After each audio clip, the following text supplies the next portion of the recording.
Yeah, that's a great house. Oops. I'll hop on him. Oh no. Oops. So where's my wife? Ever tell you the time? No. There's a realtor who's not the straightest guy in the world, but he talks like this. Yeah. Oh my God, it smells like poo in here. I haven't cleaned this place up. Like literally just talks like that. And my brother's like, I'm like, hey, this realtor's in here. He's like, oh God, is he talking like that? And I'm like, yeah. So he walks in, he's in my desk, and I'm like, holy. He's like, oh God, these freaking cars they're too beautiful. I'm gonna take 3 of them, and you're gonna get me in a whole heap of trouble. Where the hell is my wife? And I was like, you've got a fucking wife, dude? Like, holy. It was so much. So now my brother and I was like, where's my wife? That's fun. That's just a fun little game you can have with the friends. Oh God, it stinks like phooey in here. Wife comes out, it's just like looks like me in a wig.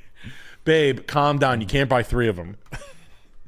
Head Explosives LLC sends 10 and says, I was trying to form a question about how to fix my mindset, but it sounded really dumb. You probably just have to lock in and do it. Here's my money, though. Thank you for everything. I think you can't. There's certain things you can't think your way out of. I mean, a lot of things. You can think your way into hell.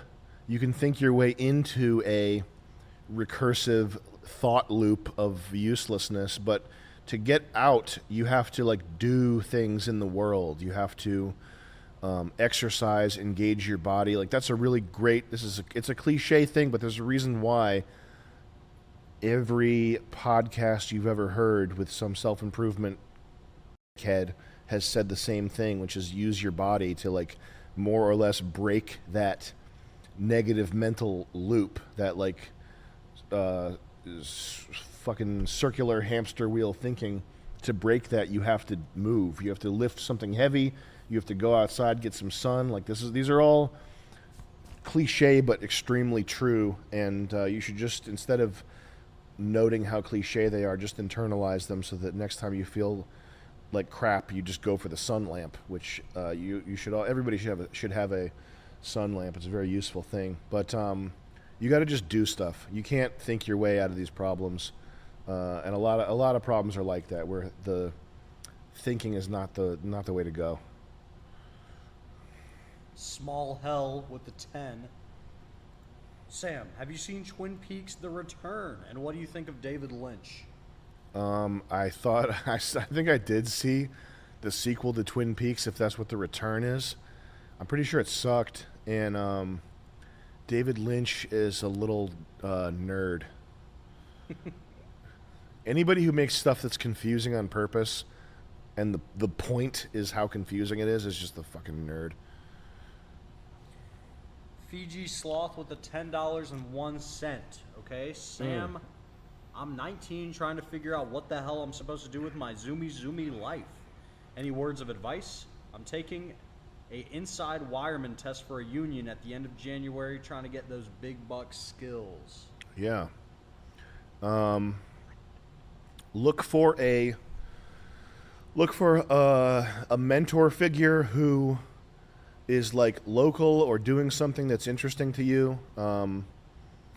Talk to electricians, talk to linemen, talk to people who are like this thing that you're sort of gravitating towards. Just talk to some guys that do that and see what the deal is with the job. Be likable. Be likable and be present, and that's one that people underestimate. Being likable is really important, and being present, consistent, and like not addicted to drugs or an alcoholic, like showing up in the morning on Monday, Tuesday, Wednesday, Friday, Thursday is also in there. This guy's teeth are cool. I don't know, man. Just be present. I think when you're young, if you have no direction when you're young, you just have to be sort of. It's more about what you avoid. Like you want to avoid. It's not so important that you have a defined goal or a definite direction, because that's kind of impossible to have when you're 19. But when you're 19, you do really have to avoid certain things like the gaming, the weed, all the negative stuff. You want to stay away from that because a lot of life success, like people just fail. Oh, this girl's quirky. She's quirked up with the sauce. A lot, like if you ever see an older person and you're like, how did this fucking idiot get into the position that they're in? How did this moron ever get this job that's like a wild, like $200,000 a year job? How'd this happen? This guy's an idiot. It's because when people are present for long periods of time, when you go to the job site or you go to the whatever the environment is, and the same guy is there every day consistently, and he's not drunk, and he didn't get a DUI, and he's not like aggressive or abusive. He's easy to talk to. He's like smile and like doesn't make anybody feel weird when you talk to him.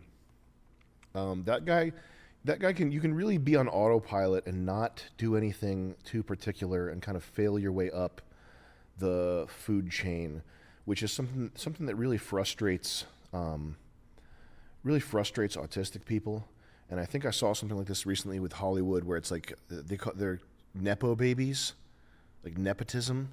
Yeah. And like these actors and actresses are like, we're not nepo babies. Don't call us that. Yeah. And like nepotism is like, there's obviously Hollywood sucks. Okay. Yeah. But complaining about nepotism, it's like you're complaining about the fact that this person's dad or mom was so cool that everybody wanted to hire their daughter or their son. Like you're complaining about you're complaining about their likability. Like they're getting ahead because they're like in the social hierarchy of this industry. These people didn't piss anybody off enough and were liked enough that they created a slot for their offspring. Like boo-hoo, you know what I mean? Yeah. And one of the when I was younger and in art school, and I had a chip on my shoulder, and I was very tough to deal with, I would always think, "Oh, I'm such an artist. They need to accept me for my merit and my skill and my high IQ. They need to." And there's no field in life that's anything like that. If you're unlikable, you're fucked. Yeah. If you make people uncomfortable, or if you are like there's very few slots for people who are mega talented and unlikable or weird. It's, I guess, like specialized knowledge. Like if you're the genius god of like protein folding, then I guess you can be a jerk to people. But it's hard. It's really hard to work your way up if you're unlikable. But Just when you're nepotism. when you're young, just avoid the bad shit.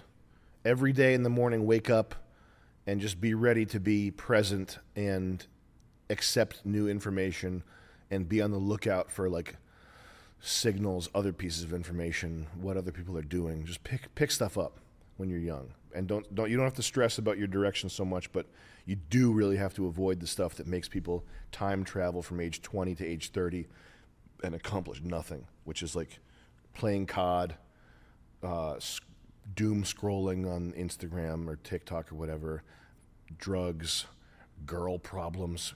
Bro, grow up. You got a problem with a bitch that's ruining your life for 3 years?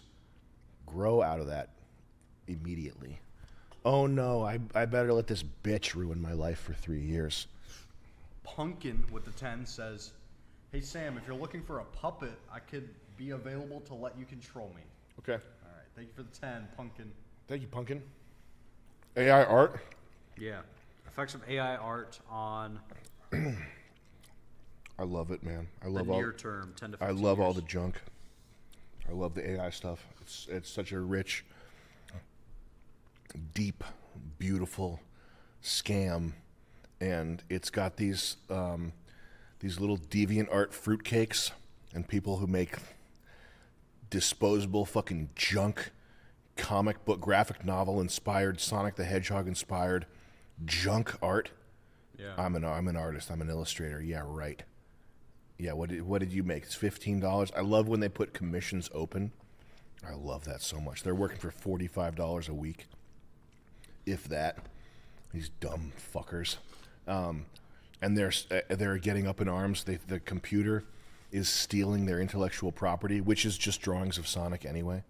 It's like drawings of Sonic and the Tasmanian Devil, but we're having my Sonic OC was stolen by a machine. Like your thing that's a derivative of a derivative of a derivative was stolen. Oh look, the AI took Eldon the Wombat.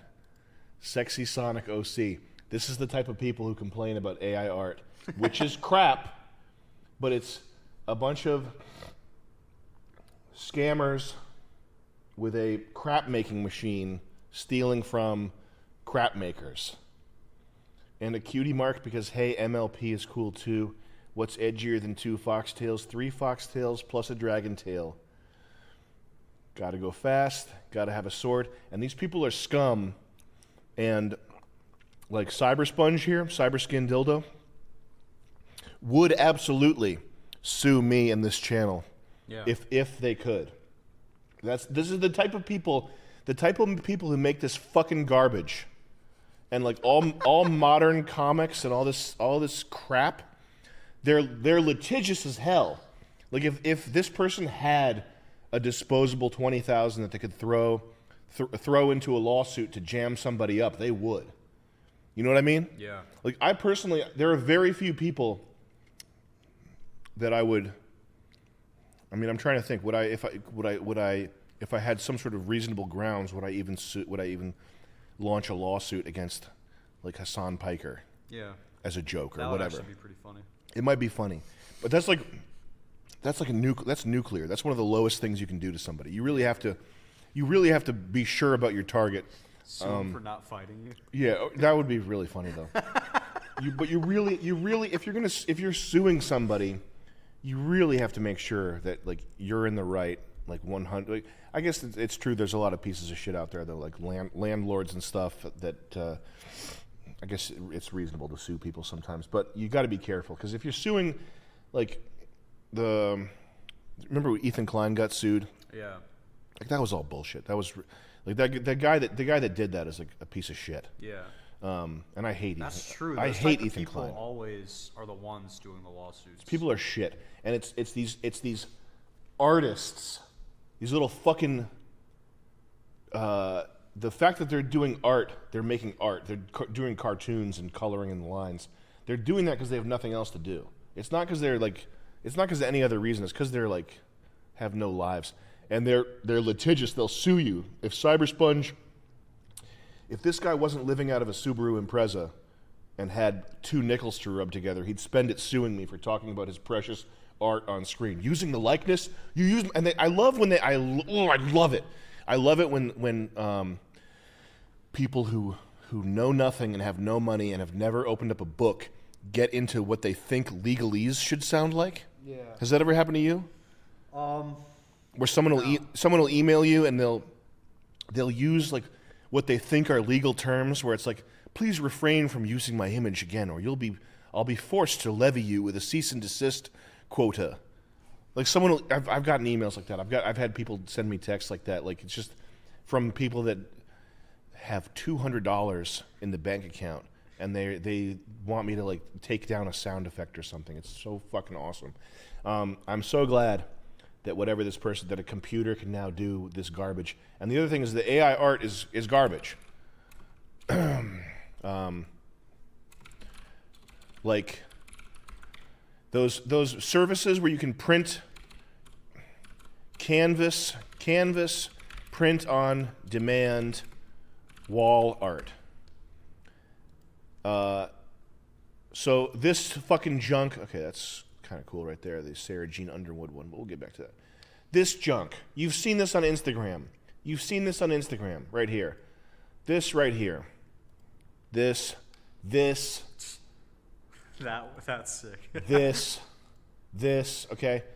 AI art, it's the same shit, it's just a little more upsetting and unnatural looking. Like there's holes in the eye sockets are holes in the person's head. Trippy. Wow, cool. But it's all the same shit. This is all stuff that you would you would see on an Instagram ad for fast print-on-demand fake canvas art.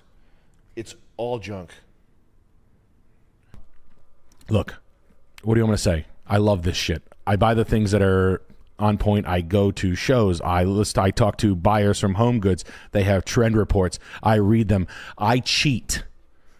I know the things that big companies are going to start to make fake ones of, and I'll give you the real one. That's what I do. That's my edge. That's why I'm better than the next dealer, because I have people that work for big companies like Saks Fifth Avenue and Home Goods and Barney's, and they tell me what they're going to buy. Why? Because my wife used to work there. That's why. I'm not your average dealer. I'm a fucking cheater. Oh, look, it's Jake. Jake, you're live. Finally. What's going on? Did they take my offer? It's accepted. Get out of town! I think we did it! We're billionaires! What are you doing? You're live on the air. Oh no. We are on the Yeah, why? What? radio. This girl still has not called me back. I just called her before calling you. Went right to her voicemail. Are you not a fucking real estate agent? Right. What are you doing? Getting finger fucked? Seriously.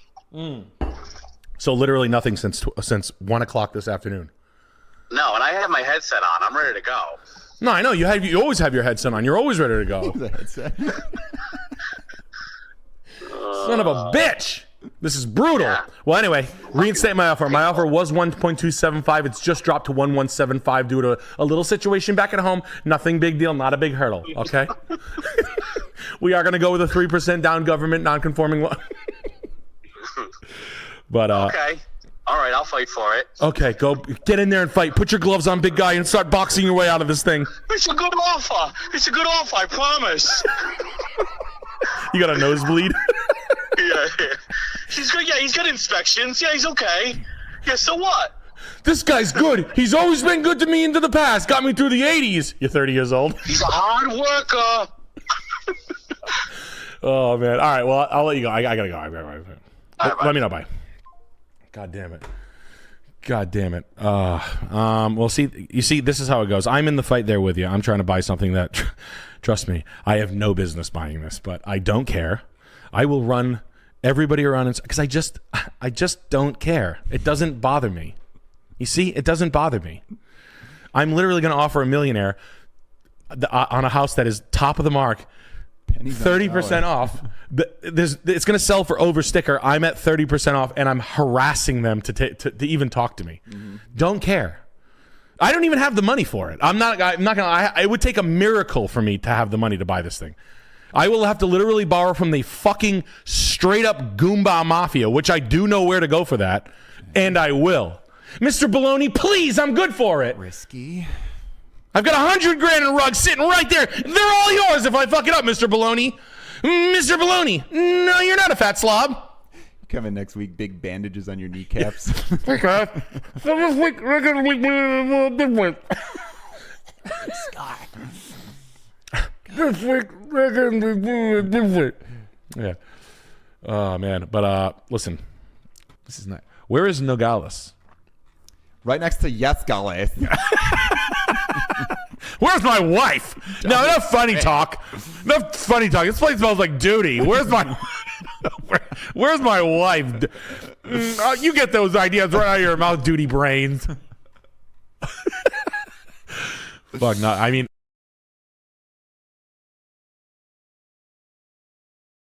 They're run. That's not good. Have you seen there's like welders that do TikToks where it's like they critique the welds at amusement parks? Those are kind of funny. Like they'll show welds on machinery that's like people's lives depend on, and it's like looks like a trainee, a monkey did it. My whole family was up on that one. Yeah. I don't want that to be anybody. Inspect here. For an autogenous TIG weld, that's all right. CWI to the amusement park. that's the That's the guy you For an want to be. autogenous TIG weld, that's all right. No blending needed. Nice and smooth. This guy added wire, and he doesn't know how to handle a rod because that is nasty. He got some overlap issues, big time, and consistency. This MIG welder right here, it's pretty nice. Got some stacked dimes. The other side's a little hot. Got some undercut, but that's okay. It's pretty solid. Pretty average. Now, I'm no big spool gun welder, but come on, work on your consistency here. The starts are super cold, there's some bumps in it, and it's definitely underfilled craters. Saw this big old fat daddy, that's a solid weld right there. Trust that one. Fat Daddy weave. You need to stick to threaded pipe. Almost threw up when I saw this one. This is the kid ride. Those are the best people on the planet. The people that use head for good. Yeah. Oh. Yeah. Weaponized head Yeah. is a good guy. That would have stopped that submarine implosion. Right. That type. That's the guy. Listen, that's the that's why you need white pilots and you need white aerospace engineers. It's an unfortunate reality because And that it's guy. not, and it's not just the skin; it's the age too. It has to be like they got to be at least like 45 years old. Yeah. And you know them when you see them because they look like They feel red Yep. flags. and they got an attitude right off the bat with anything. They're beard oil guys and they're skeptical. They're not beard oil guys. They're like they don't even have that in them.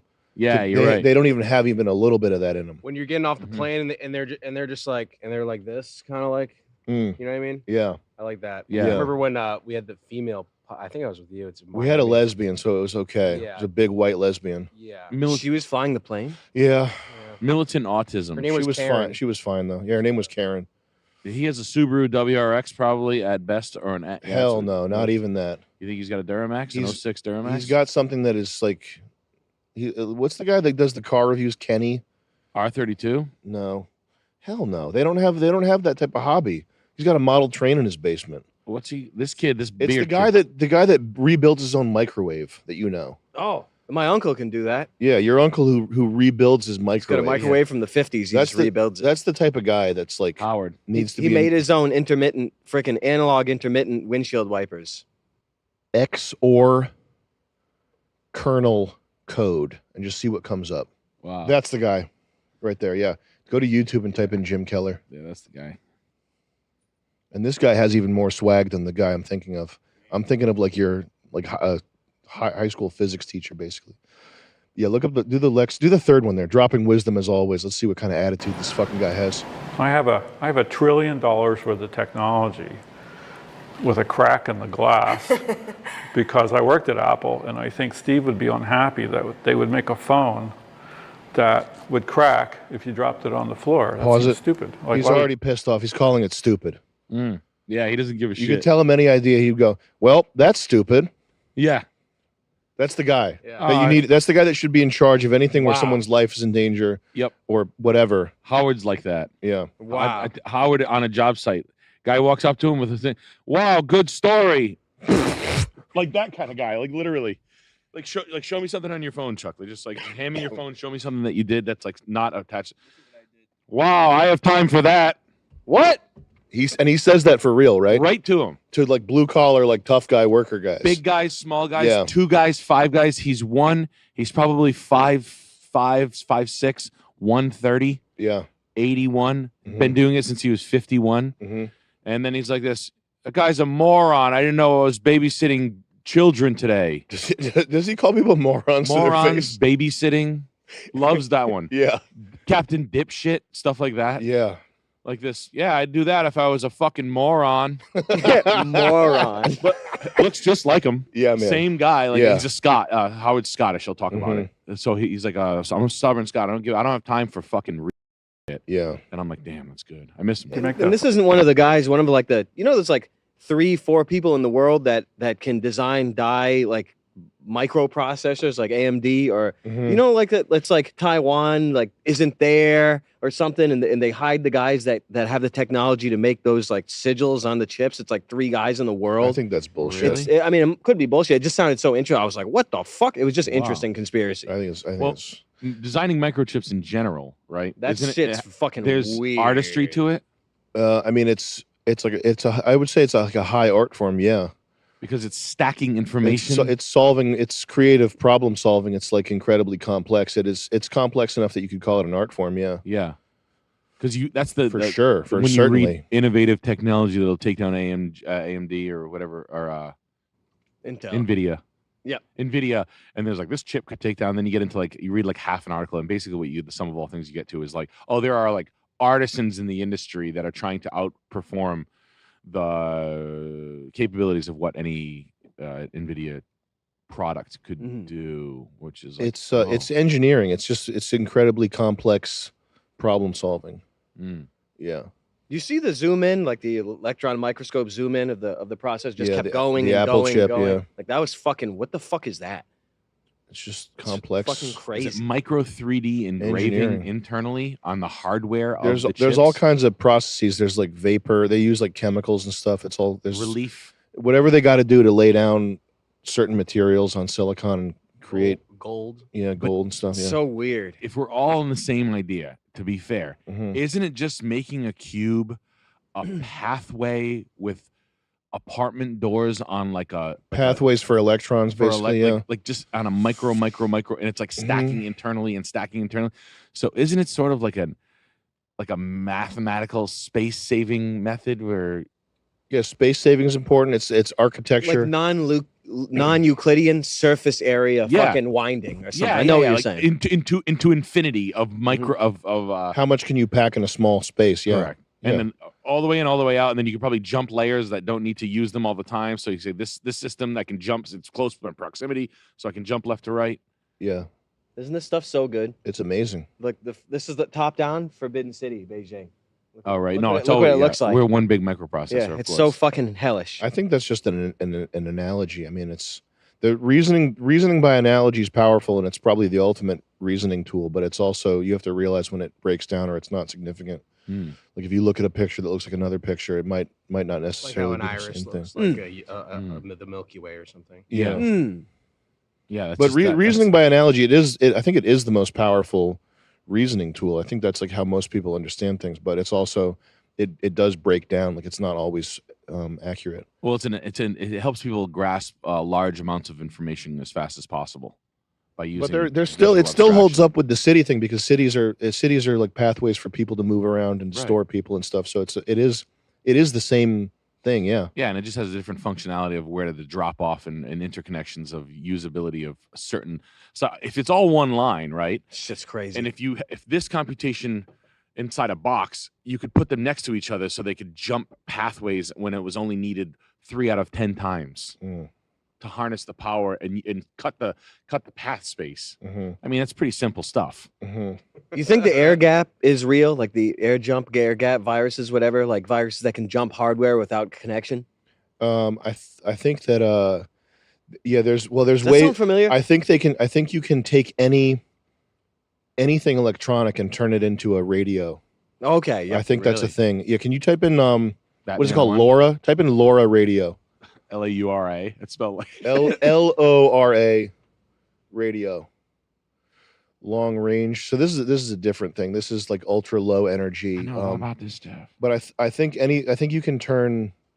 There's a lot of stuff you can turn into radios. Yeah. Yeah. It's kind of like how a speaker is a microphone and a microphone is a speaker. Whatever the fuck that law like is if- called. Yeah, because I think I can. If you yell loud enough to this, you'd be able to. And even And I was- light bulbs, like things that can register vibration. Light bulbs can record. I was fucking weird was shit. told that like in a keyboard, Oh, it's the worst. when you touch a key, it has a unique signal to it or something. Like each key has a unique electrical impulse or whatever.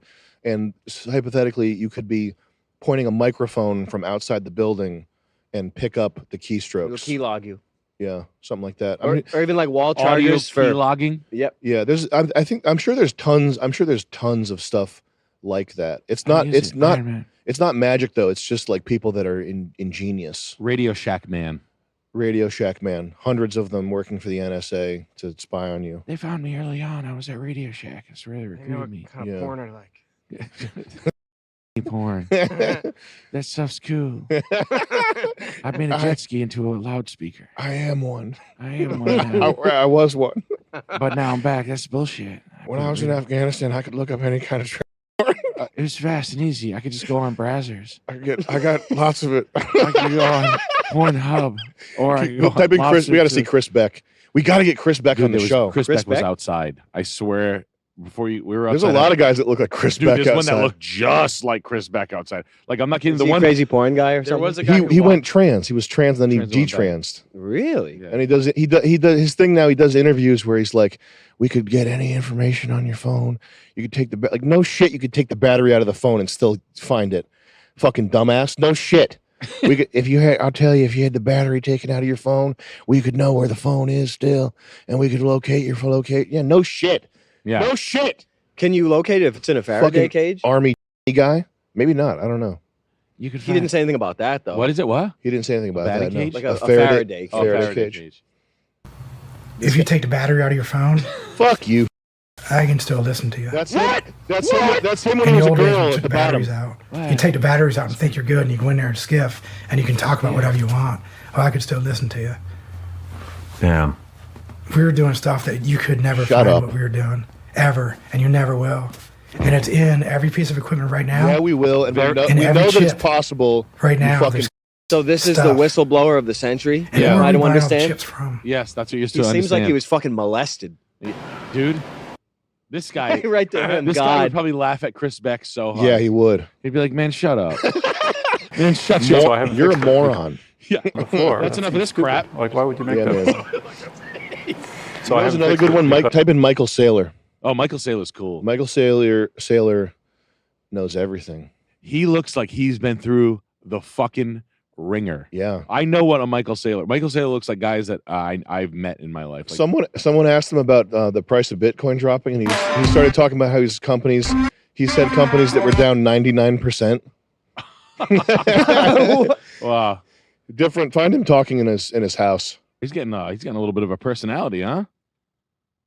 Because he always looks like he just sucked down a bottle of fucking He looks red. drunk. Oh, he looks. He cocked. looks. You have a 20th century. Hey, he's Come on, not dude. drunk. I've talked to Paul. You know what? Paul the woodworker. You talk to him Yeah. playing pool at a bar. If Yeah. you drink as much as I like. Everybody. has. Don't play it. The other thing this guy does. It's funny how these guys are all like stamped out at the factory, but there's so few of them. They're like treasures. Like these are the guys that build highways, buildings, and they don't fall. That's why they don't fall down. Like period. Yeah. But the thing this guy does, anytime he's trying to make a point, it'll be like he'll bring the other person in and make it a demonstrative like little play where he's like, so if I'm trying to kill you, what I would do is I would open a steel factory, boil down 200 pounds of steel, make it into a bullet, and then I put that into a tube with a high pressure. Like he does that type of thing, but it's always like it kind of like jags you. Like if I was trying to ruin your life and kill your family, what I would do is I would get a boat, a hull that's been engineered with aluminum, aerospace. He brings out like a tragic point. Yeah. Simple manufacturing on utility to get to said result. His little plot of how he'd create a torture device or whatever. Or talk about the autonomy of a car or like the anatomy of a vehicle. If I want to build a car, it's just that type of little story.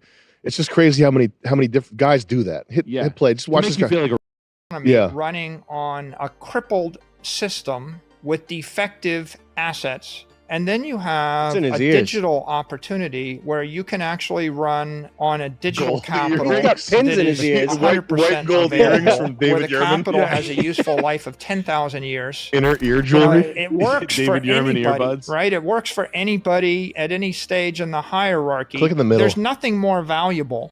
$1 billion fire, and then $1 billion network, and then a 10 billion, then 100 billion.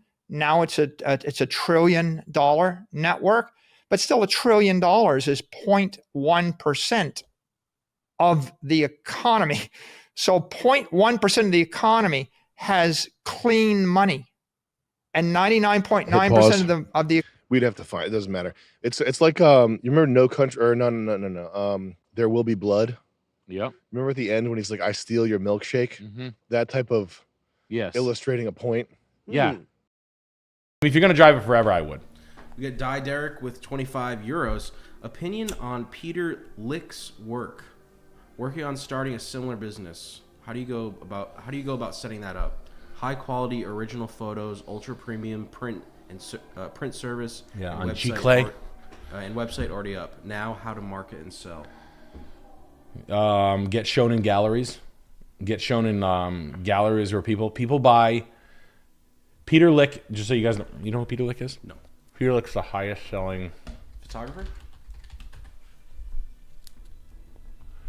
He does landscape art photography. Oh. Large format You know, landscape I'll photography. put you on, browsing. Yeah. If you're looking at it. There you go.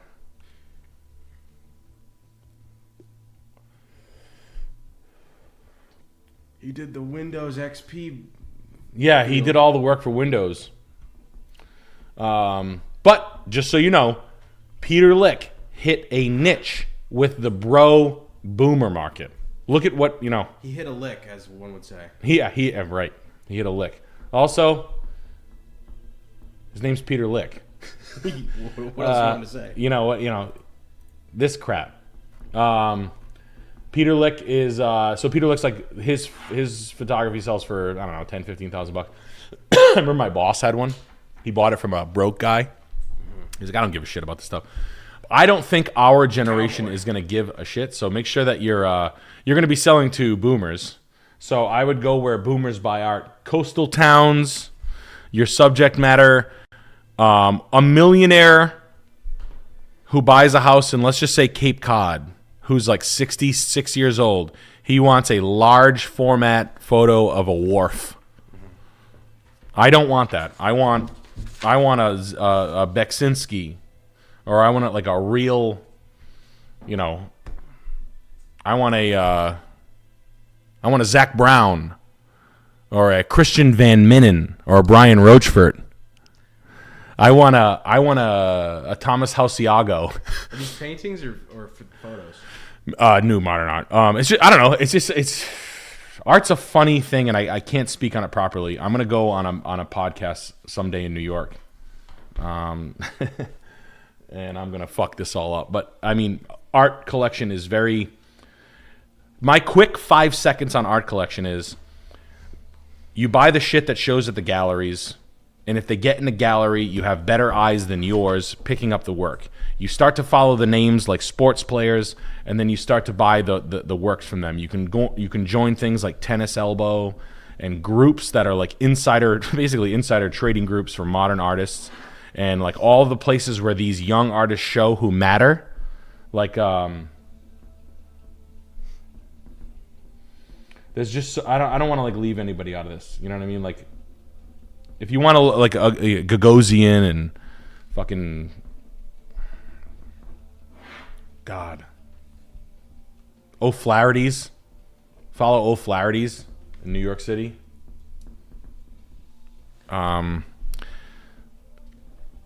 It's weird. It's like a weird thing, but you could end up with like a lot of artists. A lot of these people in this group are like people who sell their paintings for $20,000 one time or $100,000 one time, and then never sell them again after they're not popular anymore. I bought 2 Ford Beckman paintings, 4x8s. They sold for $100,000 a piece. I bought a pair of them for $800. This guy was sitting. So it's an interesting story. I'll just give you So me and my buddy Casey Sadler started buying art. Right, Ford Beckman. So I bought these Ford Beckman. So I started buying like Keith Haring shit like that. Wow, this is literally my painting. How much is it?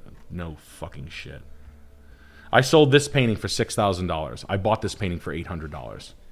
Okay, this guy Ford Beckman worked. He was like a Warhol school guy, right? He had an exhibition in New York City that his paintings sold for $100,000 a piece, and then he thought he was a millionaire. I came home to Connecticut. This shithole auction in Connecticut had this guy's entire collection for sale. Nobody's buying this shit. These are literally my 2 paintings. These are my paintings inside my house. These 2 right here. They're $35,000 for the pair of them. Dude. Right? Yeah. They're in my living room. I paid $800 for them.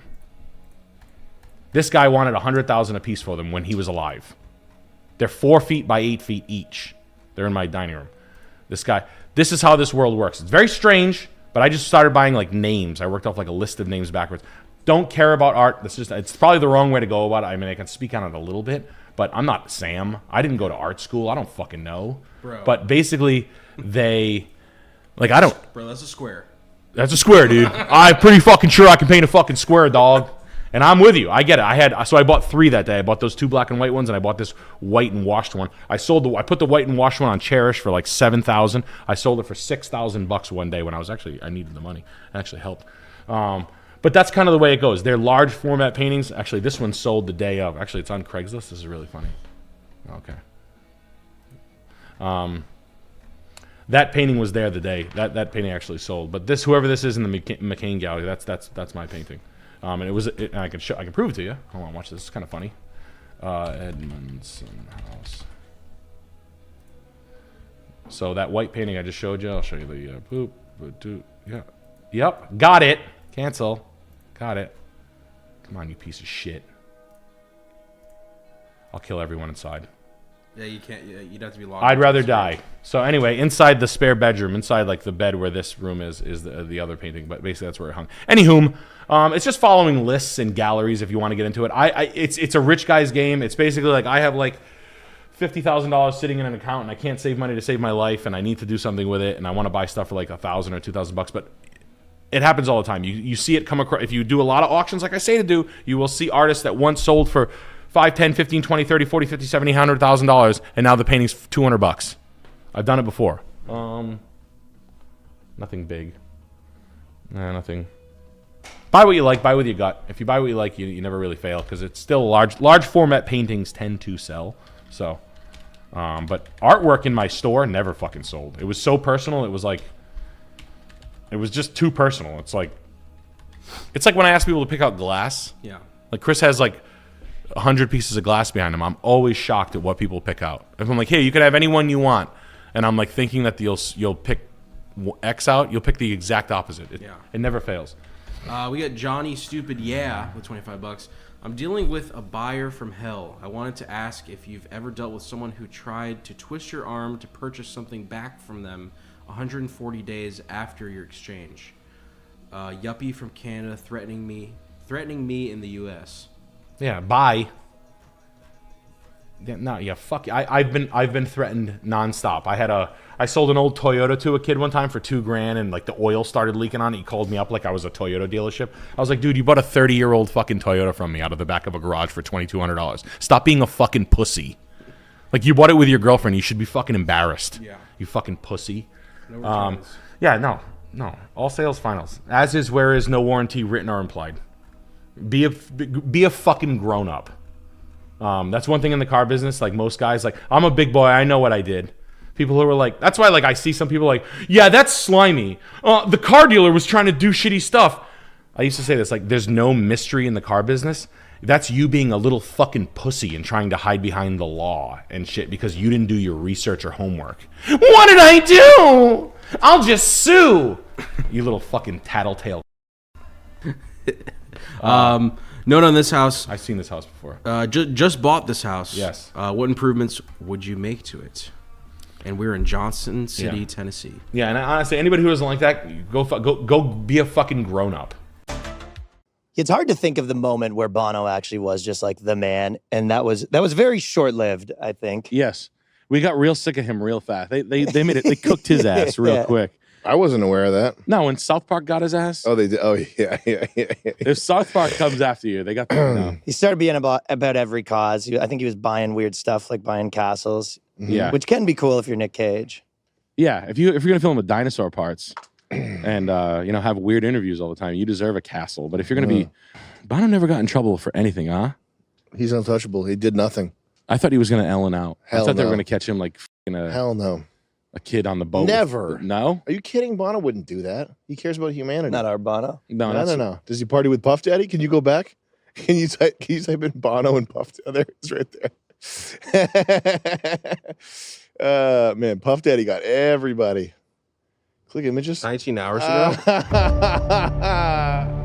He rejects it. He says, "Get away from me." Well, he took it later. Yeah, that was more of a racist thing. A kiss. A loving kiss.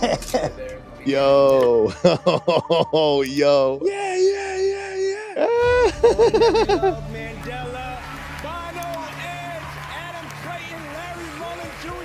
Wow. Oh, getting the kiss.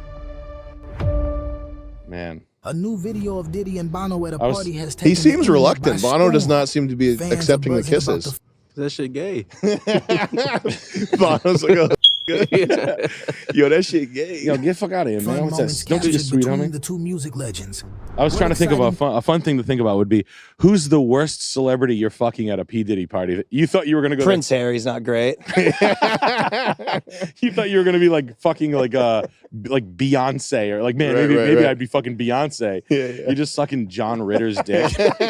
like we were trying to think of like the worst. Yeah. It's like the Willie Nelson joke. Oh, I mean, I think what happens too for a lot of people, you're just like little bozo, little this, little that. Like 19 guys with the name Little come in. Yeah, you're like, fuck. You're getting run a train by Little rascals. Little Chief and Little Bozo. The low-hanging fruit, like the worst, the henchmen of the guys. Yeah, you let Little Bozo's manager. Yeah. Like, oh no. I was actually featured on the you got like someone was walking out like they obviously had just got fucked in the ass. Like there was it was the most like hey. Chris, you can find it right away. It's like guy leaving Puff Daddy party. It's not leg soreness. It's like you fucked your ass off last night. He's limping out of Diddy. Like he might as well be like, my asshole. Holding the donut for the car. Yeah, like ice pack donut. Like, shut up, you fucking bitch. My asshole hurts, you stupid prick. You know what we did. Looks like we get an album coming out on Bad Boy. Yeah, we did it. Mom, we did it. Whole family eats. Whole crew pick out a house. Whole crew's eating tonight. He said, I'm going to get 60 grand. He doesn't know how money works. Is it that rapper walking hurt leaving Diddy party? Yep. On TikTok So there? funny. Fourth TikTok one thing. down? Yeah. It was brutal. Oh, man, come on. Never mind. Maybe Perplexity AI has it. Can you go to perplexity.ai? Yeah, type in who was the rapper who left. Yeah, there we go. It was... This thing sucks. Oh, you said which rapper walked out AI walking funny? The sucks. thing just explodes. There's too many. It just says all of them. They got everybody really good. I can't wait to see how this goes. And nothing will happen. Well, Harry's good. You think so? You think nothing will happen? What do you think will happen? I think this is This is like the revelation that people wanted the Epstein stuff to be. Yeah, people are gonna get Like what it they seems wanted. to be sticking now because it's black people. Black people just think they're not going to let it go. I don't think. Yeah. The Harvey Weinstein was like, oh, come on. This is a lot of hearsay. And then Right. these blacks are like, these guys definitely did all the It's fruity. The important people lost Yeah. lost their number day one. Yeah. Hell yeah. Oh, this is fun. This one's fun. Ask myself, what would P. Diddy do? Oh, what would P. Diddy do? What would P. Diddy do? Yeah. What didn't he do? He did a lot in a short time. Oh, there we go. Look at him pretending to read. We can't wake up Shane. These are two of his victims. Yep. What about sour milk? Didn't work. Tell you what, He's gonna you pull guys out. fucked on a He's helicopter. gonna pull out some baby oil. Put it down his pants. All right, we'll do. Put the helicopter down his pants. Now, to be fair, P. Diddy does look so cool. Yeah. That was a cool outfit. He looks like such a badass. Oh, you like that? Oh, another photo from Honduras. A cum-covered child with toys in his pants.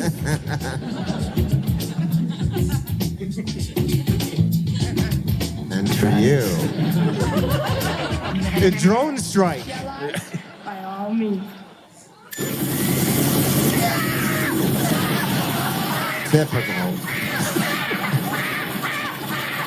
Who hasn't seen this kind of thing before? Yeah, right? This is very common This is child's typical. play. That's an old bit. That's an old vaudeville bit. Man, that's crazy. There's so many sus P. Diddy moments coming out now. It's like hundreds of them. Is there? They're all awesome, yeah. We all knew right away. Just licking his lips and eating a peach while talking about like, you got some nice pants on. Let me eat this peach. What was the Puff Daddy thing that was supposed to come out today? Did that come out? 3 o'clock, he was supposed to name names. There is a list. He didn't name him. Who's did he? naming names? Puff Daddy's naming names. So yesterday he sat in front of that fucking chrome demonic sculpture, whatever the hell that was. It looked like some French sculpture, and he was like, "Say it with me!" Like he's sitting with his son on his lap, and he's like, "This, come on, say it with me!" And you knew it was like a taunting. You don't call me back. We'll figure it out. Say the name, Alicia Keys, and his son's like, Alicia Keys. It's like Dwayne Wade.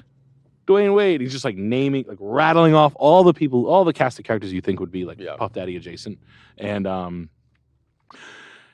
like, oh, this is good. Like this is like if Jeffrey Epstein was like Prince Charles, and then Mayim Bialik was sitting on his lap being like Prince Charles. I better be the host of Jeopardy for this. I've been following this shit close, so you're blowing me away on that one. That's like more up to date. Let's I've check not seen YouTube, this. Chris. Well, I'm a little more like the pop culture. I think my eye is on, as opposed to like the world. I don't know world leaders well enough. I know like the Epstein. Is it easier to reference him as P Diddy or probably P Diddy? Diddy names P. names. Diddler. Diddy not going down alone. Poof Diddy. Diddy. I got mine from Colorado Lady Boss on TikTok. But basically, go to Colorado Lady Boss on TikTok.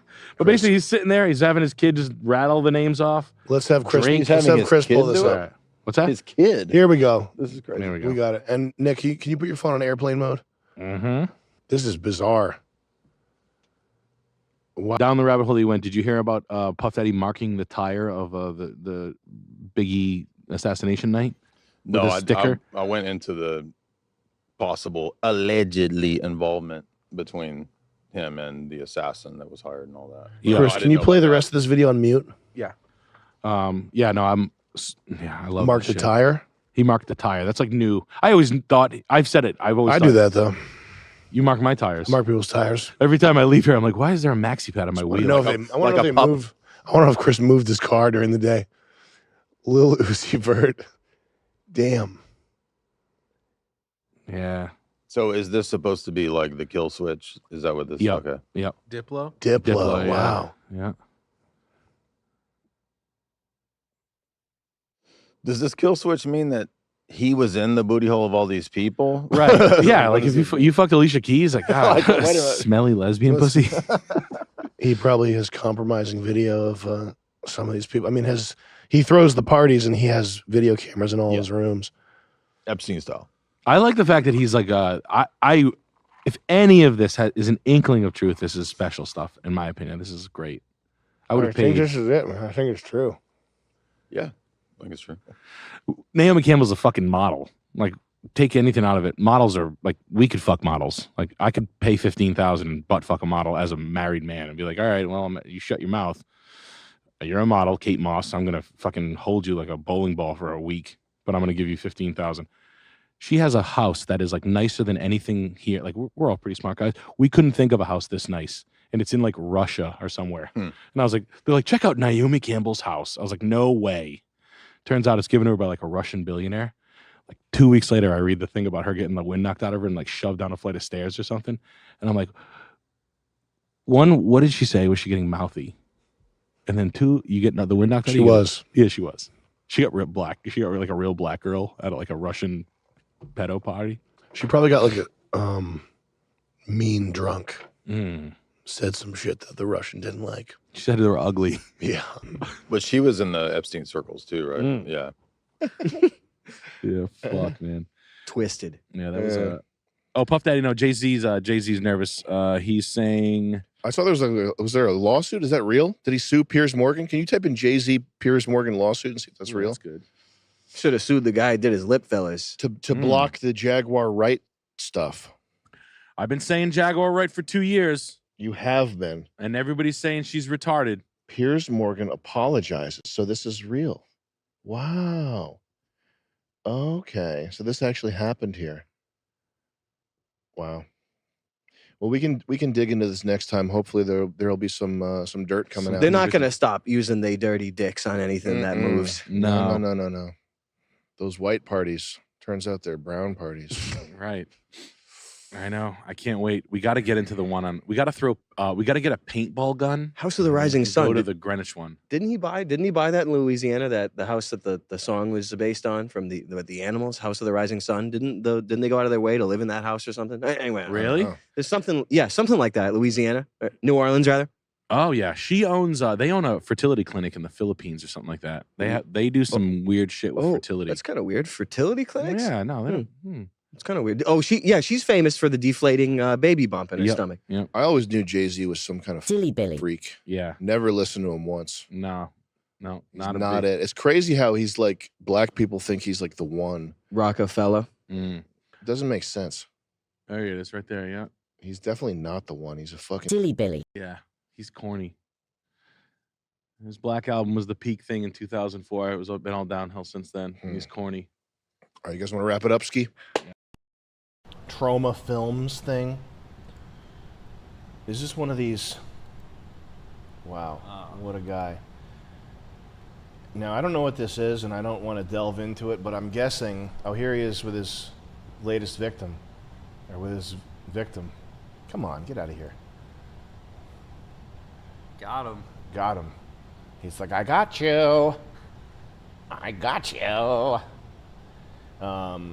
I don't know what this is, but this reminds me of this type of shit. You know this stuff? Trauma Films? No. I hate this. Is it like crap? Quirky horror? Schlock. Yes. Cult horror? Cult horror, quirky, schlock, garbage. That's so rockabilly. Toxie, the Toxic Ooze Man. The Toxic Avenger. Ugh. Yeah, it is so rockabilly. It's such crap. Junk. We were gonna like drink some IPAs and play some like rare horror if you want to come by. Like this stuff, you gotta rewire your brain. This stuff is junk.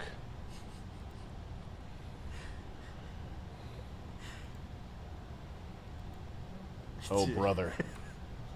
Oh, brother. Charles, thank you for the 10. I don't know. That's really bad advice. Oh, we make gourmet marshmallows by hand in small batches. Hey. Big Heaven with a 25. Now I'm sidetracked. Can you guys get Matt Dillon on World Peace 2? He Chain worked with Link. Lars How von about Trier. Marshmallow Link? Matt Dillon worked with Who's Lars Matt von Dillon? Trier, so he's probably okay with low pay. Oh, this guy. That would be fantastic. I would love to get Matt Dillon. I love Matt Dillon. He's great. Pottis with the 25. We should get Matt Dillon. Will we have a chance to buy physical commemorative releases for MD World Peace Season 2 on Blu-ray, VHS, Laserdisc / Betamax? I think that's part of the plan is that we're gonna do a physical release. Yeah. We'll be looking into. Oh, we make handmade gourmet marshmallows in small batches. We'll put it on vinyl. Hold on a second. Buy 3 marshmallows, you get 6 marshmallows. Comes with Chain Link. Hold on, stop. We double the quantity of marshmallows for every set ordered today. So you buy 3, get 1 free. We'll double your marshmallows. And you've got 1 hour left. This is 9-piece sampler pack, $35 worth of marshmallows. Hold on a second, Jet. We got chats. Stop. Stop. God damn, Jet.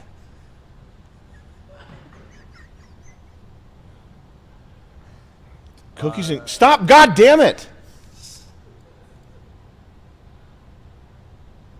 Oh, look at that. We get asked quite often, what is our favorite flavor?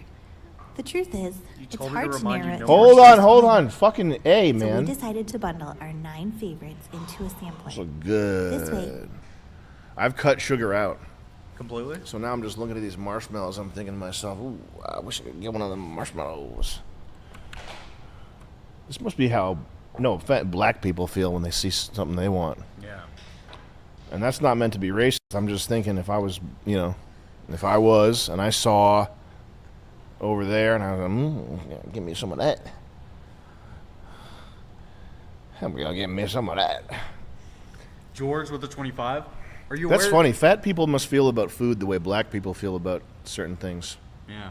That's an interesting thought to have. So a fat person understands blackness in America. Yeah. To an extent.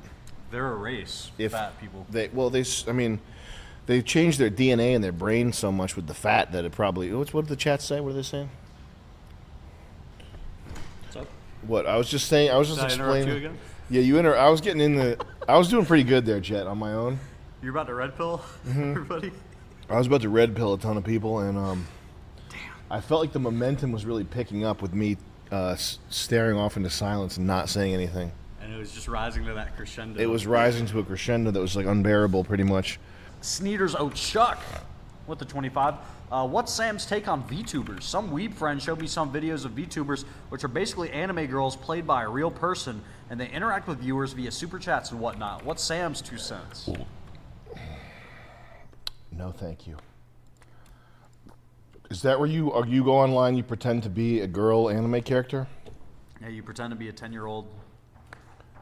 And you do the voice like this. Do they pretend to be young kids? Not overtly, but It's that's a bit- something that's going around right now. People are kind of calling them out for being weird. You know, in the 1950s, they had a word for that type of behavior. Nowadays, we can't say it.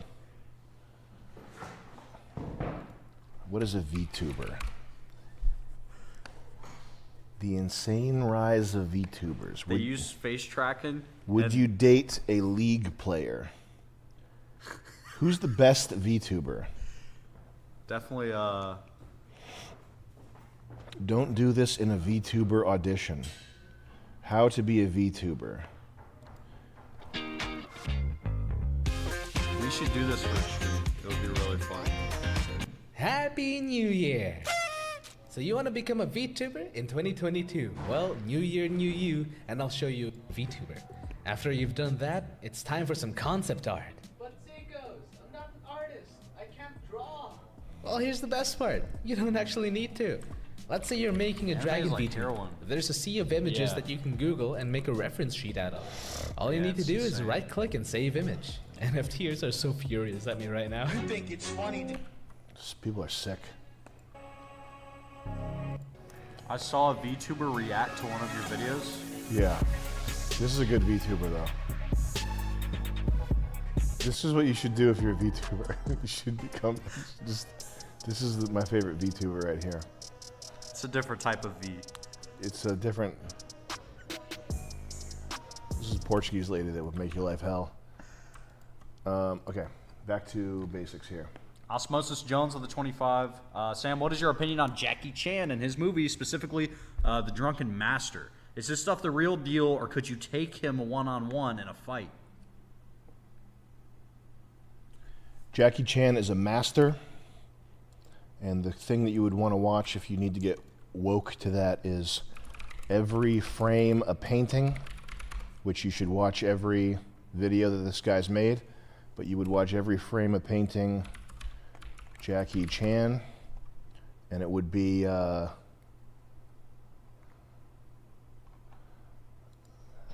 don't remember this being a thing. Shot and it doesn't work, and it's that. This is what you would watch right here if you wanted to get woke to the JQ, essentially. And this and every frame of painting, every video this guy's made is worth watching.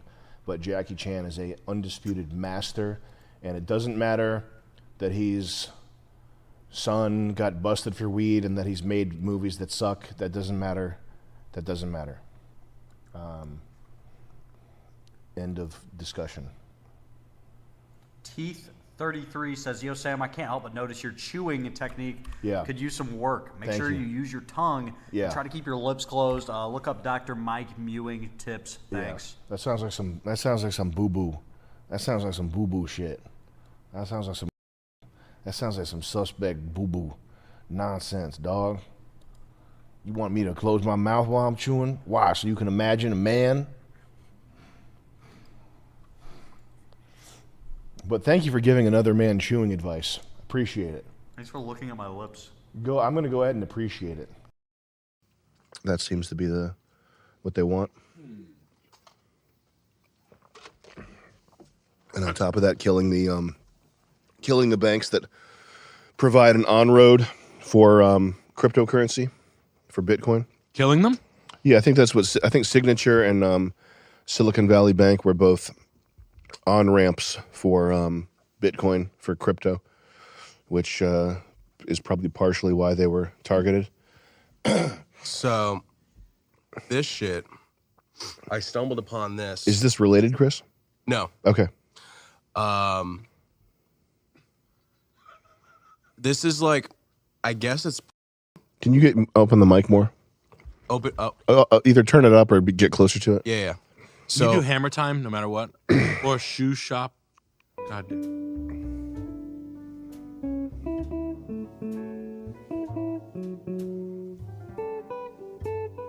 What is this? It's like comics. Cosplaying?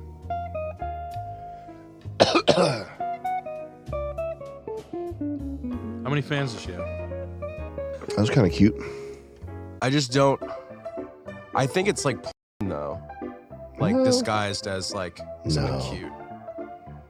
I don't think it's pornographic, Chris. Yeah, I mean anything can be porn. Like this microphone could be if you wanted to come on it. Absolutely. This chicken tikka masala could be if you come on it. And this does have a little bit of a plausibility of it being. Now I missed the plot of this one, so let it play again. It's shoe shop. She's going to the shoe shop. No. And He fucks dick in the box joke. no. Forced. Now the salesman's getting upset. No. She doesn't like him. Oh no. She really doesn't like that one. So he's telling her to go away. It's pretty good. What does she do? I just don't. I'm trying to understand like the motivate. I don't know. This is a comic book drawer got a girlfriend that he needed a reason to draw her, so he turned it into a pervert thing.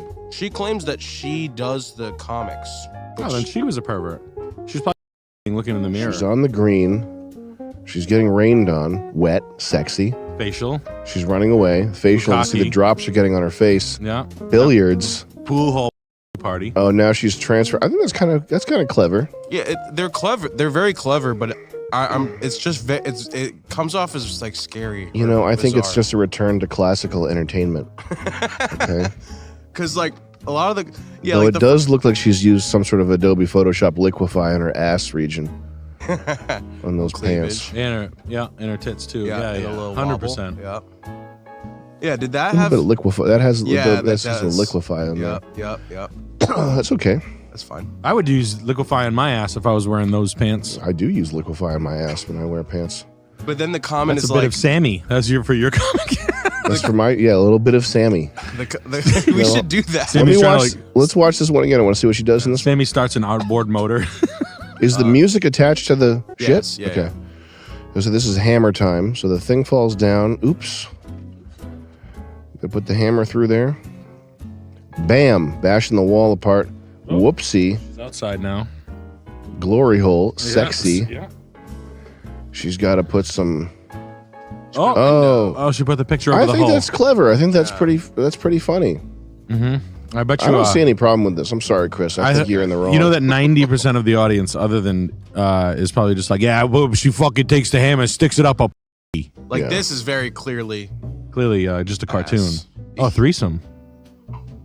She's like, do you guys want to swing? I'll Where's eat your Where's her man? Aww. Come on, one time. I'll climb a hill. She's super liquefied. Echo point. Oh, I get it. I think this is quite a bit above the bar for female content creation, I agree. and it's also got a classic flavor that I admire. Now, I don't watch, but if I did, there's females on beds across the world for seemingly free. Uh-huh. This does not look like that. This one's clever. Yeah, I don't want to lower myself by watching some skank. I want a classic dame. Yeah. Oh, you know, in movies they used to talk about dames. That's a dame. I want a dame. She's got a cute button nose, and she's got a bob haircut, right from my childhood. Now, what if we go to a bit of toddy.com? What happens there?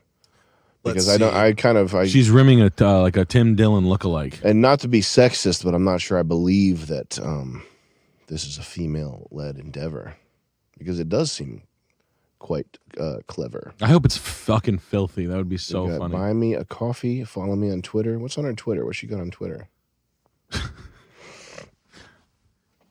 2% of the people could. 200 followers. Wow. She's new to the game. So you're an early adapter. Yeah. It's an early adapter. No. Right here, she's got her dust buddy. Now, someone is taking that picture. Can we zoom into the reflection of her eyes? Wow. Interesting. What happens if you scroll down there? What else we got? It's Batman night. Okay. That's it. Wow. I wish Well, my brain was that cool. I think it's classic content. Can you go to YouTube and type in Nero Wolf? Nero space WOLFE. And then don't hit enter after you type that.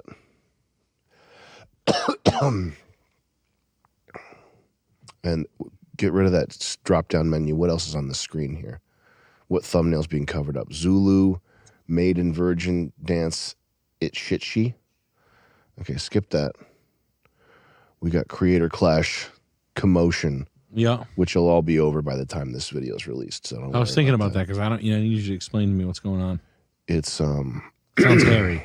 What's the Bugs Bunny? Can you? Did you guys do that at Arizzi a lot?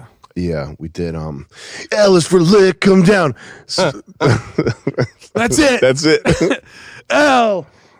Yeah, no, we used to do that. Oh, go to YouTube and keep a bit of Toddy on here because that's wholesome and it's making me feel better. This is from a world without. Yeah. And I don't mean that jokingly. This is wholesome content. It's just Mrs. Incredible. Just let her do her thing here. Okay. A little bit smutty there. Okay, Toddy. Okay, Toddy. Yeah. I hope. You know what would be kind of funny is if there was just like 8 of those, and then one of them was like her eating shit out of a funnel. Like That's her what I'm waiting filthy. for. I don't even want to ruin it because I know she doesn't want that. Can you look up Nero Wolf?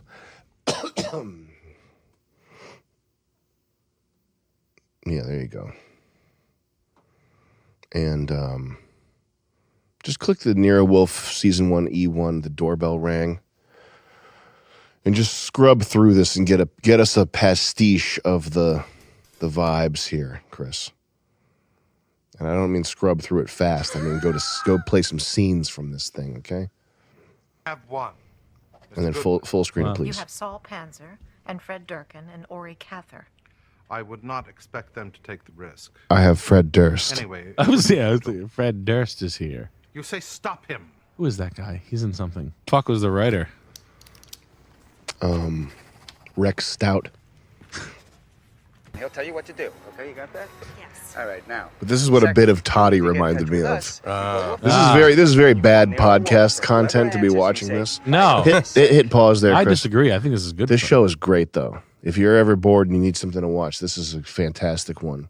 I like the lady playing a bitch character. Like just Yeah. like we don't do that enough. Yeah. Where we like let a woman be like try to. I'm gonna try to. That's true. Like I know what you mean. I'm gonna give you. Okay, Sam. I'm a lady. Yes.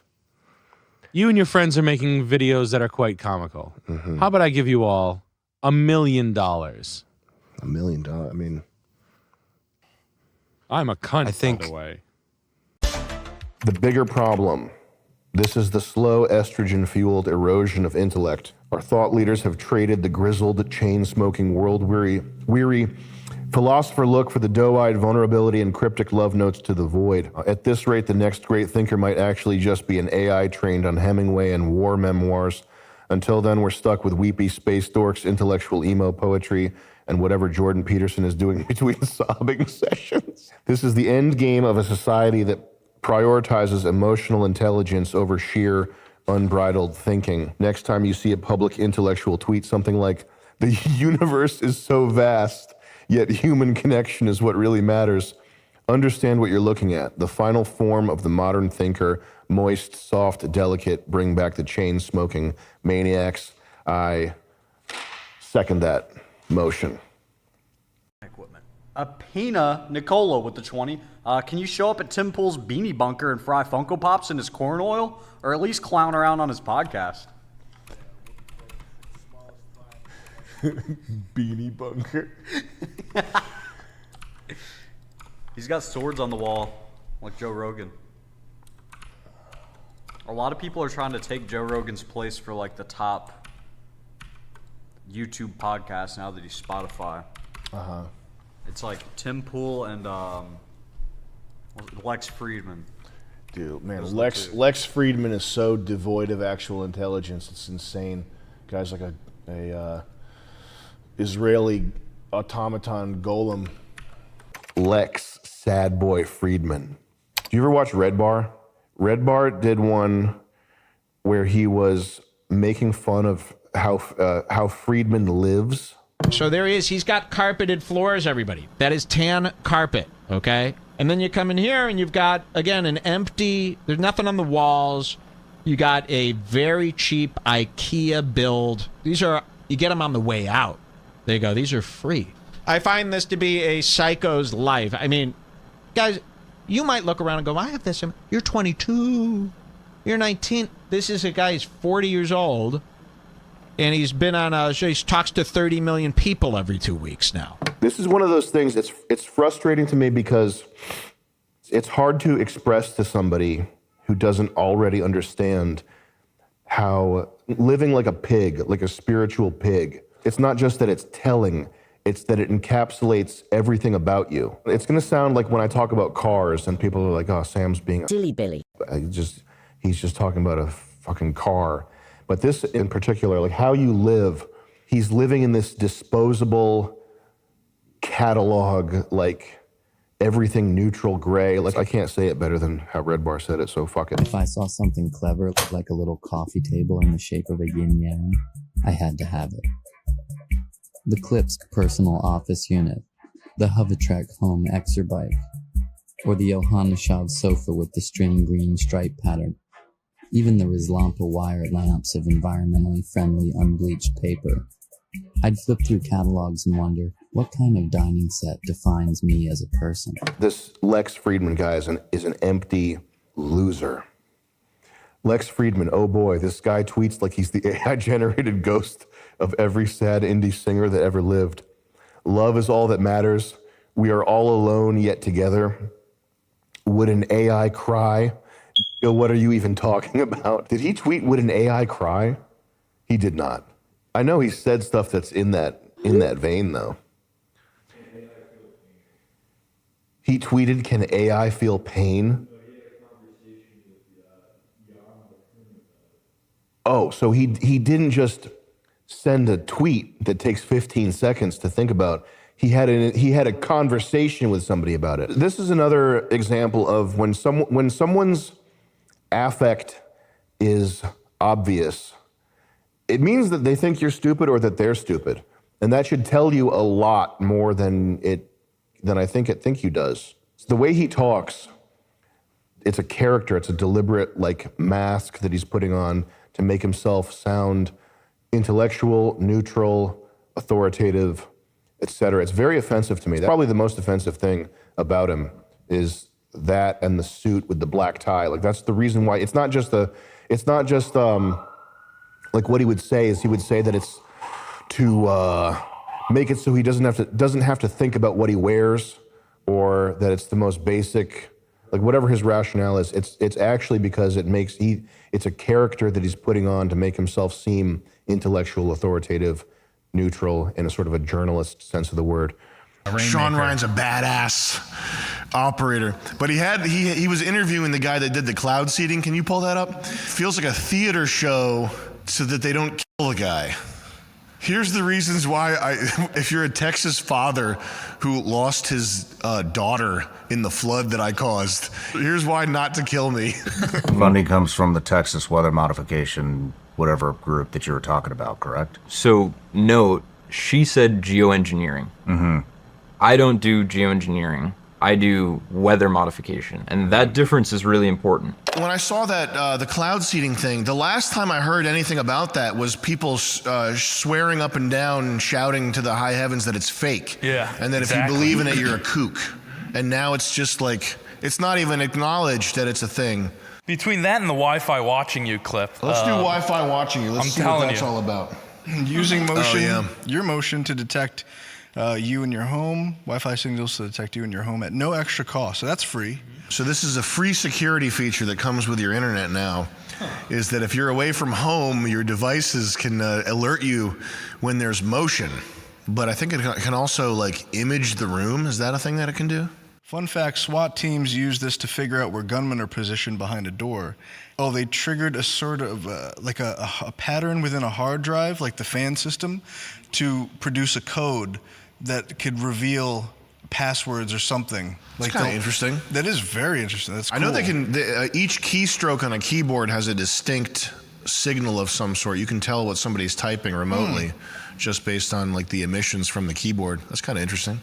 Yeah. I had a good ley lines video in here. I just sent it to Chris. Oh, wow. Is this some energy? Did you what it figure was. out a technique to eat the energy somehow? This was the Duke Energy. Oh. That North Carolina flood. Oh. You guys seen any of this stuff? Oh. These hurricanes that are going on, these natural disasters that we're getting hit with. Yeah. Yeah. Duke Energy. Now, Duke Energy has always been used in movies. That's how you know it's real. Duke Energy, I think, was used in Trading Places with Eddie Murphy and Dan Aykroyd, Freemason. All right. And that North Carolina dam was opened up and blah, blah, blah, blah, blah, and blah, blah, blah, blah, blah, blah, blah, blah, blah, blah. They have no insurance. 1% of the, there's rumors going around that 1% of the leveled houses have flood insurance. Only 1%. These people are going to be fucking jammed. You're jammed. You're totally fucked. What the fuck? Imagine that. You have no insurance. You have homeowner insurance. When was North Carolina flooded? A week A week ago? Really? You didn't hear about that? Oh my god! It's crazy. Damn. 15 feet up, like streets, Asheville, North Carolina, completely wrecked, leveled out. Shocking. Weren't we just there? Yeah. Oh my god. No flood insurance. Zero people had flood insurance. It was like out of nowhere. It'd be like if you got flooded. They'd be like, well, I never knew I needed flood insurance. I was like, yeah. Well, can I get any money? They're like this. No. Damn. You have your shit's gone? Oh yeah, fuck you. Damn. My car's gone. Fuck you. Oh, you still owe money on it? Yeah. All the mud, dude, that came up out of the rivers and washed across the streets. So it was a controlled demolition again. 100%. I mean, if displacement. Look. Oh my god. Look at the awning right there on that brick building. That's up to the awning. It's not even near the coast. It's western North Carolina, which is strange. What the fuck? They say quartz mining for data for chips. They say there was like in March they came out. BlackRock finds the biggest quartz deposits in the mountains. This is a land grab. Yeah, I do remember that, the quartz. Yeah. And they say they can make chips with quartz. Wow. What's the power of quartz? I think it's. I was reading a while ago that it stores data, that you can use it to store data, but I'm sure it's used in other machines with. They give us a watch? Oh no, it's something else. It's some conductive. Everybody that gets their house destroyed gets a free quartz watch. Free nice quartz watch. I thought that was right up your alley. Like, yeah, that's crazy. They're flooding, and then obviously this is fun. The American ley lines. No insurance. You like ley lines, right? Like I really.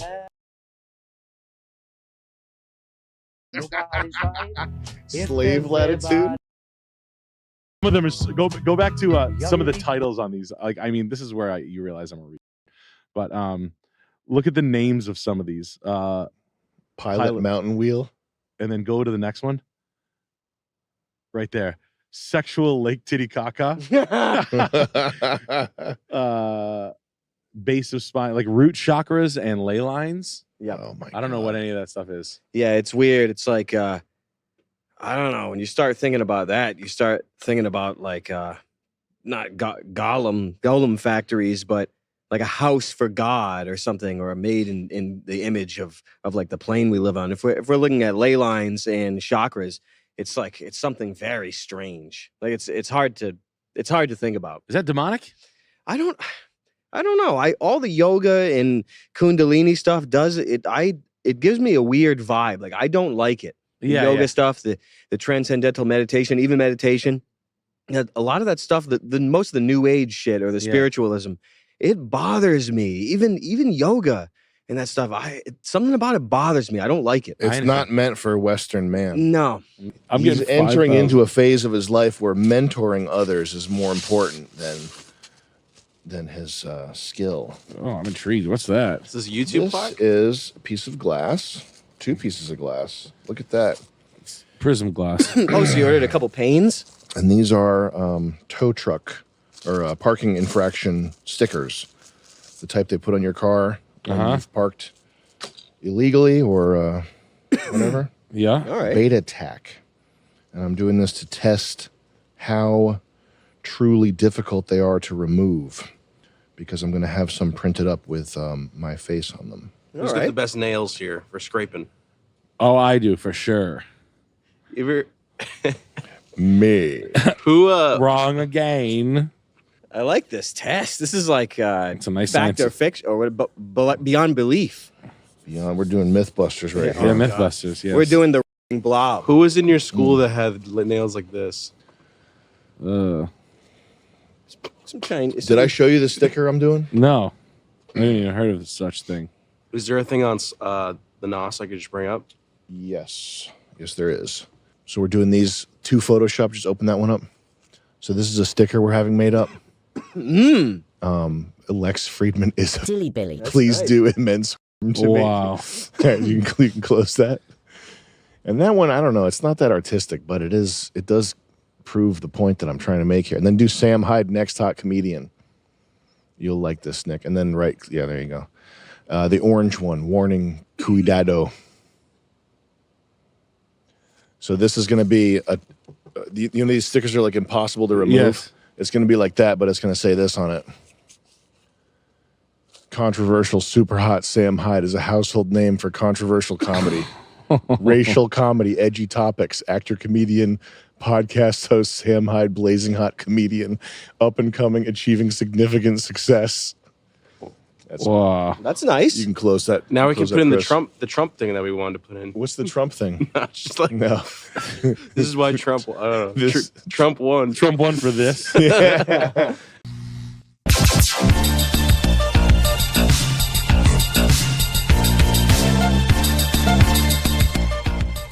That's a roast Nope. beef with hot pepper relish. Sam is trying to discredit something I've been thinking. Once again, Sam is lying, pathological. Lying What's it? Narcissism, dark triad. It's the dark triad of narcissism and pathologism, Chris, that's making me lie. It's playful, so I have to just laugh. In a playful way. See, that's the way I make it so that I manipulate you. You have to just giggle at it. You can't really. Kill yourself. Yeah. Did you guys know that if Israel falls, sorry. Enough with the Israel. Yeah, Come on. the West is over with if Israel falls. Is it going to be one of those pods? It's going to be one of those pods. Also, anybody who says that Christ is king, this is the new catchphrase of the right. The psychopaths are wearing the mask of deception for no reason other than jealousy, by the way, to sort of subvert the good part of religion. All religions, by the way, are equally good. Except for... I like Jared Leto's religion. The 30 Seconds to Mars religion. That was a good religion. Yeah, his was good. It's like where you get long hair and makeup and start rock climbing. Mm-hmm. People love that. Praise be to 30 Seconds to Mars. Oh. Now, that's the kind of shape you want to have when your sandwich is over. Looking good. Going sideways on it. Atkins. That's Yeah. where I do burgers, no bun. Yeah, Atkins diet. Mhm. Where you eat it sideways.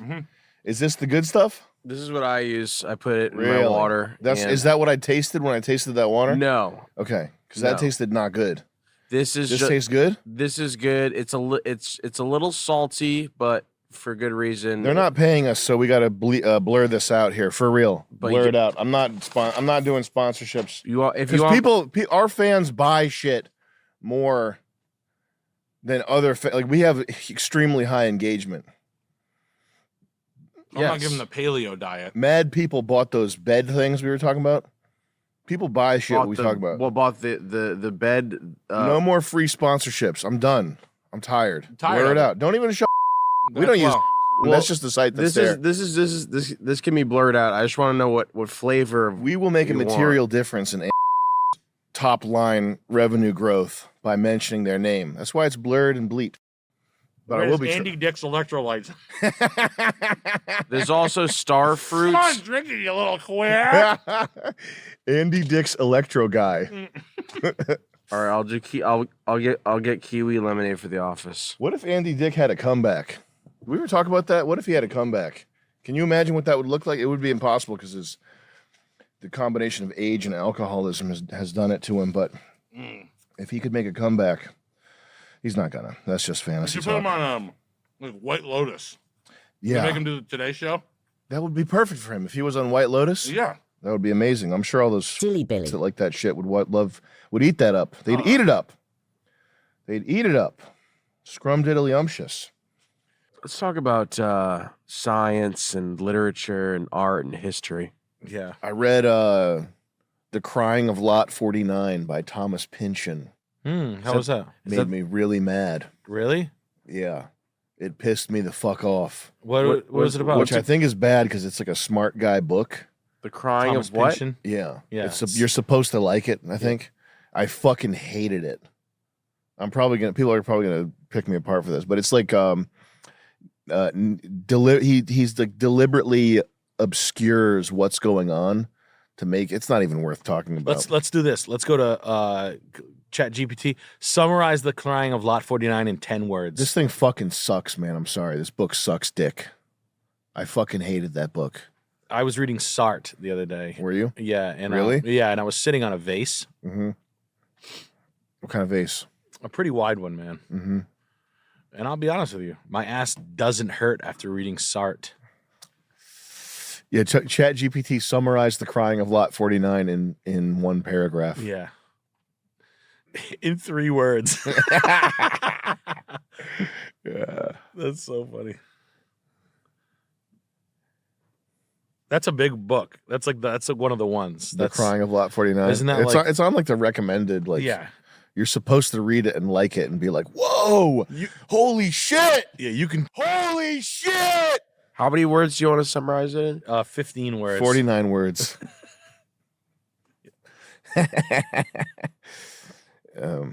Oedipa Maas uncovers a centuries-old secret postal service, Tristera, while executing her ex-lover's will. As she digs deeper, signs of conspiracy blur reality, sanity, and truth. Her quest spirals through strange clues, eccentric characters, and cultural chaos, ending ambiguously at a mysterious auction, The Crying of Lot 49. Oh, okay.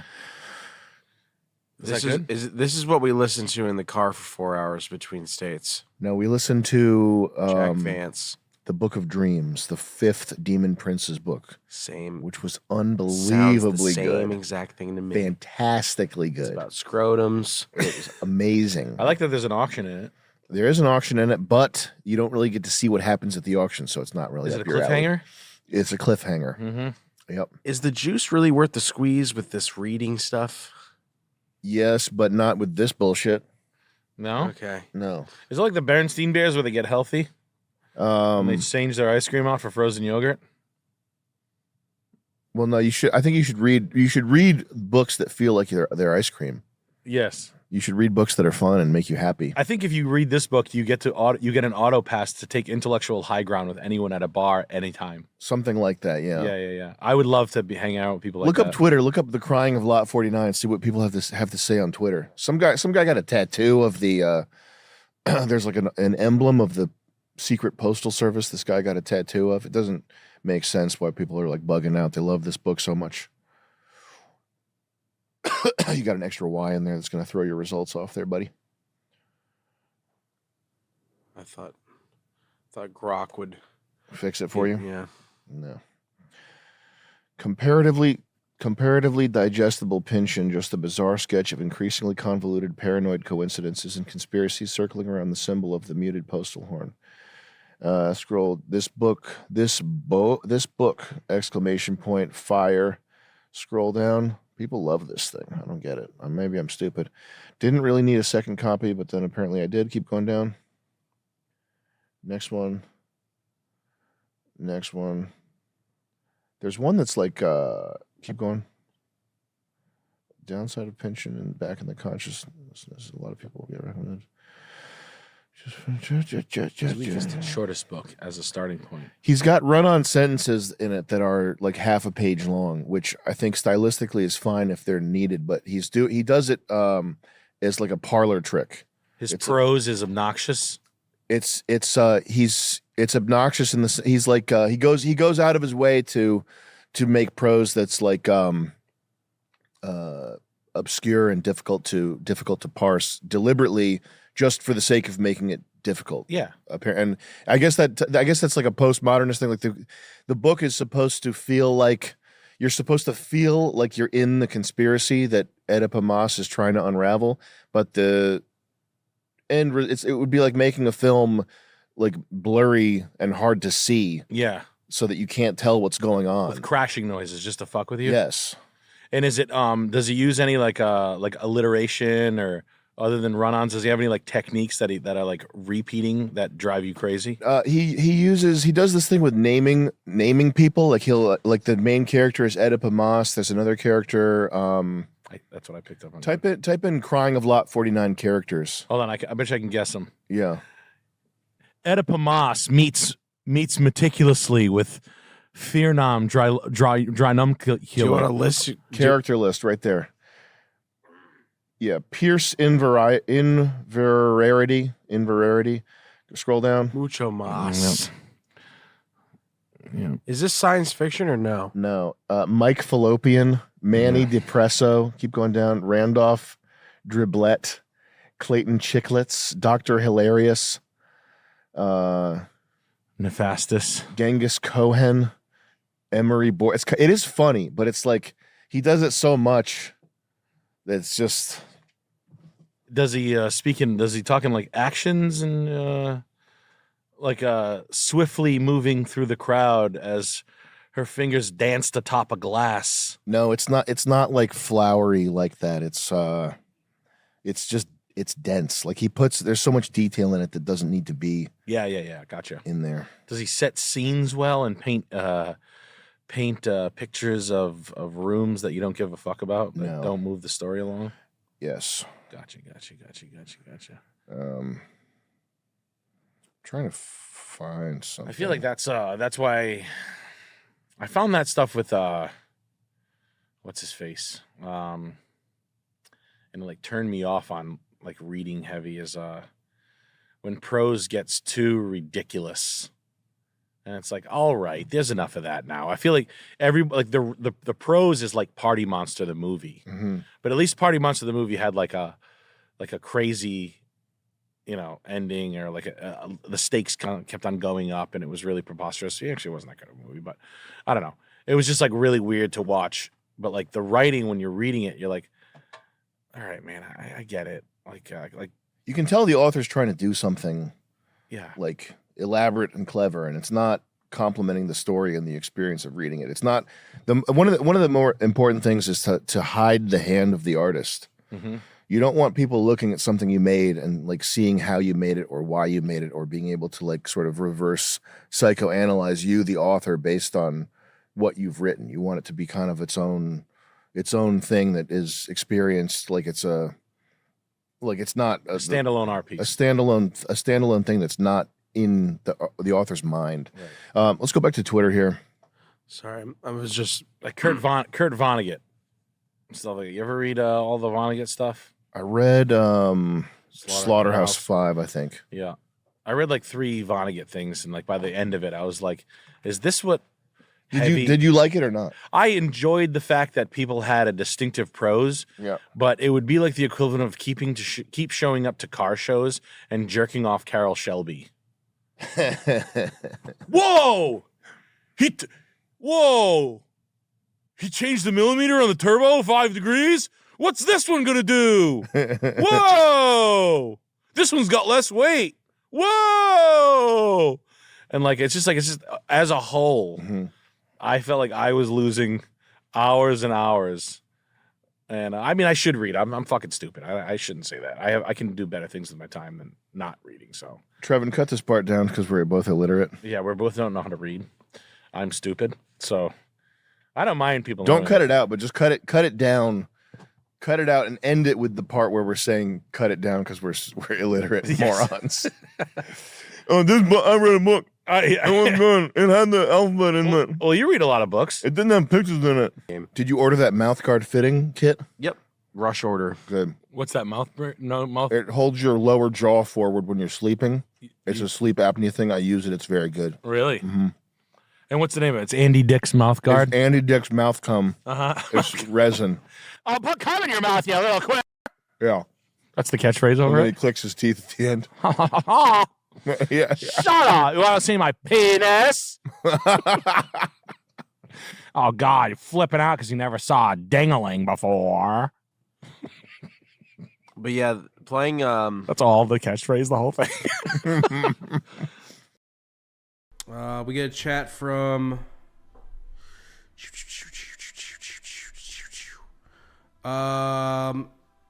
We got Traversier with 25 Canadian. Hey Nick, how do you get into candle making? What resources did you use to develop the skills and scent knowledge? My wife is interested in developing her own candles, and I want to help in any way I can. I let my wife do the whole thing.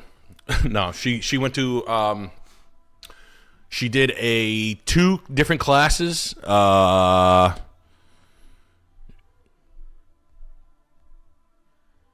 What the fuck? Oh, okay.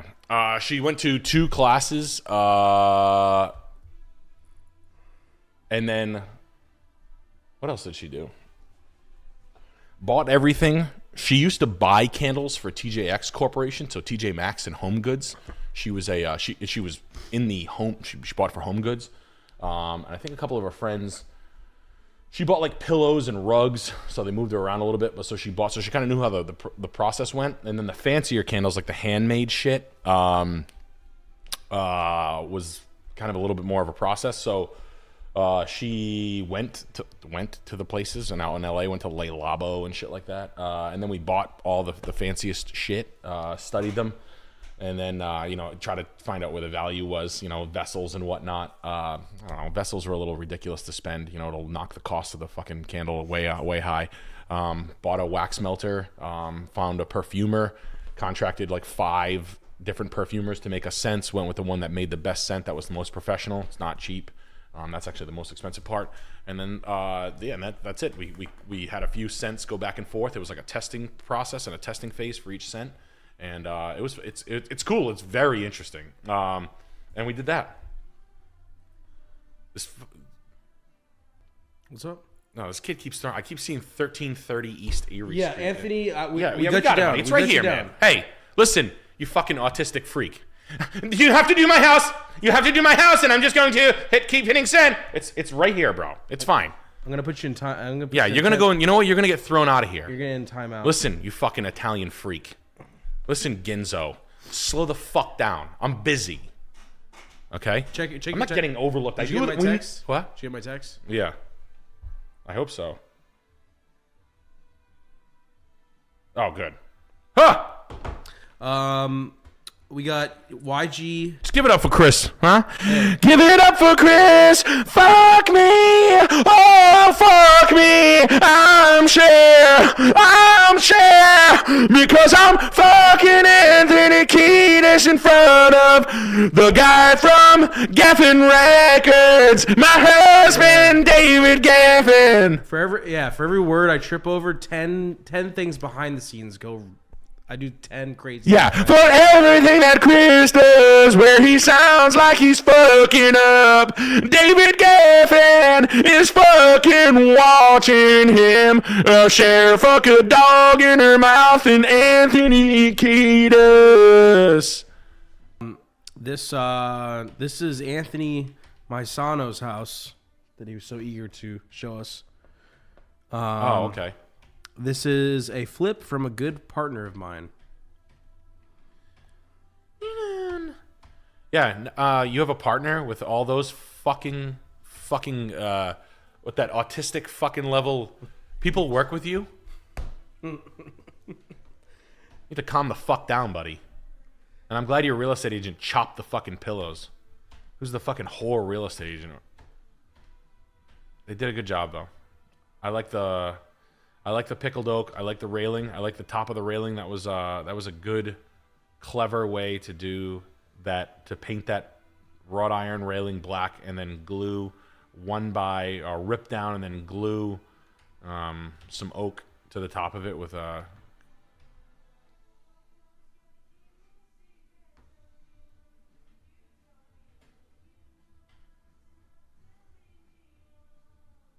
I'm looking for holes.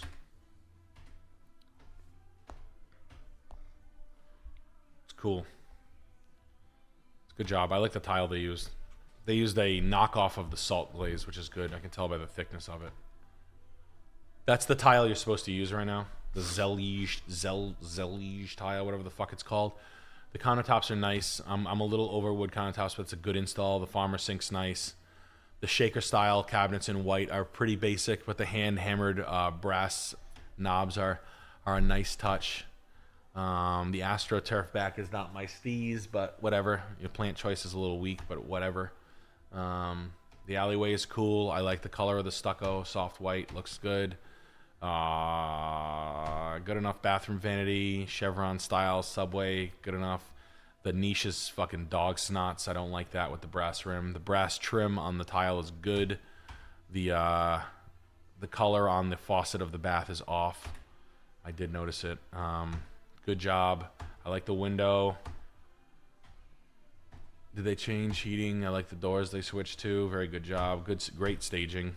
Matte black hex tile. Good job. You had a really good tile guy. Is it a black marble threshold? Good enough windows. This is good. They did a good job. What can I say? They did a good job. I would have liked the janitor to mop the floor of the. Like, this stuff drives me crazy, but it's okay. I'm not gonna bust balls that bad. You know, it's closet guts. Good job. Barn door dated, but it's okay. It's the closet. But I will say this: if you ever fuck someone and then you have a barn door, you see this barn door right here? Mm-hmm. Take this from personal experience. I flipped house. You put a barn door like that, you can hear the girl shit in the morning. Oh, yeah, you told me that. That's fucking brutal. Yeah. I felt bad for her. Mm. Just fucking fart shit. Just I felt bad. I was like, oh my God, that's brutal. Thank God I don't give a shit about anything. But we get Alexander G with $25. Hey Nick, recently bought a 2012 Honda Accord V6 with 75k miles. One owner, no accidents. 5,700 down with a 720 credit score. 310 a month at 7% APR. Did I commit seppuku, or does this get the Chris Lynch seal of approval? You paid $20,000 for that car? How much did you pay for that car? 310 a month tells me you paid like 16,000 plus 5 is 21,000. So you put $5,000 down. So 2,000 of it's taxes. 20 grand for a 10-year-old Honda Accord. V6. It's okay. I mean, it's. I'm pretty sure for like Honda Accord's running a $289 a month lease with $4,200 down. So I don't know, bro. No, it's not bad. I mean, look, if you're gonna take a fucking rotten fuck up the ass deal, I'd rather see it on a low mileage Honda than literally anything else, or a Toyota, Lexus, etc. But sorry, buddy, not that good of a deal. You're okay, but it's not. You're gonna be fine because you have a car to drive forever, and that is like the bulletproof years. But I'm not like jumping for joy over that deal. We got Joshua Huck with $25. Thanks, Nick and Chris. Yeah, we just this is in regards to the the West Virginia guy. Yeah. We just want some goats, chickens, a few crops, and a spot to shoot. I spent some time converting a school bus into an RV to get us from the West Coast to West Virginia, and just in case scenarios. Yeah, you're not going to want animals. Animals fucking suck. Start slow with animals, buddy. They run away. You got to have a lot of shit. This is so you're still yeah, this is pretty good. It's pretty good. It's not great. It's a flip. I mean, it's $5.99. It's in Philadelphia. It's good. It's good. I mean, this shit is like not me, but it's good. It's not. It's good. It is good. It'll sell. Let's put it that way. They were safe and they were smart, and it will sell, and it's good, and it's in whatever Fishtown. It's not too much over market. It is flipped. It's not a brown banana, meaning it's all done. No parking, which is rough, but they did a good job. I'd be proud of that if I could.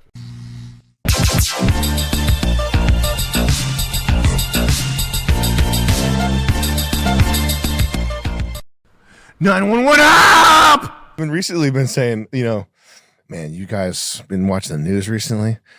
Israel's like up against it right now. Like they need our help, dude. Like Israel's like our last shot.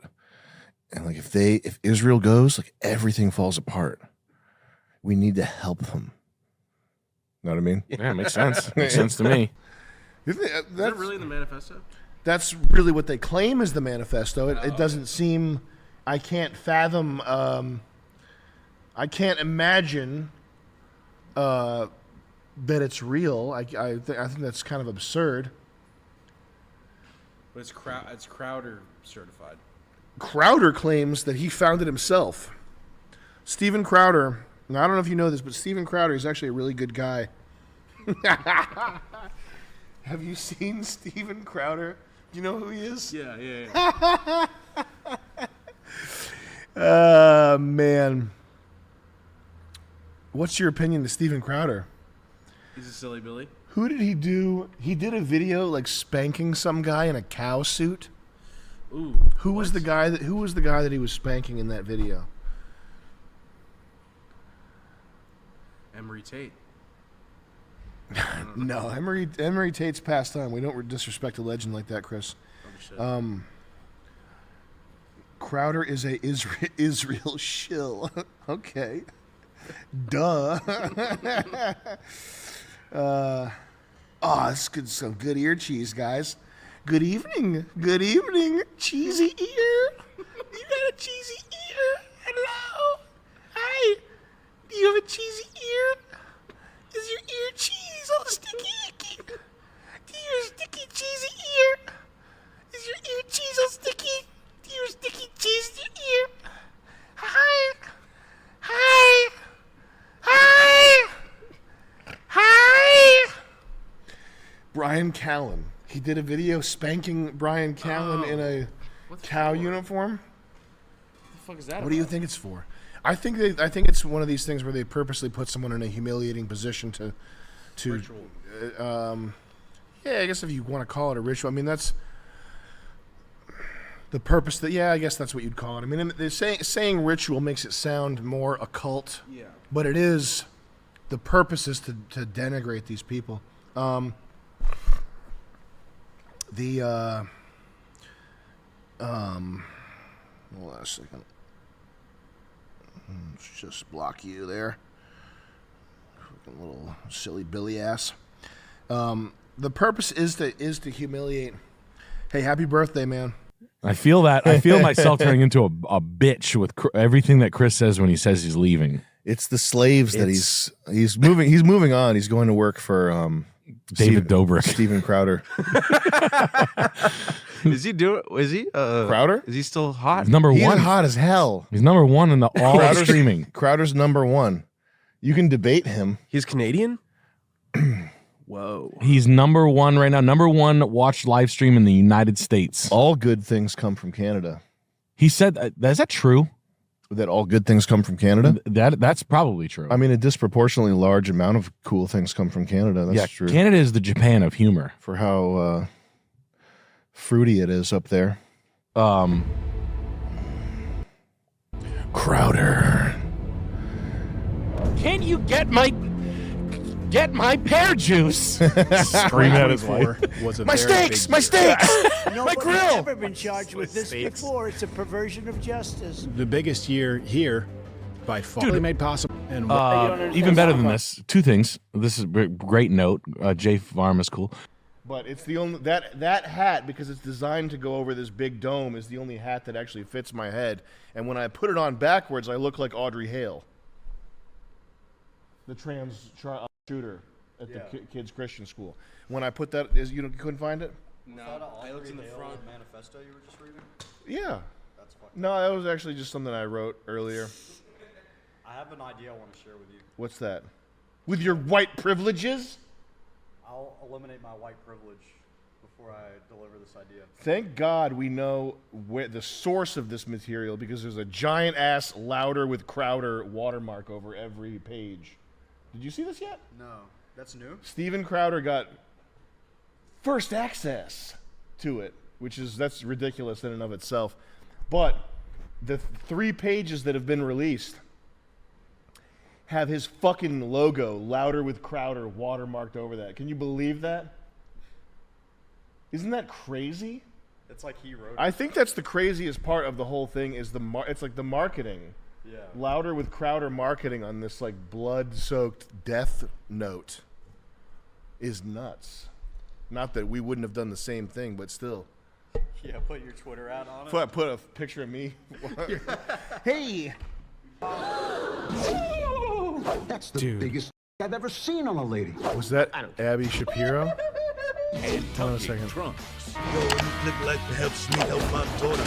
No, she didn't. This is Ben Shapiro's favorite part. Is that her? No, that's Is that Jordan Peterson's daughter? No, that's the Ben Shapiro like Ben Shapiro's sister? Girl lookalike. It's not Abby. It's her name is Brand. What's her name? Girl lookalike. Yeah. What's her name?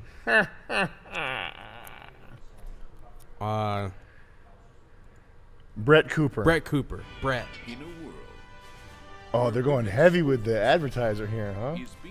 So today we're going to be speaking with This little guy. She's one of the most prominent Gen Z political commentators who's quickly grown This little to guy. more than 2.5 million through her outspoken opposition Who's this little guy? to the woke agenda with the Daily Wire. I guess you might also know her as the female Ben Shapiro. What surprised me most about this episode was just how shocking her story was and how that led Shut to up, you For an undergrad, you could go to their grad silly. school business program.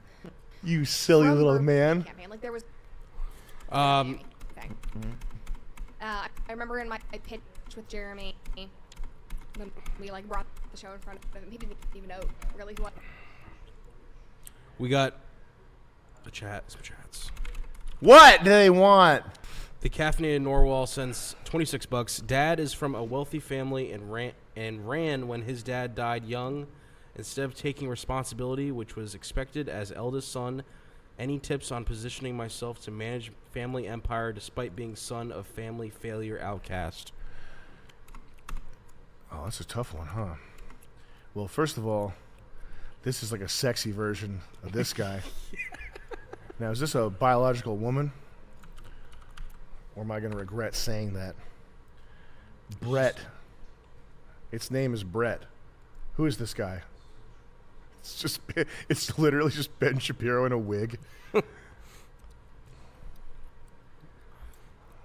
just Ben Shapiro makeup. This is the same guy though.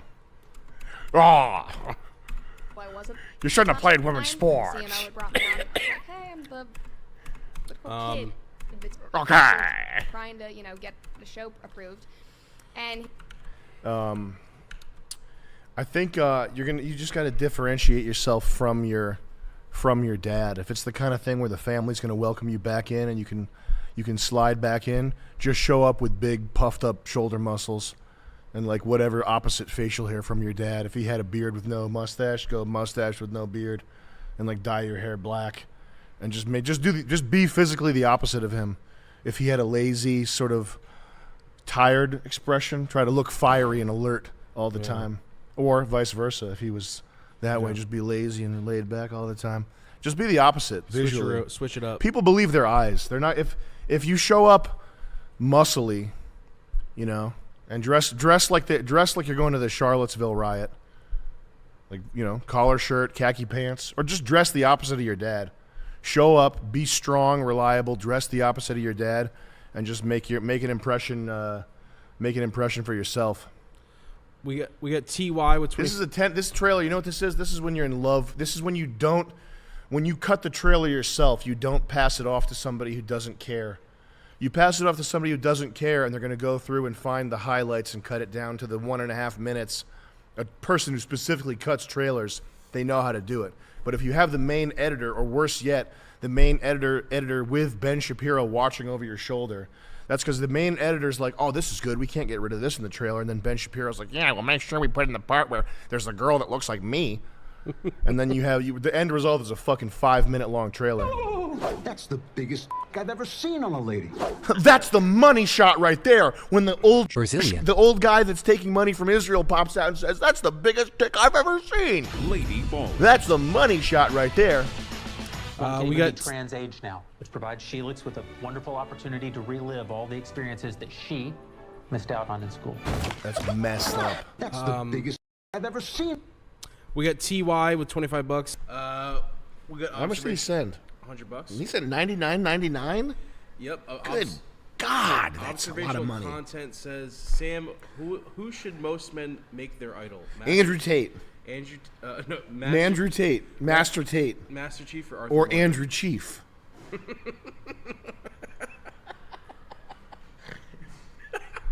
Master Chief or Master Andrew Tate. or Arthur Morgan. Or Chief Andrew Tate. It's up to you. Master Chief is more like Andrew Tate. Arthur Morgan is more like Tristan Tate. I like Andrew Chief. If you really want to get into it, you start quoting Tristan Tate. The brother. Yeah. Okay. If you really want to show the depth of your knowledge and how legit you are, you quote Tristan Tate. That's the real right there. Andrew Tate, sleeper, heavy in the game, heavy hitting quotes from Tristan Tate. Andrew Tate's great, but it's mainstream at this point. They teach that in school. They teach that in middle school. Yeah. You want to have Pill Kingpin sent $38, said punch the camera as hard as you can. Yeah. Listen, Andrew Tate, they teach that in basic K through 12. Andrew Tate class. Tristan Tate is more a thinking man's erudite. Okay? Now if you want to know what you go deep here, Chris, and get to Taproot. Yeah. You want to touch down on planet Changu. Emery Tate. Who's that? Who's that indeed? Is that another brother? Master chess player. Whoa. CIA agent. Real legit. Really? Oh yeah. You kidding? And that's their brother? Other brother? Are you asking me that for real, or are you doing a bit right now? I don't know. You're not. I thought you were doing a bit. No, I don't know who that is. You really don't know who that is? What's his name? Emerson? Emery Tate. Emery Tate. You don't know who that is? Is that his father? Is that a joke? No, I don't know. You could be running a bit right now. I wouldn't know. Okay. I can't tell if you're fucking with me or not. I'm not. I'm about to look it up. On what? Your phone that's running the YouTube stream? That's a good idea, yeah. Make sure you break up the stream and ask that question to Google some inconsequential piece of information. Come on, Chris. Emery Tate. Emery Tate. It's where it all started. Guys, it's where it all started, okay? Emery Tate. Now, we need to boost this stream a little bit. We got Fred with the $20. Hey, Chris. How can I be cool and swaggy like you?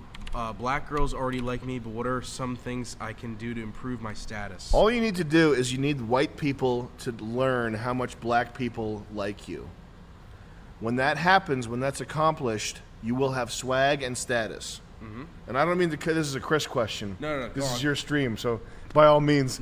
But listen, I would recommend just get a picture taken with the black people that like you, hanging out. Wear it on a shirt. Get impact font that says "My Friends," and you would literally increase your swag and your social stock with white people if you did that. Both in a real sense and like an ironic, funny sense. Like no matter what group of friends, if you had a picture of you with a bunch of black people smiling, and then it says "My Friends," that's like the ultimate shirt. Yeah. You probably get laid that night. By a white girl. By a white girl. Yeah, no, that's the point. Go ahead and give your answer in that. Oh, the hot tamale. I don't know. It's just so in college I dormed next to pretty much the entire basketball team, and I used to make beats like hip hop shit, and they would just hear it, and they Who was loved this white me. boy? Yeah, and they loved it. They loved it, and I don't know. I'll tell you what. Wear basketball shorts. There might be something to this chewing and spitting disorder. Yeah. It's low-key fire. Oh, you're doing the hot tamale spit? Yeah. Sequence? I don't need to eat all that candy. I just want the taste and then sensation that I was eating candy. It's too spicy. Will we get more viewers if we stand up?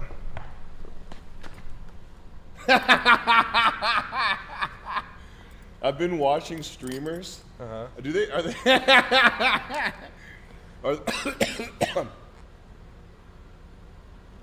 the fights they do, are they fake fights? Oh, like Kai Cenat? Like that shit?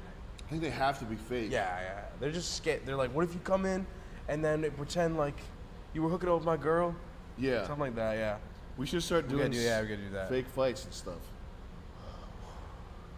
Chris? Yeah, like I come in, I get the wrong order for you or something. Yeah. And you flip out. I feel like if we're standing, it's going to make it more legit. Like, look, we just gained 27 viewers just from standing. Oh, shit. Let me film this. I'm filming it. All right, do we have chats to read? Yep, we got OpSec with the $20. Hi, Sam. My girlfriend is visiting Boston today and tomorrow. Would you be willing to do stand-up at the Middle East on either night? No. She's a really huge fan, and she really wants to see you live. Thanks. No. We get a stream, unfortunately. I have to stream from now until 2027 to pay my IRS debt. We got Red Ned with the 50 Australian.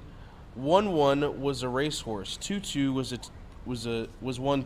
1-1-1 one race. 2-2-1-1-2. Yeah. Cool. We got Jay Keezy 93 with the $20. Girlfriend and I broke up. My dog is having separation anxiety and howling when I leave for work. I like my dog more than my job. I'm in a bind. I have no ties to this area and might sell my home. What do you? The fuck are you talking about? What would you do? Work from home? School? What'd he say? Him and his girlfriend broke up. Dog. Hold on, Kai Sinat's calling. My dog is having separation anxiety and howling when I leave for work. I like my dog more than my job. I'm in a bind. I have no ties to this area and might sell my home. What would you do? Work from home or do school? I'd bring the dog to work. Yeah. Or my dog is having separation anxiety and howling when I leave for work. That's awful. I hate that. I like my dog more than my job. I'm in a bind. I have no ties to this area and might sell my home. What would you do? Work from home? Question mark. School?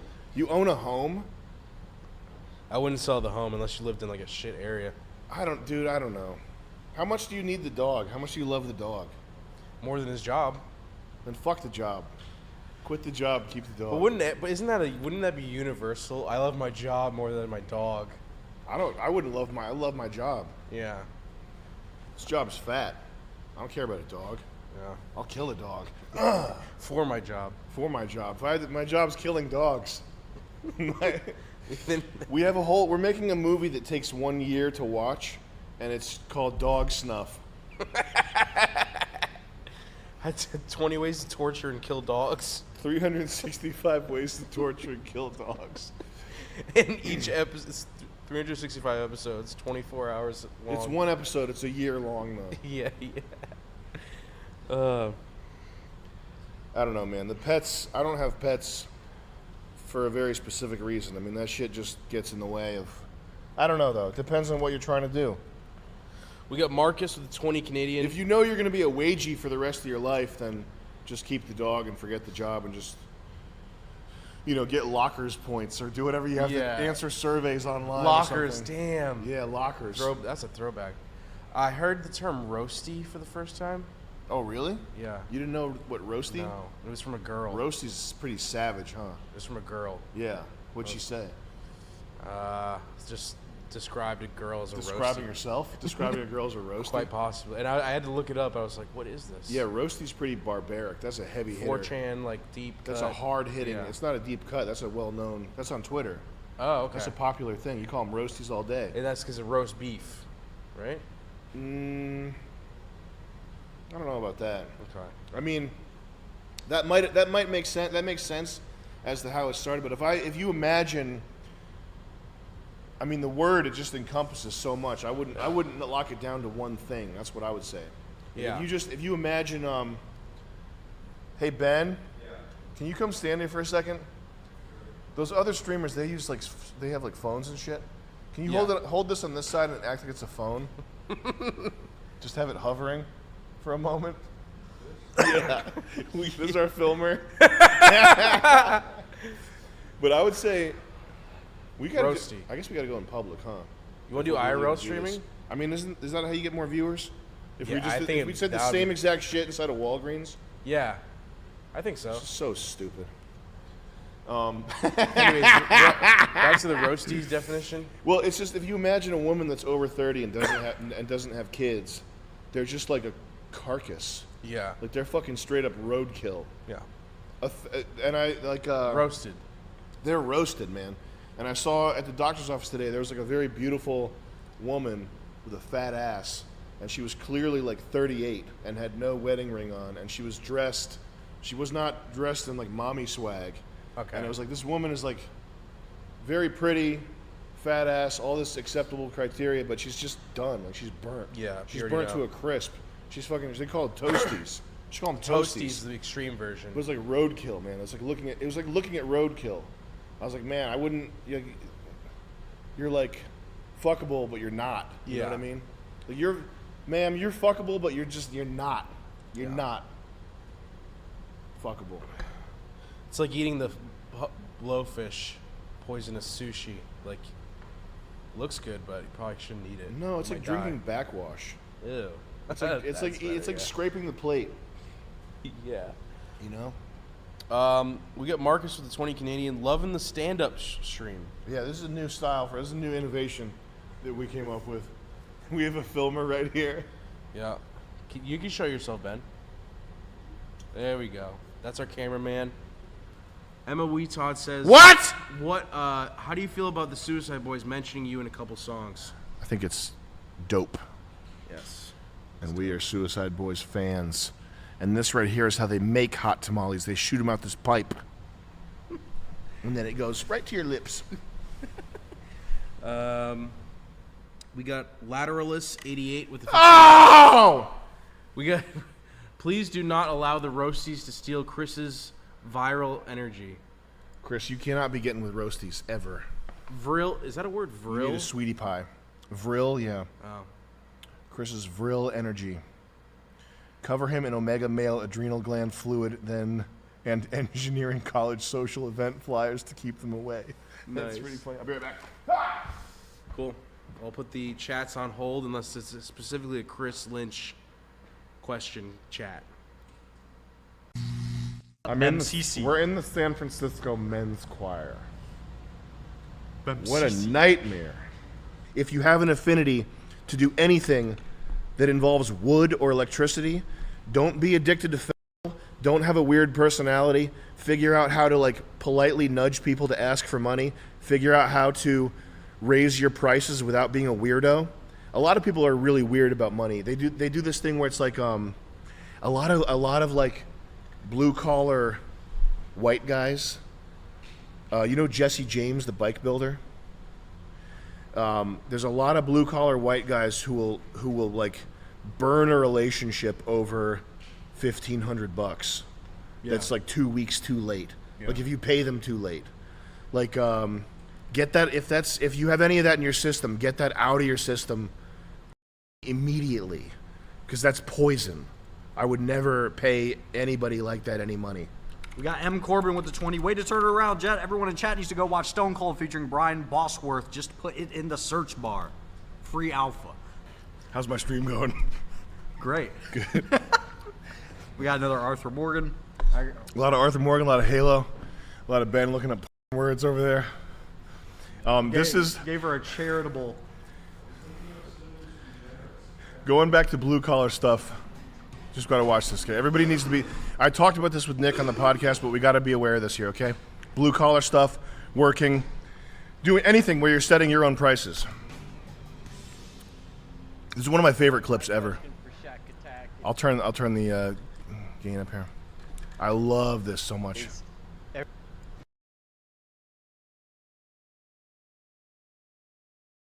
So this for you Zoomers. This is Jesse James right here.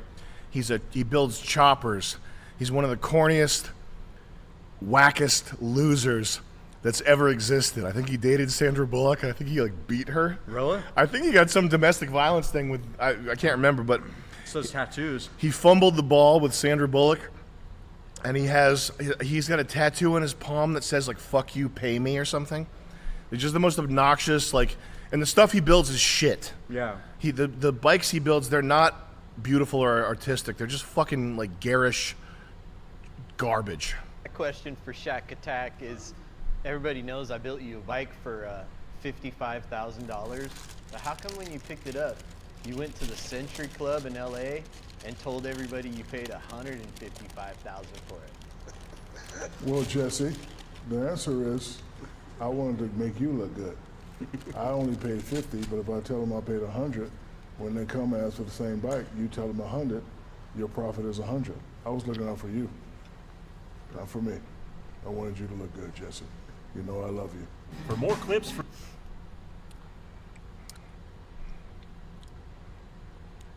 A lot of you guys need to internalize this. To the Century Club in LA is Like, not just like the bad. It's like white trash business practice. Yeah. Which, like, dude, you owe me $750. Like, regardless of what the circumstances are. Like, Shaq's trying to help him out by boosting his business, and he's a fucking know-it-all prick.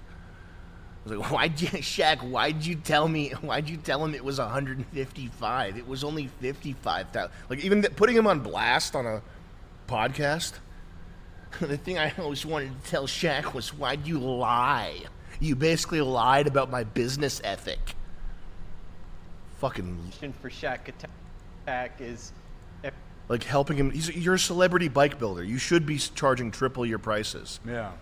Shaq is showing off the shitty bike that you made, saying it cost triple. Yeah. That's a fucking gift right there. Yeah. And then the guy, I wonder if he got a call. Shaq's cool. Shaq is cool. I wonder if he got a call where it was like an order. Yeah. Like, I want one of those $155,000 bikes. I bet Jesse's the type of guy to answer the phone and be like, they're only $50,000. Shaq was lying. Your friend that told you to hook me up with business, he's a liar. Get that fucking shit out of your whole vocabulary. Got these real quick. Also, we have to end in 7 minutes. Yeah. So, guys, no more chat reads. Please. We're stacked up. Crack Daniels with the 20. Can you guys watch Dracula Flow 3 real quick? It's like 2 minutes. Well, considering we only got 7 minutes left. That's a lot of minutes. That's like half the stream. Yeah, that's a big chunk of our change there. What is that, Skibidi Toilet? The Skibidi Toilet video. Oh. Oh, wait. Is it literally? What is this? Is it some guy? Is it like a funny rap? Crypto Wagey Extreme with the 20. Are there any plans to integrate Web3 crypto into Fish Tank in the future? Yes, Mondo Megabits, but that's it. We're not going to get too deep into the crypto thing. We will have a little bonus for Mondo holders who supported our drop. You will have some special privileges on the Fish Tank site. Ragman 2.0. Discovered you guys a few months ago, and it got me through some real tough times. Love all the awesome life advice, and also, Jet, love your music. Hey, thanks. Thank you for the positivity, my friend. 8th Street with the 25. Taylor Swift concert downtown tonight, so I'm getting out of work. I might find myself in a vehicular self-defense situation against hordes of identically dressed women wearing sequins and white boots. Godspeed. Well, you paid good money for those tickets, man. You probably don't got any money left. You probably got nothing left to live for after I heard she's giving out free butt in the backstage area, though. That's why So the if you get back there tickets. fastest, you'll get free butt from Taylor Swift. Madden Williams. They should do that to sell tickets. Yeah. You go watch them, then you get to fuck them. Yeah. Sex tickets. Tony 2 Pumps, thank you for the 5, man. Bojangles Fries, what's your opinion on the new iDubbbz apology where he apologized for making content cop? Also, loving the stream, Sam. Keep up the awesome content. I don't want to shit on iDubbbz anymore. It's all good. Haven't watched it. Yeah. Didn't get a chance yet. But let's just leave that be. It's over, guys. Dear God. Red with the 5, thank you. We got Coley Head with a 5, thank you. Rage Against the Anal Beads giving out 5 memberships. That's charity, okay? Lateralus 88. Speaking of cultural wasteland poo poo pee pee, have you seen Bert Kreischer's The Machine movie yet? It has a 25% on Rotten Tomatoes. The critics, but an 87% with audiences. I bet he does his signature laugh in it lots. He should reenact the American History X curb stomp scene with me as Derek and him as the black guy. That would be my favorite scene of any movie ever. I'd give him an Oscar for that. Fella, thank you for joining Zombie Biker Badass. That's pretty badass. Epic Mealtime, welcome to Severe Beast. Hey, what are you doing here? With these ragamuffins. And he gave out 10 memberships. Guys. Thank you, Harley. One of you has a Severe Beast membership right from Epic Mealtime. Hell yeah. 10 of you. Straight from the horse's mouth. The Albino Buffalo giving out 25. Would a Mosin Nagant or Polytech double folder appear in MDE content at some point? Do you guys think it'd be cool to remove NFA from law? I think we could use all kinds of guns in there. Yeah. Be good. You just spice up any scene with a gun. Yeah. Doesn't matter. Just be holding it while you're talking to a lady. You know? Or it could be a romance scene. It could be making out, or just, asking her to make out and you're holding a gun that's not pointing at her, but you want to make out with me? That reminds me of on Fish Tank when you went to go have like a conversation with Letty, and you went up there with the boxing gloves on, totally unrelated to what you were saying to her, but it just adds that unease. There's a little bit of a threat. Man, in the dark too. It was like totally dark in there. Man, you haven't watched Always Sunny? Oh, I have. Okay. Over and over again. Do you remember it's the implication? Yeah. Yeah, that shit. Man, those guys were just so mint. That's my favorite show. Those guys were all time. And the lady, the girl too. Oh, she's so funny. They're all hitters, man. Do you know like the story about season 1 and how she almost left the show and stuff? No. She was gonna her whole role in the show is to be like the straight shooter and like the sane one that the audience could relate to. But at the end of season 1, she was like, "You gotta let me be a piece of shit too and let me be funny or I'm gonna leave." Yeah. And they were like, "Okay." Good girl, man. And she might be the funniest female. She's like the only funny female. I can't name anyone else. Fucking She's A. so funny. Great show, man. Yeah. Derek Easton, thank you for the 5. Weiner Herzog with the 50. Sam, I quit smoking weed after a decade of daily use. Hey, thank you for the 50. Good job, buddy. I've been a week free and haven't felt clearer in years. I knew I had to quit, but hearing you talk about it was the kick in the ass I needed. Thank you so much for that and all the laughs. Hell yeah. Safety alert. Weed is for losers. And that's not, listen, I'm not saying, I'm not saying this to posture or anything or try to make it sound, it's just, you can't do anything that's gonna, you're excluding yourself from the world of success and fulfillment if you are doing weed. Just stop. You can't be a serious person and smoke weed. It doesn't work. Jordan with the 25. Thank you for Hyde Wars, Sam. Your advice has saved me a ton of grief in my life. It's nice being 23 and not ravaged by awful women and credit card debt. Currently taking on an apprenticeship in baking. Super excited for World Peace 2. My life is good right now. Nice, man. Sounds good to me. And we got Bindi 5000 with the 25. I love the graphic intros and logo bumps in World Peace. Are you going to do something similar for Season 2? Do you have any personal favorites from Season 1? Mine is the Chinese intro. JJJJJJJ. I think mine might be the Chinese intro, too. And no, we're not going to do graphics for Season 2. We're just going to do black and white and make it artful. Yeah. Black and white slow-mo shots. Simple white titles on a black screen. Just keep it simple and Kino. tasteful. It's very Kino. Bunch of members here. Rudius Maximus with the 25. Hey, Jet and Sam. Hell yeah, always sunny. What are your guys' favorite episode? Mine's the water slide AIDS one. Much love. I like that. I don't know my favorite episode, but my favorite scene is when Frank steals the boat.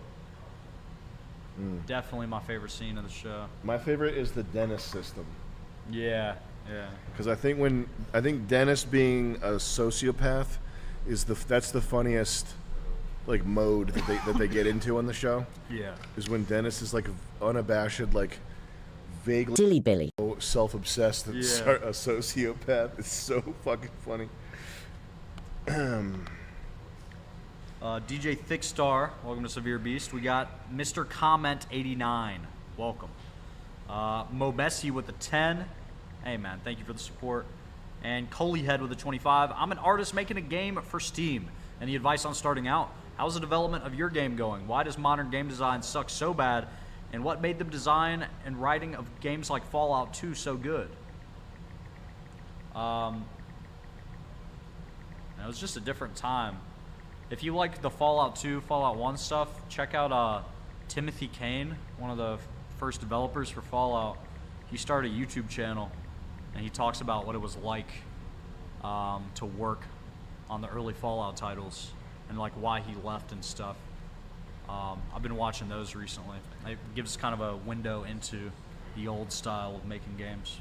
I think the game design stuff, it's kind of like, it reminds me almost of MMA, where if you're doing UFC, there's like a meta game where you have to do like calf kicks.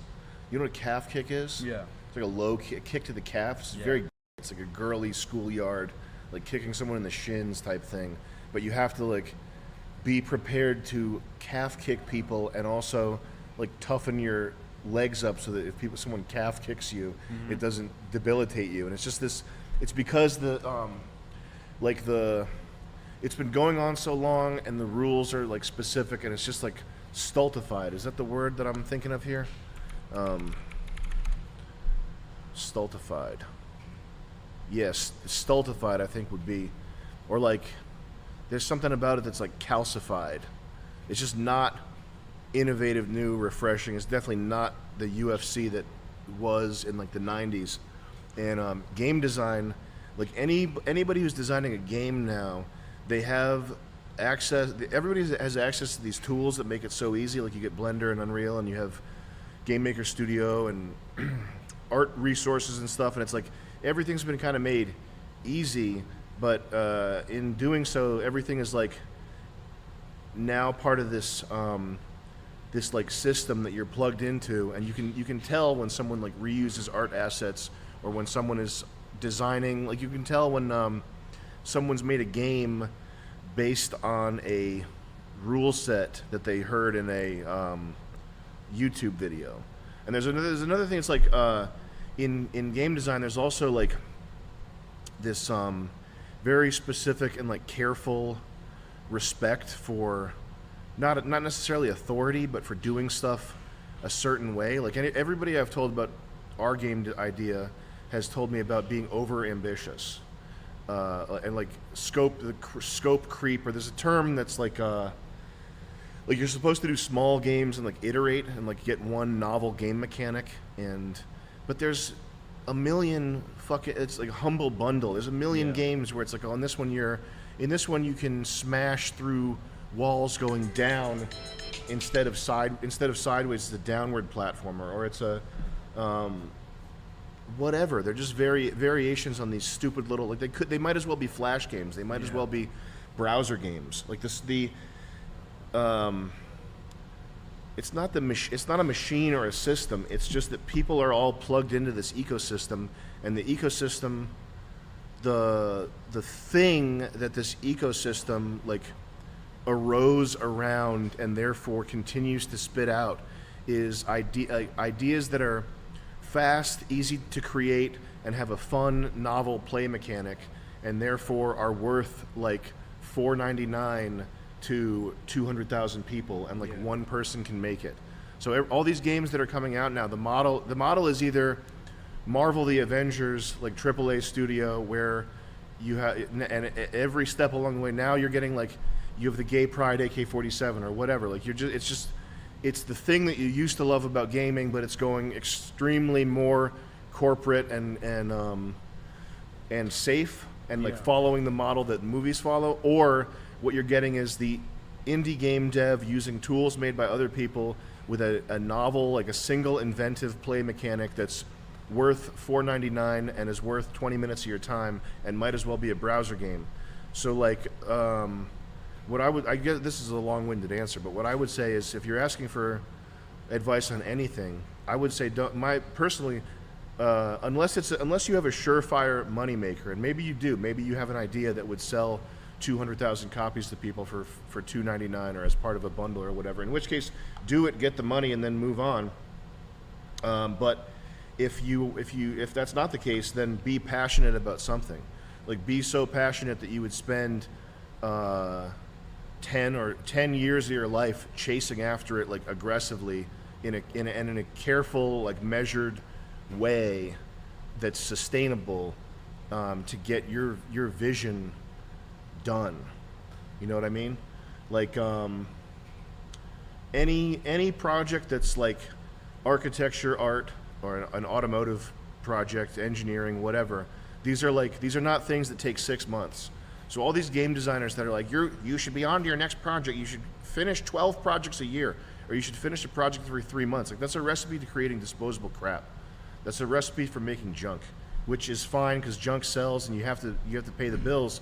But you know, if the world doesn't need more junk, so make something you're passionate about and burn your life to the ground trying to make it happen. You might as well. What else are you gonna do? Watch fucking TV? That You might as reminds me well. of this like GDQ talk I watched, and it was this guy. He was like, kind of flexing that he had shipped several games successfully, Mhm. and then when he got into like what games he made, they were all like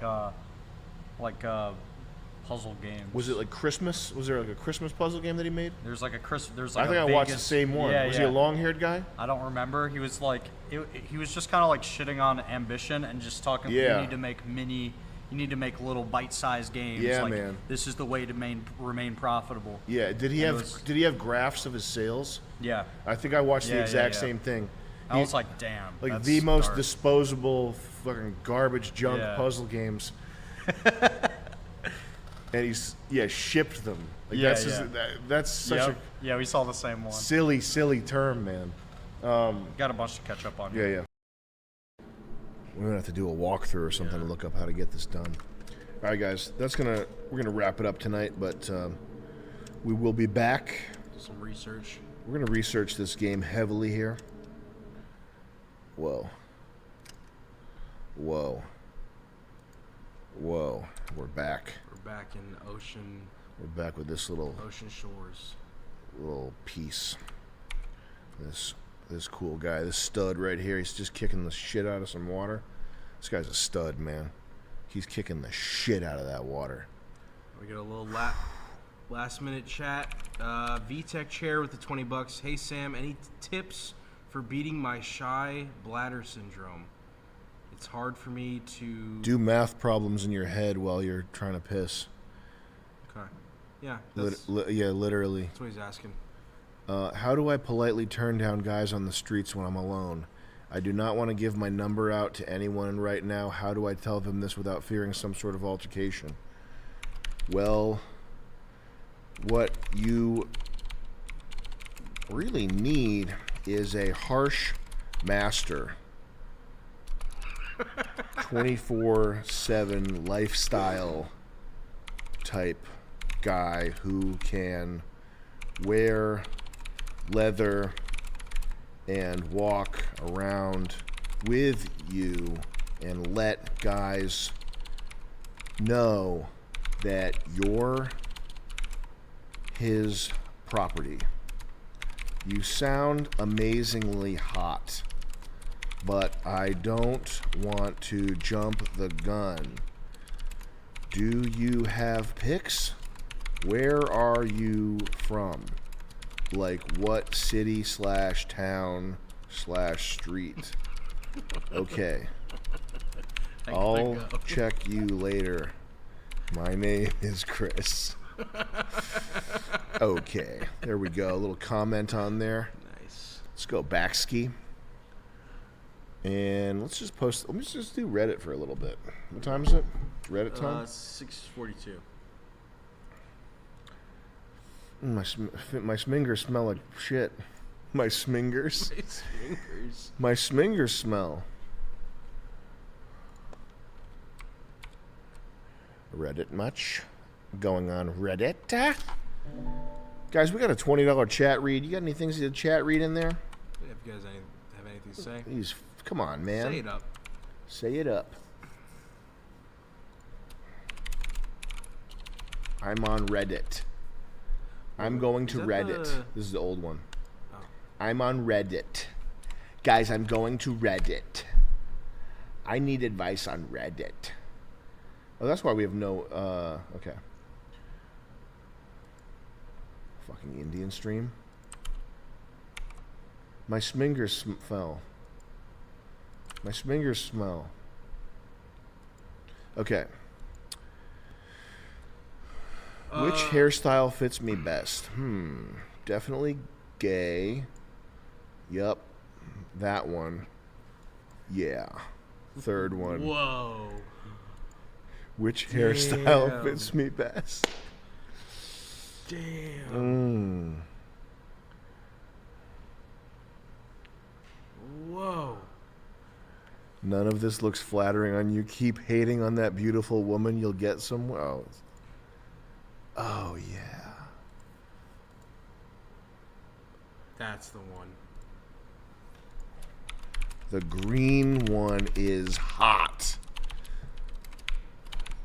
This is coming from a harsh BDSM master who has seen every type of beautiful woman. We have Wouter Van Beek with $20. Yo, Sammy D, should I sell my busted up 04 Tacoma with 270K miles for not much and go into debt to buy a 2014 Raptor with 90K No, so I you can feel like a fucking big idiot. man? Or should I run the You fucking idiot. the Tacoma until it dies? What a fucking idiotic question. Also, the first gen Raptor's not even cool anyway, but that was a fucking idiotic question. If you have a Tacoma or a Toyota truck, you never sell it. Never. Unless it's a 4Runner, only because people pay ridiculous prices for 4Runners. If you have a 4Runner, that's like people pay stupid prices for 4Runners. But don't sell a working Toyota pickup. That's the dumbest thing I've ever heard. We got You should get this haircut though. the Jolner. The Jawbreaker of Providence. With $20, hire Fiverr Indian woman to read $2 chats in bottom corner at 30% volume while you stream. Don't even acknowledge the $2 chats. Yeah, it's a really good idea. Yo, we got Matt with 20. Yo, any chance you and Nick will stop by St. Louis on your comedy tour? Probably not. We're doing the top 15 regions. I don't think St. Louis is in there. We got demographic wise. Kaifus with the 20 Australian. Sam, can you please help me? I am Indian. Yes, we can. Yes. We got Lateralis 88 with the $20. Sam, what Harry Potter house do you belong to? The Goobygims, the Gribblegrops, the Chumble Wagners, the Brick Shatters, or the Secret Fifth House? Am I the asshole for asking future mother-in-law not to tell my toddler they make her sad? My oldest son is 3 years old. My fiance's mom came over a few weeks ago. When leaving, asked my 3-year-old for a hug. He initially said no and walked away. Oh, this is just summed up. We're teaching 3-year-old that he's in control of his own body and self-defined boundaries regardless of how it makes someone feel. What Harry Potter house do you want to? Future mother-in-law.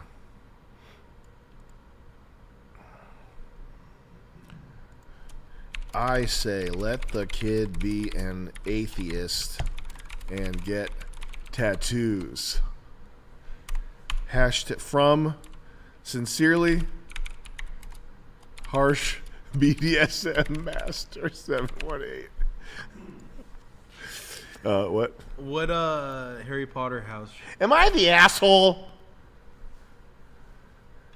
What Harry Potter house you want? No, you're the silly Billy. How many people in here? Now, how many people has Nick been getting? More than me? 2K. More than me? No. Why? Is it because it's getting dark earlier? What are these people doing that they're not on the street? Guys? Maybe it's because Friday night. What are they doing? Going to play pool at the local sports bar? Could be. No! Gaming? I don't know. What'd that guy ask? What Harry Do Potter you house? I'd be gamble fucking guns, fribble swords? frobble. I'd be fucking fribble frobble, man. And thank you, Simon Miller for the 20, and thank you, Lude Mike. I wouldn't go to public school though, because the teachers are all rapists. How about that? It's true.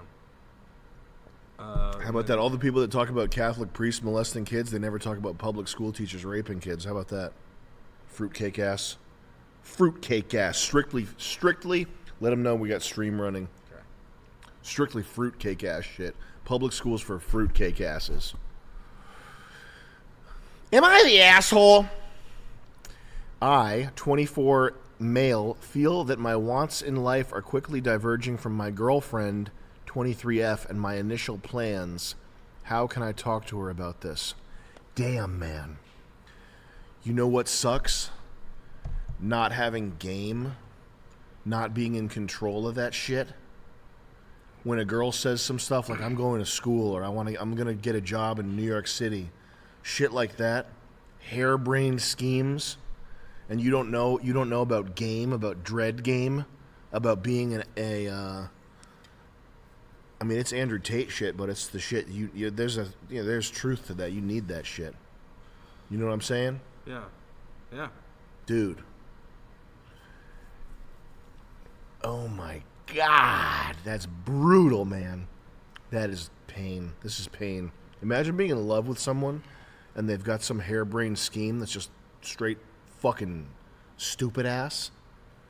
And you don't know, you're not equipped. You don't know how to take control of that situation. That is painful, man.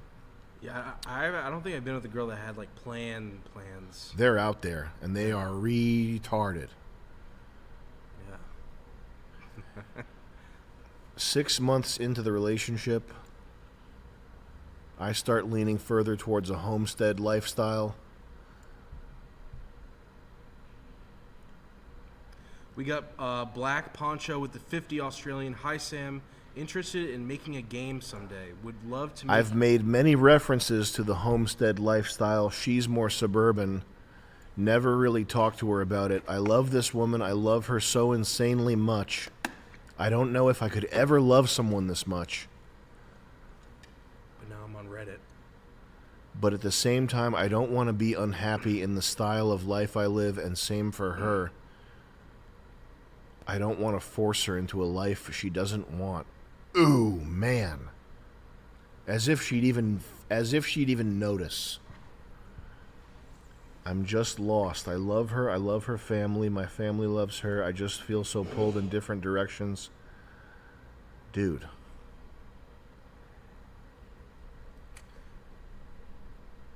We got Black... Homesteading is rough. I'm sure people who grew up. Blah, blah, blah.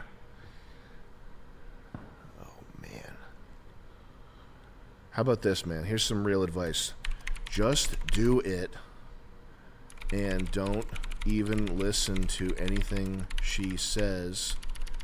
When she complains, make sure a small puppy is around to surprise her. The basket.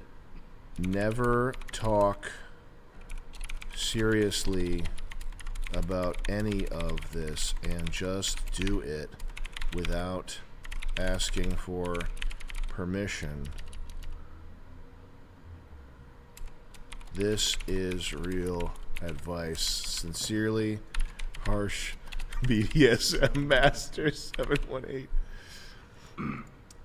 Women are they are blobs of clay for you to imprint your whatever on. Style. And I guarantee you, when you find a girlfriend a year into dating you, I know she'll be into metal music and guitar shit. Oh yeah. Because that's what happens. You just imprint upon them. If you're ever wondering, talked about this before, this girl knew all about right-wing politics. She's so cool. She knows all about Varg. She knows all about, I think that's her right there. She's amazing. She raised our children together. She makes food every day. She grows raw milk and cheese, and she's woke like me. Like, she gets it. Like, if you're not growing your own cheese and milk, you're a cuck. If you don't make your own cheese and milk and live off the grid, you're a cuck. Because the most effective... I'm in the trenches culturally, making shit that lasts But I'm a cuck because I don't live on land. I don't own my own land and live in the middle of nowhere and do nothing and get 200 views on BitChute. Yeah. So I'm a cuck. But my trad wife here, she's a whore. No, Question? She read a lot of books and learned it on her own. Oh, that explains it. Gee whiz. That explains it. If a girl has any political opinion that's not formed based on what she heard in school, it's from the last dick that was in her. Do you ever do this? Chest out, shoulders back, eye contact, firm handshake. It always works. It always works. Oh, it went up 25,000%. But bars were also busy during the day. Mm-hmm. You'd have dudes like cut out of work and be like, well, bar time. Yeah. You know, like you'd go to a bar and it was like hopping. My dad said that. He's like, you go to a bar at like 2, 3, you know, like guys that work second shift or something like that. Also, shift workers. That's not I feel like we used to, warehouses are shift because of insurance. I'm sure people injuries go up at night because of fatigue or whatever. But like you'd go to a guy that worked from like whatever 2 a.m. to 7 or whatever, you get his nap, but you hit the bar at like, I'm good. I go to work at 4. I get loaded till blah blah blah. Like is society worse? I don't know. I think the toxins and stuff was a lot less, and even the quality of the food was maybe perhaps better, and even the alcohol was better. It's probably cut with a lot more things that give you worse hangovers and this and that. It could be just paranoia or age, but I would expect things were better back then. Quality of life, generally speaking, was an order of magnitude better than these days. I guess, like with inflation and all this shit, the Indians and all. Like, it was different back then. Yeah, the only thing I know for sure is that society, it was better in the 90s. I think it's hard. It's so hard to get a beat on anything because the movies, the TV, everything is so like highly propagandized. Redefines it. Yeah. But the one thing I have heard is that in the 80s, everybody had money. Yeah. Like not like rich, but like, dude, back then everybody had money. So the cost of everything was down and the dollar was up. I just feel like it was more manageable. Yeah. Like there weren't people operating with 1 month's rent or less. Yeah. Everybody, nobody.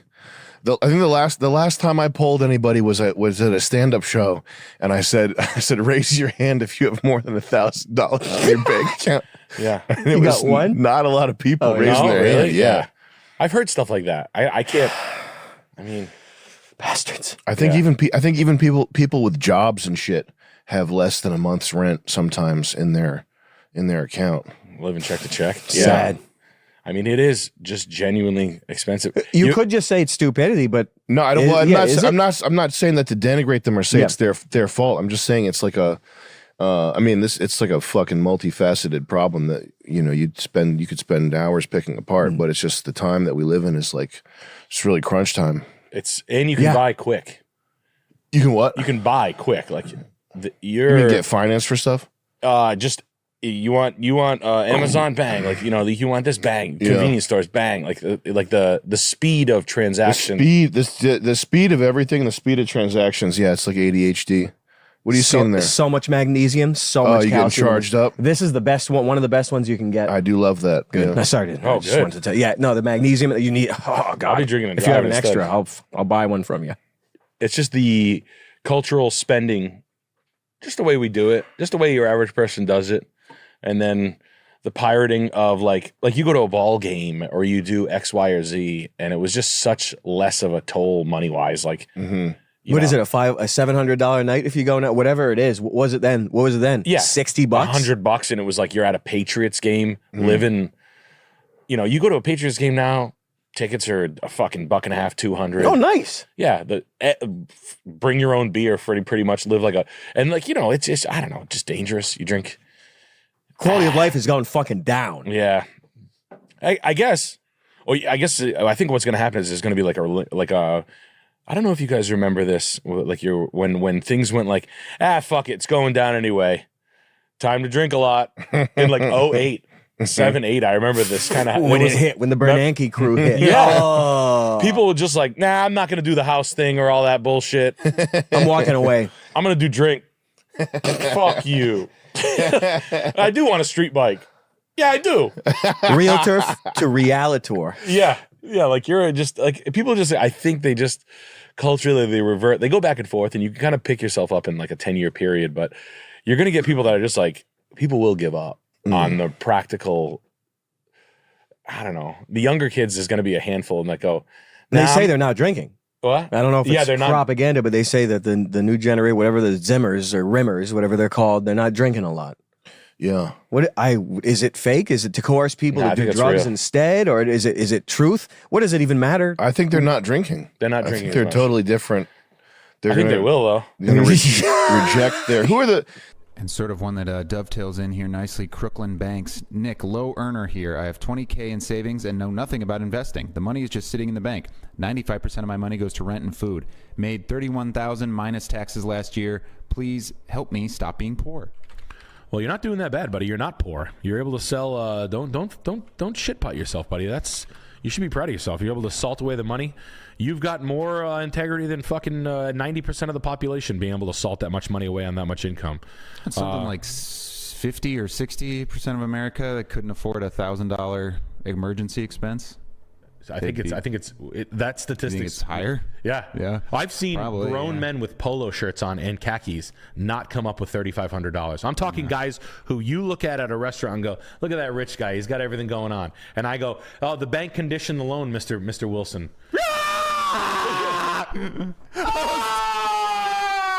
Oh, so you fucking dick, dude. Like literally, man. And I know that's probably, but like I mean, I'm not kidding you. I've seen gray golfers that look like.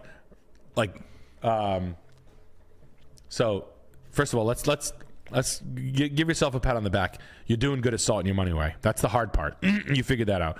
But I mean, literally, like what I mean by condition the loan is they come in. They bought a cheap lease at Mercedes in 2013 when they were sucking dick to get rid of cars, right?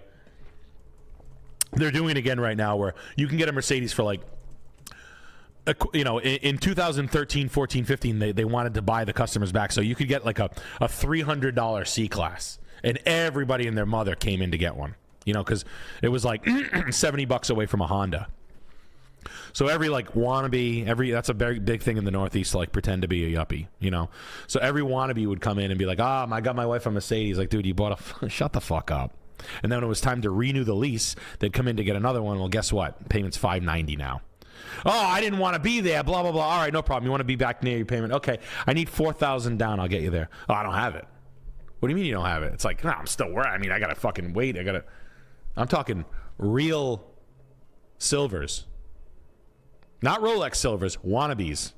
Broke ass motherfuckers. So that is not you. All right? You are better than that. Now, how do we make more money? You got to hustle, man. It's got to be something. I like, right now, man, if you want to, I like a side hustle. I'm hitting antique stores.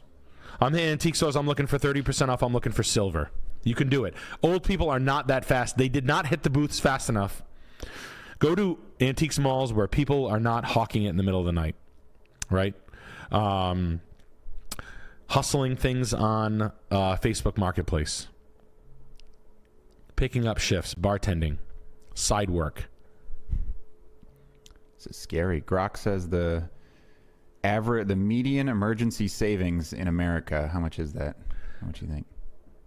$374. 600. Yeah. Crazy. I mean, you got to factor in. How about how about you? Can you lob out the bottom? Can we lob out the pores? Perhaps. Yes. You know what I was about to say. Yes. Colors. Yes. Can we lob out the rainbow, please? So I mean, it's always going to be side work, man. That was mine. That was always my side hustle. I did yard sales, man. I went to auctions. Auctionzip.com is your friend. Type in your zip code, go to an auction, pick an item, and have fun with it. You can hustle things. There are things there. War, militaria, petroliana, baseball cards, rugs, decor, lamps, vases, china, action figures, sports memorabilia, clothing. You pick your battle. I'm not going to tell you which one. You do you, okay? It could be anything, all right? Junk removal, right? Work on your back. Chuck in a truck. That's why, like, honestly, for all you guys out there, you want something that I really like, buy an 04 Tundra single cab pickup and go do cleanouts. I'm $150 an hour for me in the truck. I haul it away, plus dump fees. You'll figure it out. You'll figure out how to do it. A truck and a trailer, all legit. Shitty old truck, shitty old trailer. You can make $400 a day. You think I'm lying? Trust me. A dumb back makes $250 to $400 a day. I've paid guys that have asked me if I wanted, quote, do you want a Percocet? Ends of jobs when you got clean out, you're cleaning up construction rubble. I'm not kidding you. This is a thing. I've paid dudes cleanouts, stupid shit, floods, not disaster restoration. Guys that are like the skilled trades. Hey, clean up all the drywall, get it in the truck, haul it out of here. Dump fees plus labor plus truck. It's a stupid thing. I swear I've done it. I did it when I was broke. I did it for my buddy Adam. He had houses. He'd evict people. I was $250 a day. I had access to a dump truck. I'd have to pay $75 for the dump truck. He paid that. So it was $75 for the truck, $250 for me, and then the dump fees. Who else is going to do it? The guy's a fucking lawyer. You think he's going to go put his fucking sweatpants on and go pick up poor people's cockroach eggs? No. You hire a moron like me. And I did it to get myself out of a jam. In fact, I paid for my house with it. I said, just keep the money out and consider it a payment. You want to hit this house here? Yeah. Save up $1,000. Sam's rich because he's from a trust fund. He says we need $1,000 to work out. How much are you going to spend on a fucking chiropractor after you blow your back out? Okay? How much were you going to spend on weed? How much were you going to spend on weed in April? $400? Oh, dude, it's just $400. I need a quick $400 for my weed, dude. I need a quick $400 for my gas station food and vapes. I can't afford a coach. I did it myself. You know what? I was like, hey, they're trying to tell me that it's $300 for a piece of rubber. It says here on Reddit I could do it myself and save myself $1. And I went to Tractor Supply, and I got these heavy-ass, they weighed 500 pounds, took all day to get these upstairs. They never were flat. And this is just, all these problems sound like it's first world problems, but what it means is my home gym didn't get built, and I stayed fat, and I stayed weak for that much longer. So it is a first world problem. I'm sorry my problem isn't, I had to fish through a dumpster for a poop nugget.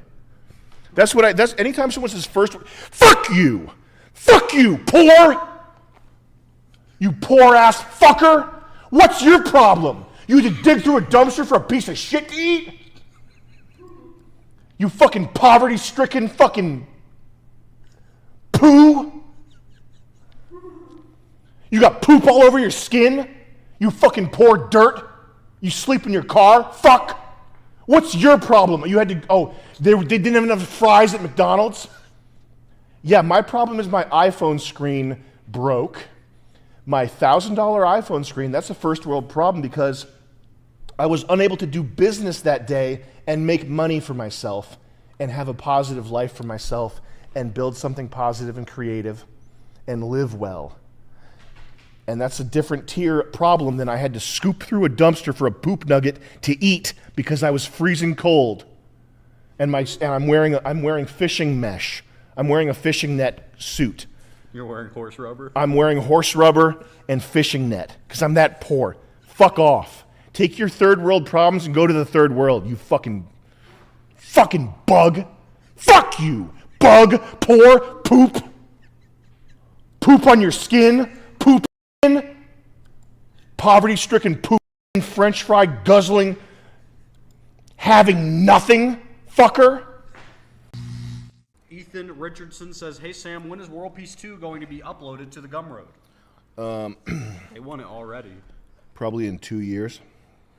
Could you take the page and stretch it vertically upward? Just to fill that little gap there. That gap is bothering you? Yeah. It's driving you nuts. Yeah. Can barely deal with it. Kim with the 250 SEK. Hello, big dog, Sam and Jet. What do you think about the Canon R5C? And say hello to the team in the studio for me. Hello, guys. and maybe give them a pizza party Friday for all the hard work. Lovely streams. Jet, you missed my 50 2 streams ago. Yeah, we've earned it. So many people are watching right now. I should do something epic though. Do you want to do something epic? Do we? But I'm so out of energy. I think I'm coming down with COVID. Really? No, I have it. I have like I don't know which one it is. I can't tell yet. It feels like COVID 21. That 19 is a bad one. 19 hits, but the one that I got coming down the pipe here is something else. Canon R5 is probably fine. It's listen, these DSLRs, none of these look good. They just look like junk. Like even the one that the Sony A7S, the FX3. So you should really just go with whatever is the most usable, whatever you have the controls, whatever camera with controls strikes you as being the most logical, whatever's the fastest to shoot with. We went with the FX3 because it's got good stabilization. It has the best autofocus. It's just the fastest thing to shoot with that someone who has a good eye but little training can pick up and shoot on. But if you know how to manually pull focus, if you have experience with cameras, these cameras are all interchangeable and they all look like shit. Like there's no image that you produce with these cameras is going to be a breathtaking, amazing image. It's just not. You have to get that level, you have to go higher. Like none of the the images that we've shot so far for World Peace 2, they're good. Like they're acceptable. They don't bother me. But there's nothing that we've shot where I'm like, oh, that's a good image. And that's the way it's going to be. As long as it looks better than World Peace 1, then I'm fine with whatever. It's not, and it's comedy. It's not supposed to be beautiful. But if you're going for beauty, you're not going to get it from a DSLR or a DSLR-based cine camera. It's just not there. And it's more about the lenses anyway.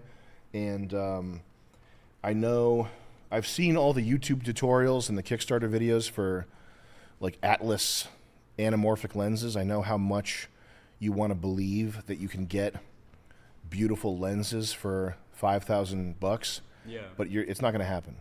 The beautiful lenses, if you want to own beautiful lenses, it's fucking $20,000 for one lens minimum. And there's lenses that'll get you halfway there, like they'll be acceptable, but they're not. You're not actually making something beautiful. You're making something that looks like a cinematic YouTube tutorial. It doesn't look beautiful. Like a good set of lenses is like $150,000 for super Baltars or old super speeds or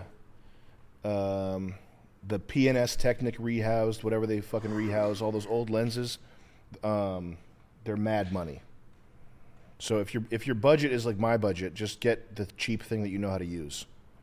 You know what I mean? Unless you're rocking with big money, then you can go ahead and get some serious shit.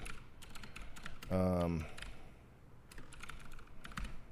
got Jacob with the 50. Sam, one time you said architecture was the highest form of art. Can you elaborate on that?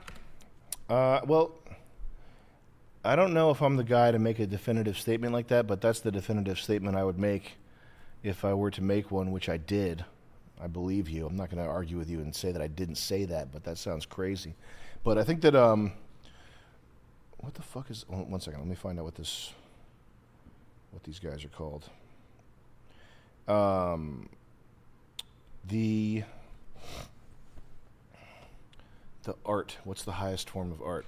A lot of people are like, back when movies first came out, they were like, I think Kierkegaard made the argument that movies are the highest form of art because they contain all other forms of art.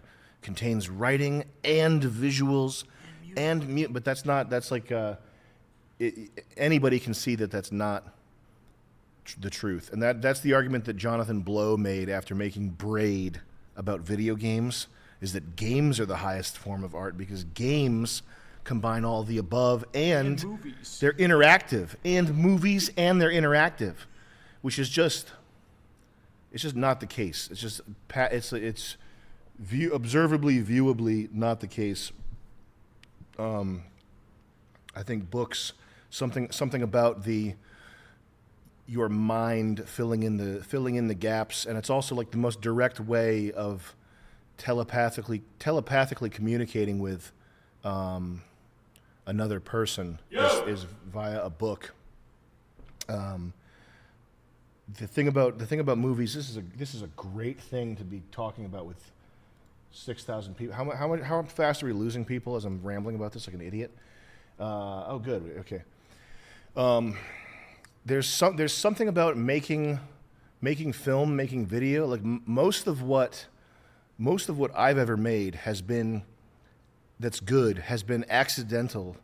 That has been something that I massaged. After this accident happened, I massaged it into a state that made it look deliberate. Anything I've ever made that looks good, and I know enough about filmmaking to know that you are never the image that you have in your mind before you set up in front of something with a camera. It never looks like the end result. It's just not. Nobody. There are filmmakers who are known for being fastidious and like obsessive and hyper focused on little details. But even with a mind like that, you are not in control of the final image. There's so much that happens accidentally. There is so much that happens that just, and it's not even big accidents. It's just like the way that the light falls on a certain person's face when they're turned this way is something that your mind never, you never could have made an allowance for before you were looking at it through an actual camera. So filmmaking is very not deliberate. It's also a fucking mess. Like trying to get more than two people in a room at the same time to do some coordinated action is a fucking mess. And even the best people in the world do not have that much control over the final product. They steer it in a direction, but their ability to steer it is limited. And I would guess that the same. I mean, I don't even have to guess. I've made enough crap in my stupid career to know that this is the case with video games. Like if you're through a game and you're gonna run out of money, you're gonna encounter some fucking weird gremlin that makes the whole game look weird, or when you have this texture and they're finally juxtaposed together, and you have whatever post-processing over it, it looks weird. It looks not like what you expected. This stuff is all accidental. With books, it is. That's not as much the case. Like books is the one where it's such a limited and basic canvas for your craft that you can exercise extreme control over it. I don't know why I'm talking about this. Is not relevant to the architecture thing. But yeah, I was thinking if the one art form that probably is the most difficult, transcendental, where it has the highest capacity for beauty, it has the highest capacity to make the highest capacity to affect the psyches of like regular people, of everybody, and is also the one that's the most transcendent. And by transcendent I mean it's like reaching towards God is what architecture does. And with all this stuff is made by men. Women are basically never any good at this shit. Women architects, the stuff they make is like from the devil. There's this one Saudi or Indian architect that's famous for making a bunch of stuff in London. Her name's like Kalipa Noor or some shit. And the stuff she makes, it looks like a glass vibrator. It's fucking nuts. Women with their bodies create the ultimate. This is from Frank Yang. This is a Frank Yang thing. Women with their bodies, just via a biological act that they have naturally, produce the highest thing that can be produced, which is a human life. obviously, okay? And men, all the activity that men do is an attempt to, I don't know, be as good as that. That's part of what the psychology that's going on there. Women can just, and this is not to denigrate childbirth, but it's built in with them that they can, by default, you know, and there's a lot of nasty people out there being born. Okay, there's a lot of people on OnlyFans shaving their heads, making their husband take their last, you know, these types of things. But we're talking about art forms. We're talking about books, movies. There's a lot of bad books. There's a lot of bad movies. There's a lot of bad music. Okay, there's a lot of bad people being born. But the act itself is like the highest act, and they have it by default. They don't even have to, you know, it's very difficult. They have to work for it, but it's not something that like they have to spend their whole life striving for. Okay, so men have to do all this bullshit to come half as close. And I think that my hunch, not having thought about it a lot, is that architecture is the one where the medium or the act is the closest to giving life. It's creating shelter. It's reaching out to God. It's building it's a collective thing. It's a civilizational thing. So that's why I said architecture is the highest art form. But I'm not really, I'm not an art historian, so I don't know. Maybe maybe VR games is the highest art form. Because it has movies, interactive, and it's real. And a headset. And a headset. None of your business. Welcome to Severe Beast. Should we do something crazy? Nah, I'm tired, and I also have COVID-27. That's how I got started. Oh. I had a shipping container on a piece of property that I had. I filled it every weekend. I had cleaning out my aunt's antique store yard sale. I advertised on Craigslist. I'd make $500 every Sunday. Oh God! And I would buy shit. I mean, the thrill of the kill. You're gonna be thrill of the kill. You're gonna be like, oh, boxes of shit. I feel like I'm Dexter and you're the Trinity killer. Yeah. I wish. Now Dexter's is the hot guy killer, right? Yeah. That girls like that's what made girls love serial killers. Nah, they just like them instinctually. They like them. Yeah, they love them. Trinity killer is nice. I thought serial killers were fake. Speaking of serial killers, we got a super chat here from PT Bruiser. Sup, devils? My 2012 Ford Hybrid Escape is drivable but needs a new AC compressor and suspension. Got quoted $4K to fix both, and I'm still paying $2K off the car note. How screwed am I? Love y'all. Come back to Texas ASAP. What are shocks? What would you call a shock job?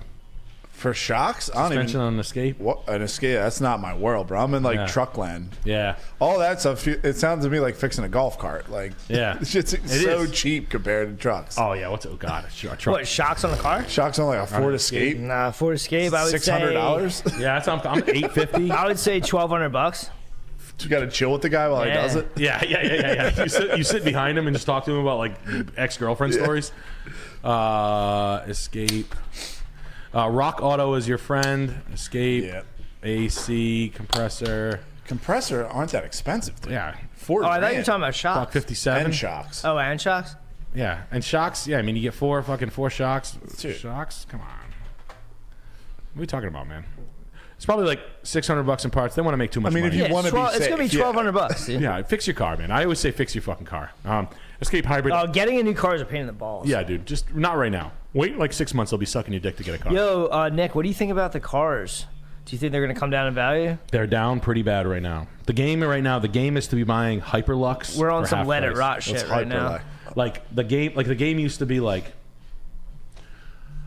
3 years ago when I was selling was like getting your hands on like rare bird Porsche shit. Oh, now it's like buying a Porsche Macan 2019 2020 Porsche Cayenne, sorry, not a Macan. Cayenne. Cayennes are sick. GTS spec, GTS spec minimum if you could. Or S. 25 or what?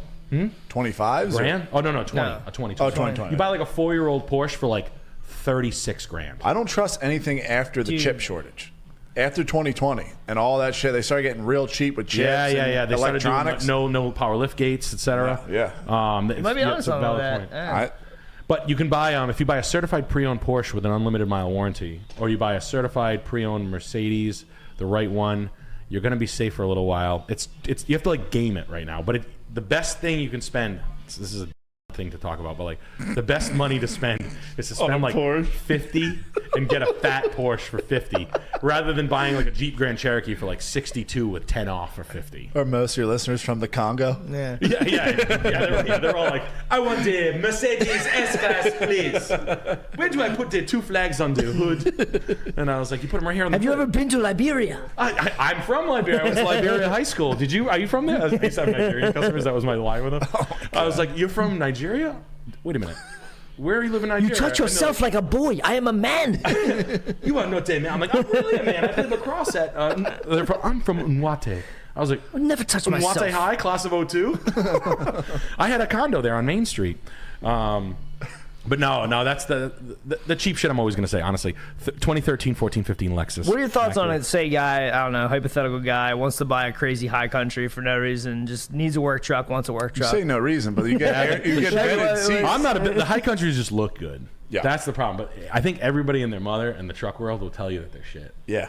I mean, it's an unfortunate reality. What about the guys who want an Illuma Duty 2019 King Ranch? I know, that's what I would say. That is a good my car. truck. What are your truck? You're a truck guy. My truck friends tell me the Ford diesel, the current diesel's the one. I cannot stand the noise the car makes when the doors open. He doesn't like the boo-doo-doo. If you could take that out of the Ford, I would buy one. I cannot stand it. I had a 21 350 Platinum diesel. Yeah.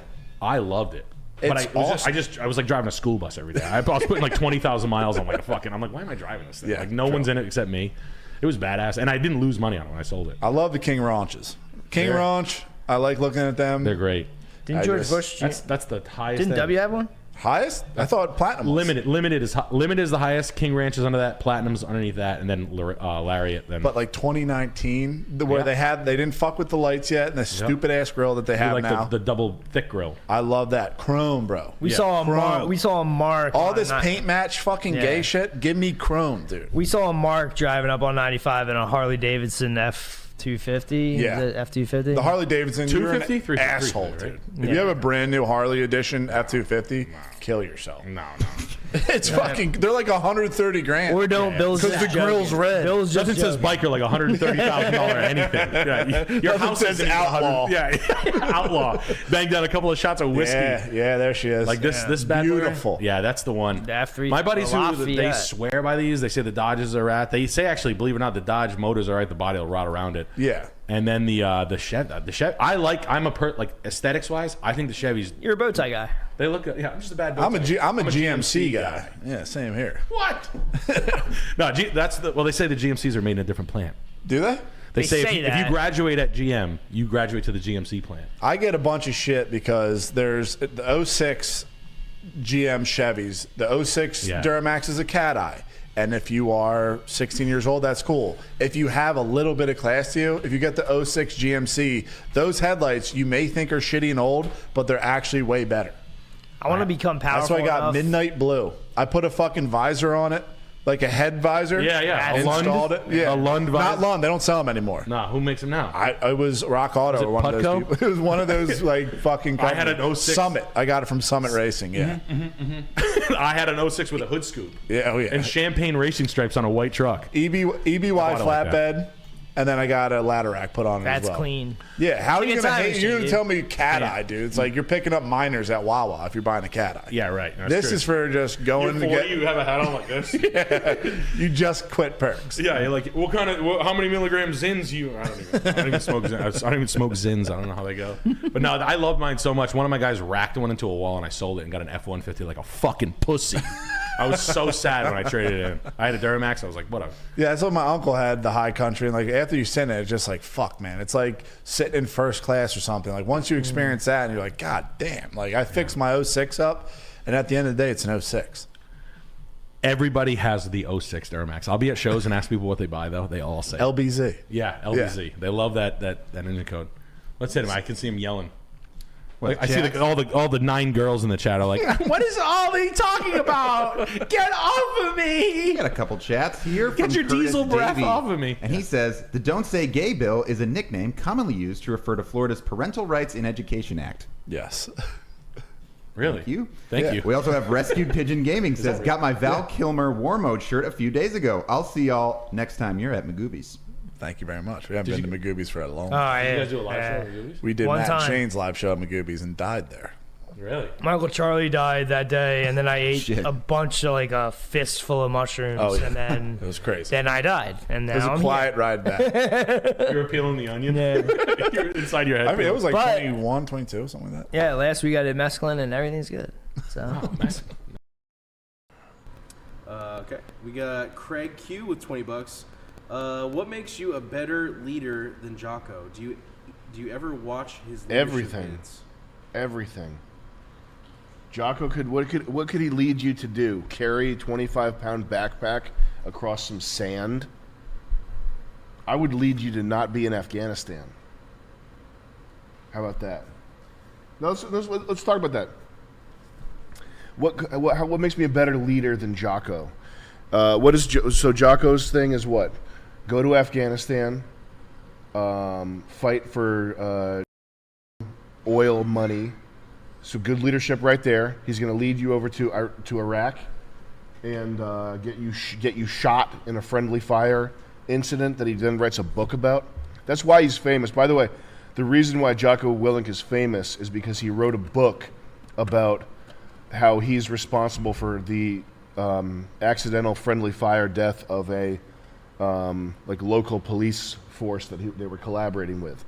That's why he's famous. It would be like if I went out and got in a car accident and killed somebody, and I wrote a book called "Gee, I really messed up," and that got me famous. That's why he's famous. You might not know that because he's been around for like 10 years, but that's how he originally got big. His it might have been a TED Talk or something. Extreme Ownership, I think it was called. But this is it's the idea of extreme ownership of your malfunctions, of your failures, which would be like, yes, I did get that guy killed, and that's why instead of coming up with excuses why he didn't get the guy killed, he's like, yes, I did get that guy killed. I did. And just like George Washington, I cannot tell a lie, I chopped down the cherry tree. Like, weirdly, that one admission, which is just kind of like, to me, that's normal. If you fuck up, you should probably just, realistically, a lot of the time, usually just saying that you fucked up is what you should do. But I guess in the military, it's so rare that he gets a pat on the back for.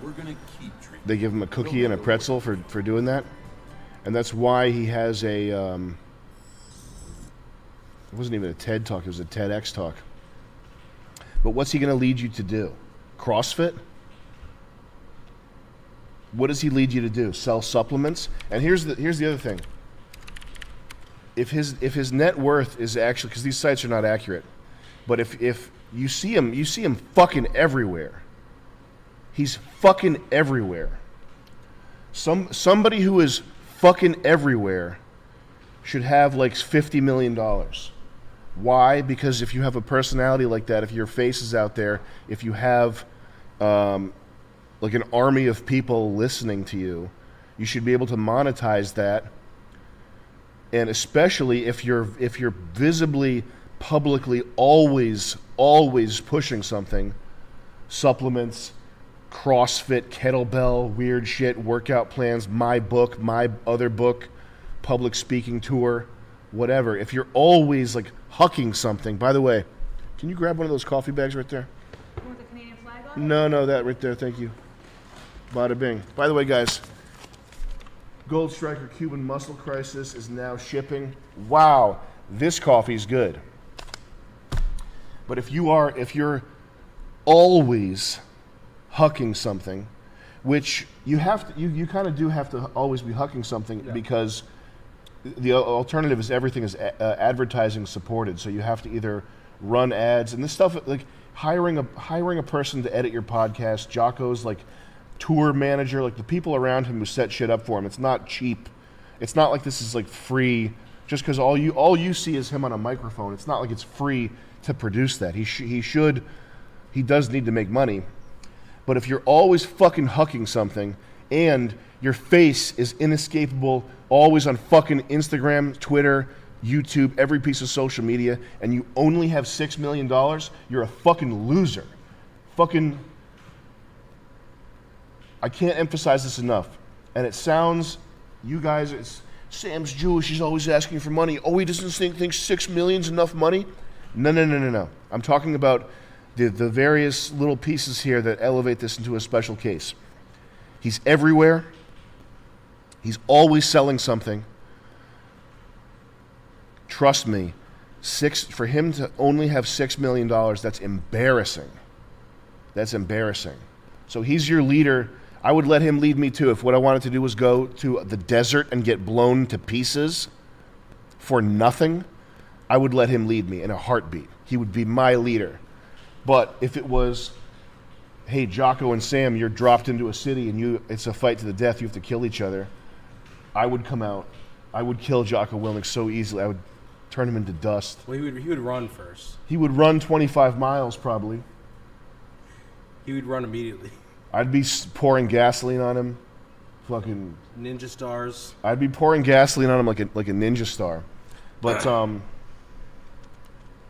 there's also, listen, if what you need is to find masculinity, then it's totally fine.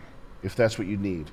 David Goggins, less so, because David Goggins is about this like just this punishing workout routine where it's like fucking run 50 miles and then run another 30 miles. The fuck are you even talking about, man? David Goggins, what the fuck are you even talking about? Jocko Willink, I actually like Jocko Willink. That's why I talk about him, is because he's an interesting character to me. And if you're a little worm in the mud and you need to find masculinity, and this is the sort of father figure you glom onto, good. Better than nothing. It's better than nothing. But if you're like, okay, I have some testosterone now I need to like figure out how to start a business, whatever, solidify my position in life, Jocko Willink is not the start a business guy. The supplement thing, what happens if he had an interesting story, everything that came after that was somebody else coming to him and monetizing his celebrity on his behalf, which is why he only has $6 million. He didn't start the supplement company himself. The supplement company came to him and said, would you do a Jocko branded supplement? And I know this because similar people and people in these circles have come to me and said the same thing. And they give you a percentage. So it's like he probably gets 20% or whatever of what the supplement makes, which is not close to what it makes gross, the net of what it makes. But it's other people coming to him and monetizing his celebrity for him. That's all the businesses that you see that are associated with Jocko. That's how they work. It's not like if you asked him to start his own business, he'd be like, oh, let's do a CrossFit gym, and it would just whatever.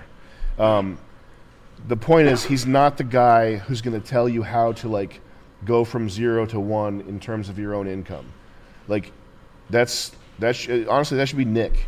If you need to know how to go from 0 to 1 for your net income, that's a Nick. Like the one that works the most for the most people is get a job selling cars. For the most unskilled, for people who are like unskilled, have nothing, have no fucking idea what they're doing, get a job selling cars. That's a good piece of advice, because you go out there, you get a trickle of income, and you start figuring out how the world works. But like this type of shit, and then Joe Rogan. Like Joe Rogan's day starts with an assistant going to get him a $15 green juice. Okay? And then he has the stuff that he has access to, and the stuff that he's like, it's not the same as having nothing in your life. You know what I mean? When was the last time Joe had zero anything in his life? Probably 45 years ago. Whatever. All right. Sorry. We got coding loser with $20. Sam, how has your dentistry training been going? I also have a fascination with teeth. Yeah. Well, I have a certain fascination with no teeth. We'll talk about that later. We got Night Trem with $20. Jocko means clown in German. Does it? Interesting. That's funny. We got Alfarius with $20. Hey Sam, is Alex Jones in the same league as Jocko? What do you think of Alex Jones? Alex Jones is way higher than Jocko. Are you Are you crazy? Come on, man. Yeah. Don't ask me questions like that. Dude, Jocko is... Here, check this out. Imagine... You don't even have to imagine that Jocko is 5'2" because he is 5'2". But imagine if Jocko were 130 pounds. What would you think of him then? Skinny. He'd be nothing. Yeah. You would be nobody. Okay. Yeah. You could do the same thing with anybody. You could do that with Alex Jones. You could do it with me. If you imagine that they're a dinky little fucking sport twink, but their body of work still holds weight to you, then it means that they're good. If you imagine Jocko Willink walking around like a skinny realtor with a leather jacket on, it's not that it wouldn't look right. It's just that what has he done that's it's all garbage. He produces hours of. That's the other thing here's the other thing. This is a major thing. Books back in the day, if you had a book that you got published, Chris, you know what a book is? I'm familiar. Yeah, but do you know what it is? A book is like, I have knowledge that's so important it should be passed on to the next generation. Yeah, you want to immortalize yourself, kind of. And guess what? I've lived 70 years, and the entirety of my wisdom that needs to be read or understood by anybody fits into 75 pages. And it's like the year that you released it, it's just the accumulation up to then too, also. And now a book is like, I'm trying to sell something. Yeah. It's just another way to monetize my personality. Yeah. And it's usually not even written. It's like ghost written. Yeah. What was the question the guy said? I forgot. Jocko and Alex Jones.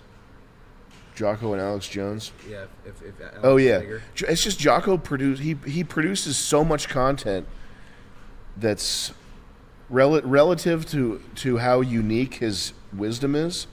It's not the value proposition is not there. Yeah. Like Alex Jones, whether you like him or not, he could talk until the end of time, and it would be interesting to somebody. Yeah. It would be of value to somebody. Jocko Willink does fucking talk it's all he does is podcast and fucking vlog and make Instagram reels, and it's all the same shit. And it's only interesting to people who have something like some kind of pathological fitness problem.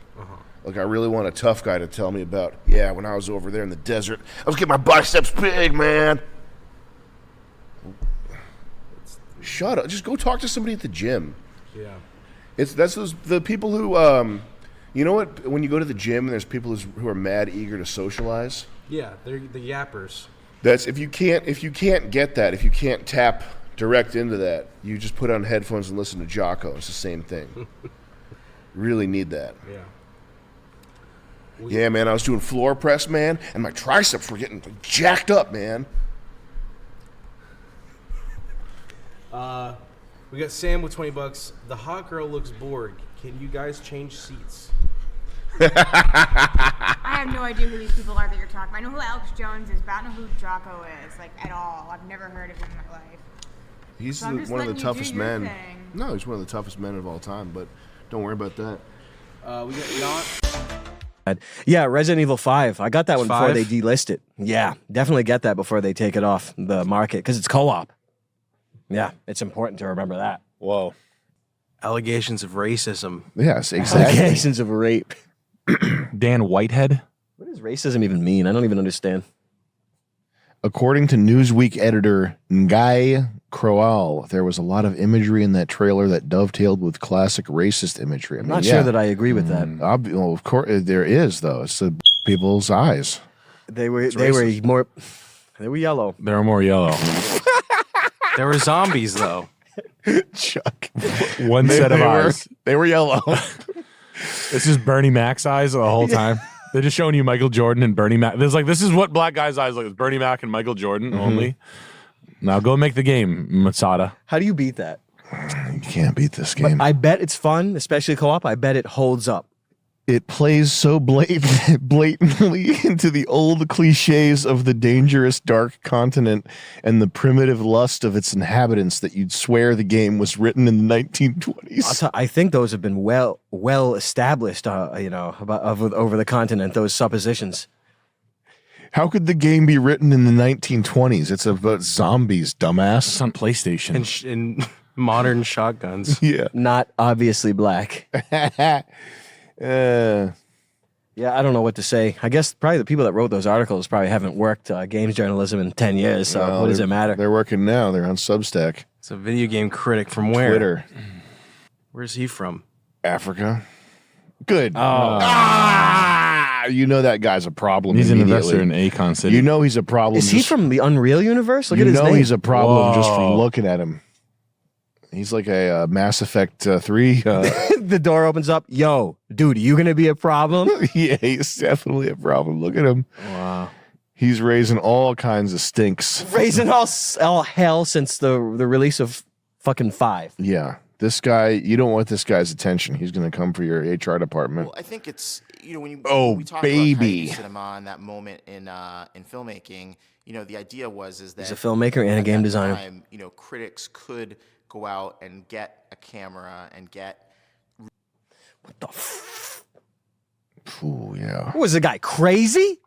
I feel bad for some of these guys because this was a time when it did appear as though you would be able to make a career just talking about, well, there's a lack of black people in this. Tastemaker, gatekeeper, Yeah. forever, a celebrity. Yeah. And there's, of course, that type of thing does happen, but it doesn't mean that it's like it can be a cottage industry for every every guy that doesn't know how to make something himself, So these people are all they're still sort of crawling around under the woodwork here. Hit play on this. Sound of your friends or your kids stealing cars, don't call 911. First, check to be sure it isn't a new video game, Grand Theft Auto Dude, 4. yo. This first week on the market, it Check sold first 6 million before you call the cops copies on your and made children. $500 billion. The violence in the Jump into, let's see, Guy, Yo, I really like that show. whose real name is Chris. Is that him? Oh, man. It is. Off to the races. No, maybe not. You can close. Let's What just. is supposedly so revolutionary about this game? Akon. Anyway, bad guy Joker smile. Scary. Jack Nicholson. Clara Jackson can get it too. She's And we're now moving on to the guys. Okay, so we got Jordan James, Fleet football player. He's head of running receiver over there. And Nuj Jaju. What are you guys talking about? I was just microwaving my lunch. What are you guys talking about? Bruce, He's holding it on a tray like that. It's spread out. It's not even in a bowl. That's what he's doing. We got a huge executive team here. These guys are senior associates, senior vice presidents. This is a big team that we got. What do they have? 7 vice presidents? What do these fucking people do all day? We've gone through about 50 vice presidents so far. This Oh. is such a huge team. What are these people needed for? There's a whole floor of vice presidents. And look, he's back. Anuj Jajul is back as Raheem Malik. 2 salaries wasn't good enough for him. 3. Now that Diana Martz is looking like a nice old lady. Get it. She could tell me that my breath smells like fruit. Yep, she would. Wow. Kevin Massey should be selling cars. This type of thing is, can you imagine what these people talk? Like, they're probably good at their jobs, right? There's a lot of them in here. This seems like they've got do you have the fucking receptionist on here as well? I mean, are these guys good at making money? Is that what they do? Are they good? Chief portfolio officer, that sounds important. That guy's, what's he thinking about? We're thinking about comedy all day. He's probably thinking about money all day. What sort of wisdom does he have? Dude, this is getting crazy. We're like 3/4 of the way through right now. Got Ben Stiller over there. Patrick Sater. I thought that was a man in a wig on the right. Yeah, it does. Jody Schwartz. Looks like everybody's hottest man in the wig, Kathy Wood.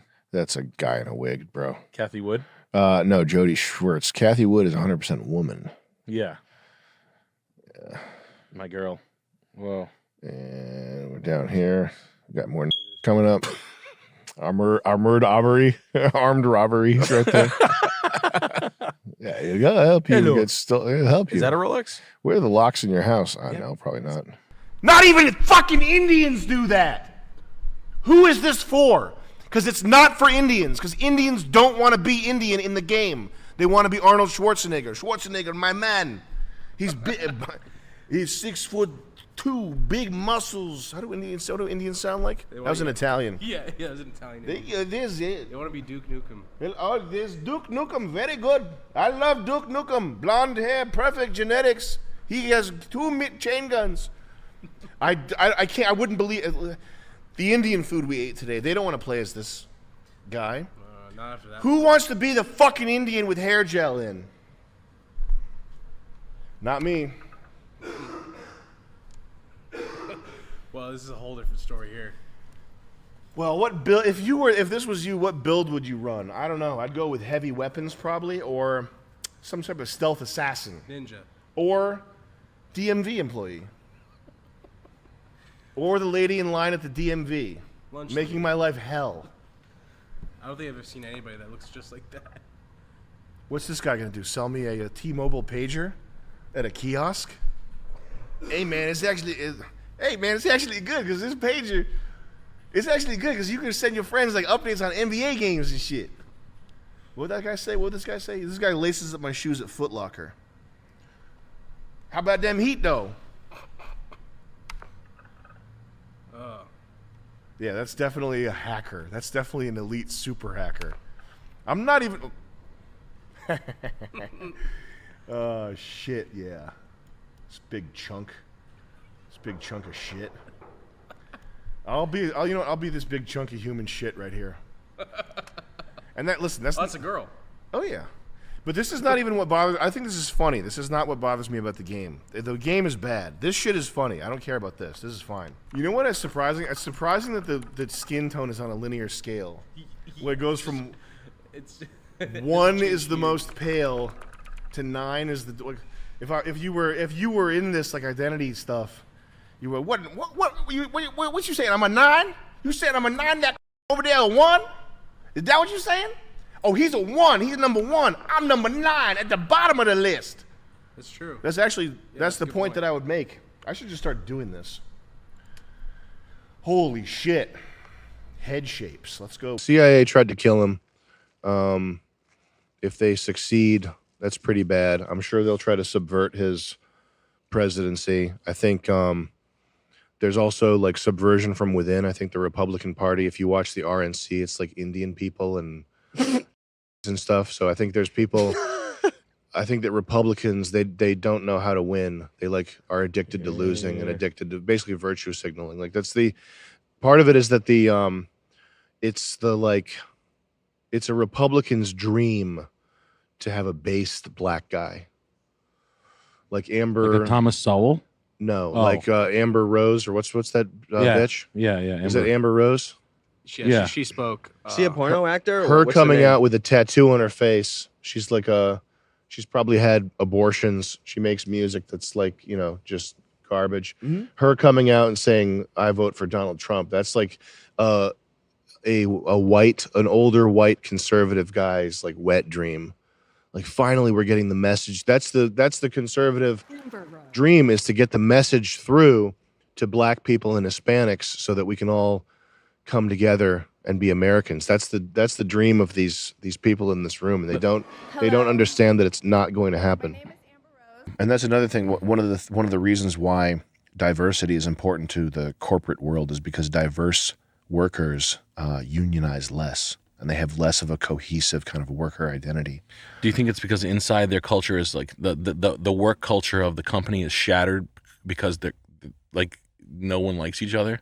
Well, it's like living in a big city. When you have diverse people, you tend to sort of focus in on what you're doing. Yeah, makes sense. And you have less of a sense of neighborhood. But anytime there's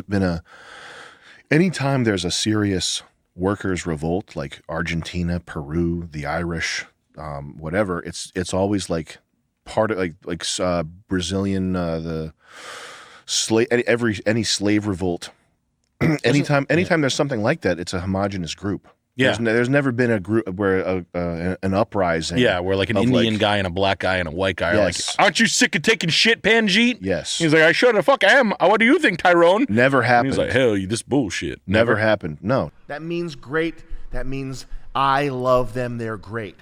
Okay? So when we do examples, we don't do John, we don't do Albert, we don't do Sarah, we do May because she's Chinese, mate. Hold on, no, I'm gonna get okay. May, she's Chinese, is a chef who uploads cooking content on YouTube. May uploads a video about her former boss, Priya Doe. What the fuck? What the fuck? Who fired May early in her career. May is speaking about Priya while sharpening her kitchen knives, saying, honestly, Priya's decision to fire me really hurt. I don't know how I would act if I ever saw her again because I have a lot of frustration and sadness over her decision. I hope that we would repair our relationship, but I don't know if it's possible. While sharpening her knife. Is this a violation? No, it isn't, because although May is sharpening knives, her comments and the context don't indicate that she's threatening Priya. Although every other element of this story indicates that everybody involved, the hypothetical fake people and the person that wrote this, are completely mentally ill. Now, I would have said yes, because if she said it like, honestly, Priya's decision, I don't know how I would act while sharpening the knife and looking at the camera in a menacing way. I don't know how I would act if I ever saw her again. Now, Priya is Priya, where's she from? Priya, if you're a miscellaneous person, female diversity hire in San Francisco in the YouTube office, whose job it is to come up with fake scenarios for HR training for YouTubers, Priya Doe is a name that you would make up in your head, which is filled with commie gobbledygook that sounds exotic, Indian. I don't know. Let's move on. What's on that docket? That's what I want to know. What the Great Reset, the new reset? What's it called? The Great Reset? Is it called the Great Reset? For what? The fucking thing. Australia? Look up the Great Reset. Well, it's just like who takes what though, like, and then taking a step further, like, okay, we know what it is. It's like tracking people, tracking their birth, income. Yeah, the Great Reset. They want to I think they want to de-dollarize. They want to get the world off the dollar and onto the H-bar hash graph and onto the IMF's own CB central bank digital CBDC, which is I forgot what it's called, some weird thing, but I think they want to get the world off the dollar and onto the more Eurocentric, European controlled CBDC. And yeah, they want to have everybody getting cozy with surveillance and all these other types of things. Like all these other types of things, those are the stuff that like you don't realize them and then they just start popping out. Like remember all of a sudden, like we were growing up and everybody started calling Facebook social media. Mm-hmm. Remember, like that was overnight. Anyone else feel weird about that when that happened? I remember they were like, "Oh, on social media." I remember being like, and then like I was with like 5 people, and they're like, "What the fuck is social media?" What the fuck well, I think that's just people grappling for terminology with like a very new thing, Yeah. Like when Facebook was the dominant thing, it was fine to just call it Facebook. But then when you have Twitter and Instagram and Snapchat and things, you have to find some sort of term to. But it was like overnight that became like a huge colony of like. Intervention on how things are going to be considered. Like, oh, this is like, oh, wow. Well, they do coordinate their terminology. Like there's some video of Greta Thunberg talking about. I love her. Everything she does, she's so cool. I think she calls it the Great Reset, and she says the great. We're talking about the Great Reset or whatever, and she says it in such a way that it's like she's been coached to call it the Great Reset, and she's kind of acknowledging how strange that coaching is by saying or whatever. So she says it's all part of the Great Reset or whatever. Oh, okay. Like that's what she's been coached to say. So that's when 7 billion people are going to be shoved around. all or these whatever. When they say New World Order and stuff, they are all on the same page as far as the terminology. It's all the what's the organization, Joey? IMF? No, the Cocksuckers Anonymous. ADL, CDC. The fucking not NATO, not the one that we knew right away. The one that I knew right away. We got to edit this. Waiting, make it edit it so we sound smarter. Can you go to Firefox? Type in not Bilderberg group, but no. It's the other one. It's the other thing that's like Bilderberg. It's the fucking cocksuckers group. Wait, hold on. What's 5 secret societies? No, it's not secret societies. It's not the IMF. No, it wouldn't be the IMF. It's similar. It's the fucking. There's like 150 members. Bill Gates is a member. Type in Kissinger organization. Type in Bill Gates Kissinger organization. Kissing Bill Gates. Bill Gates is a good kisser. Bill Gates organization. Bill Gates is actually a really good kisser. I kissed him one time in a hotel lobby in 2011. I wonder if the fluoride is making me not remember, and that's what the point is. For that thing specifically. Yeah, it's that term.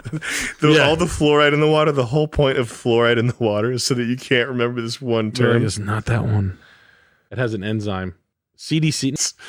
It's Checkers chicken. I'm going to go home. It's going to be like the triads.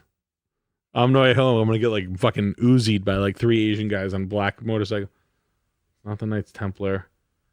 Good news is we're getting them all out. Good news is we're getting close, right?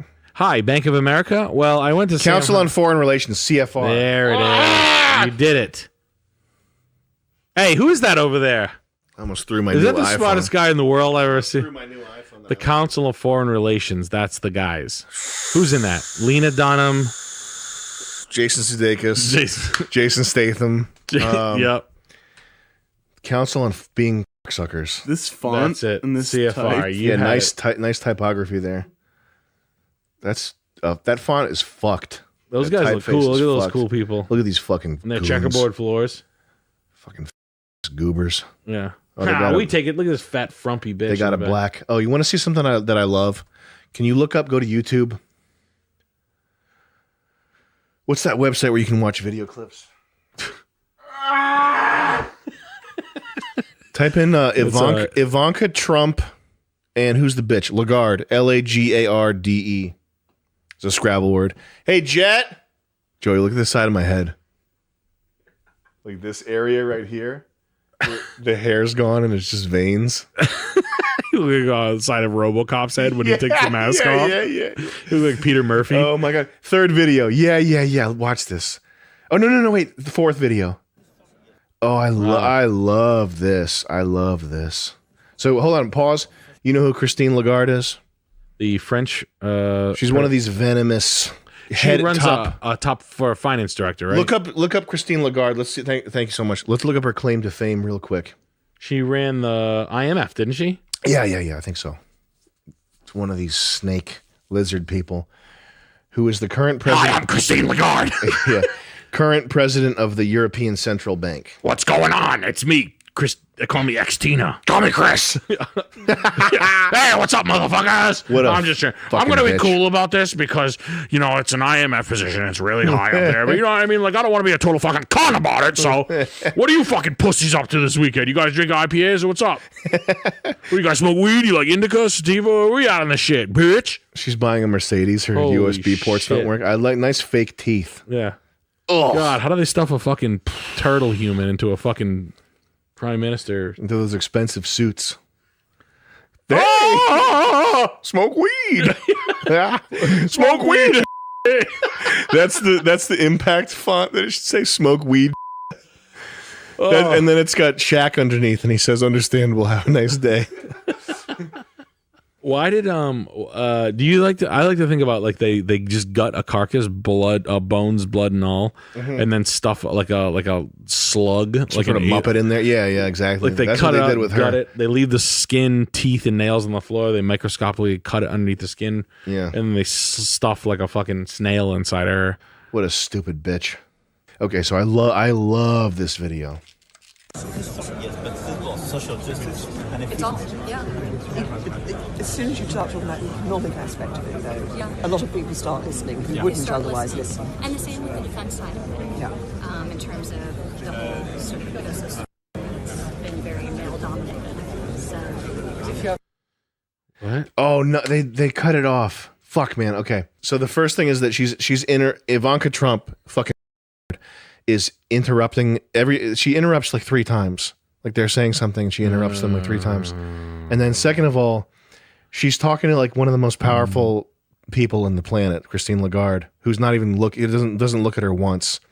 And she says it's very male dominated. And I think there's more of that video where she says it's great that we have women in this. I could be imagining this. I feel like I've seen a 40-second version of that video where Ivanka Trump's like, it's just great that we're having women in positions of power, and it's all about women. And Christine Lagarde's looking like there's a piece of shit next to her. Like there's a Christine. Can you go back to the video? Why Ivanka Trump's fucking so hot too? She's fucking ghoul, fucking bonehead. Yeah. As soon as you start talking about the economic aspect of it, though, a lot of people start listening who wouldn't otherwise listen. And the same with the defense side of it. Yeah. Oh. The whole sort of ecosystem. Christine Lagarde's looking like there's a overflowing porta potty with fucking shit. Someone coming out to get the shit over here. Busting out. I just think that's super funny. This fucking 80 IQ woman saying that's male dominated. There's women in power. It's women everywhere. Yeah, the Trump The kids most are and like the fucking most tough. powerful woman in the world. It's like treating her like she's fucking like a leper. Oh, what a hot piece of ass though. But I'm gonna get off it. But yes, she is a fucking leper. She's the Trump kids are tough in general. You think so? Oh, you don't like the boys? Don Trump Jr. I like Don Jr. I think he's he's cool. fucking painful. You don't like him? No, I like Don Trump. I was like, listen, dude, your dad's all right. You're a fucking tool. Your dad's half a guy. Look at this red shit busting out. What do you rub yourself in front? From the niacin. Oh, Okay, okay, Don niacin? Don Jr. Don Jr.'s tough. Hi, how are ya? And if you want to go out there, he's like trying to pull his dad's stunts. Oh, okay. And it's tough. It's tough to watch. He's trying to be like a broadcaster kind of guy. But like trying to be like brassy like his pops. Like, just go sit down. Go sit down on your dad. You know, it's tough. It's tough. I hate watching it. I mean, I get it. I don't mind being brassy, but president's sons are fucking just tough people to deal with. Here's a fun one to realize. You know what's fun? That girl who had an overdose. Which the one's that? comedians that did 3 of them died and one of them lived. Quinn. Everybody's friends with this comedian girl. These are She's both the same coldness. One's been sitting on the table for an hour, and one just came from the fridge. They're both the Diet same Coke, coldness. excellent freezer That's bothering me. I'm sorry. Go ahead. Why would that be like that? I don't know. It's bothering me a lot. You think it's the sweetener in it? I think Chris did something to mess with me. It's a conspiracy. 100% sure. I'm 100% sure of this. I'm gonna do the cold Diet Coke trick. He's a sweet pie, but I don't know. I'll fucking kick his ass. It'll be interesting to see how these guys, if they have a similar tone in their derailment. I don't think they do. I think the vitality. We're in an age of ever decreasing vitality, which is something that in the Hagakure, the Japanese code of the warrior, he talks about how the men of old had higher vitality. They were rowdies. They were like pirates in their demeanor and their conduct, and that as Japan's getting more civilized, it's the quality of men, their vitality is decreasing. Good men create bad times. That phrase that Joe Rogan invented. Oh, it keeps going backwards. And It just forward. it's cyclical, but I think right now we're definitely in a decline of male vitality, and the vitality that does arise. There's like this weird kind of can you go to YouTube and type in Liver King?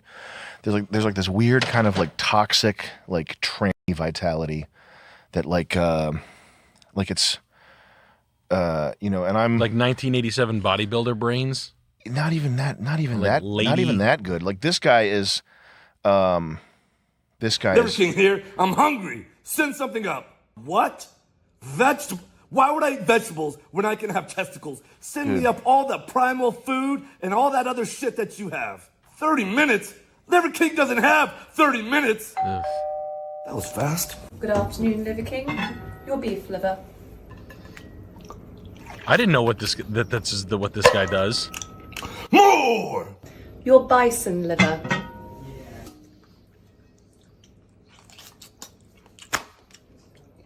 More! Your testicle.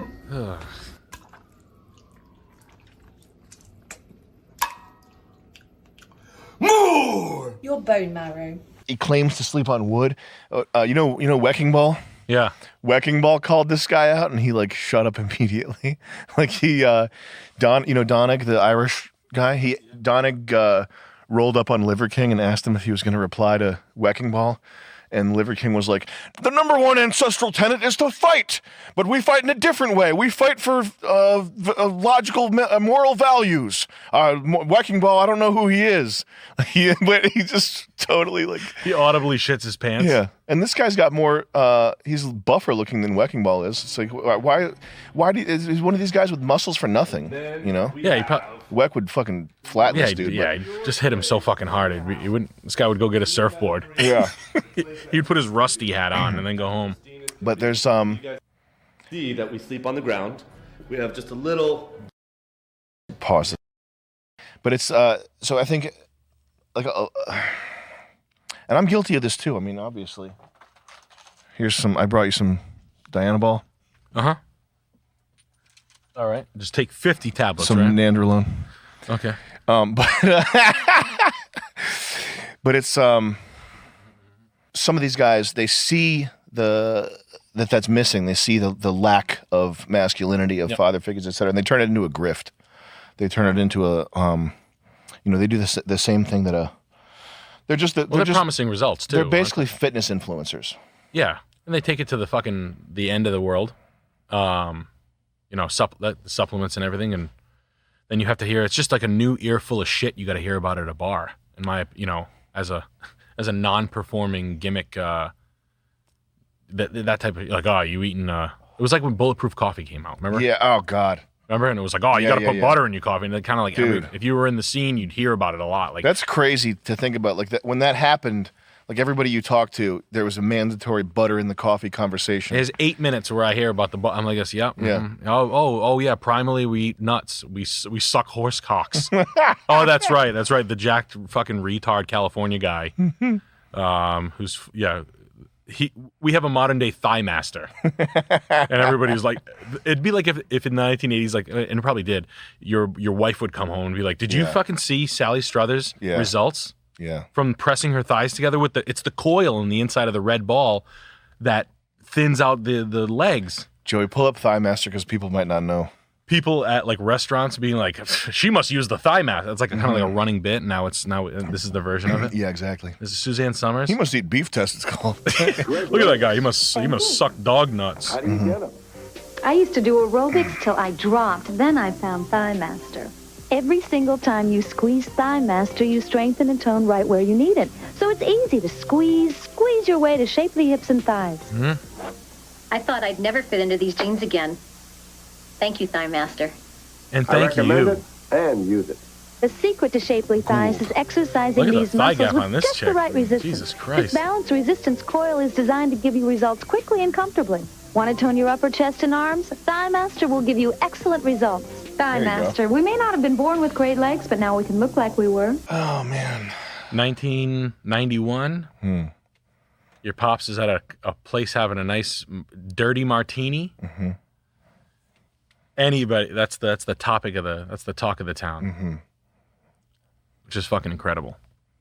And it is. It's just like how many. Have you ever seen your parents partake in any diet trends of the 90s, 80s, 90s, Oh, or yeah. 2000s? You remember the Atkins diet? Yes. That was a big one. Remember hearing I'm on that? this new diet. It's the Atkins diet. What is that? Atkins. Dr. Atkins? Doctor. Doctor. Yeah. Yes, I've heard about that. What is it? It's something about burgers, right? There's something about burgers, right? It's high on burgers. And there's no. You remember Snackwells? Yeah. Snackwells were fucking that. When they came out with Snackwells, they were straight ripping in the supermarkets. Devil's food cake. Snackwells, Devil's food cake. Yep. That's like in terms of like company making stumbling upon a fucking machine of money making. Yes. On the same scale as the original Jeep Grand Cherokee, the Snackwell's Devil's Food Cake. The low fat train came in to the Snackwells department and back up the truck. The CEO of Snackwell's screaming into a portal to hell when he's looking at his bank account, watching the numbers multiply as these things sell. What are you gonna name it, Jim? He's like, this Devil's food.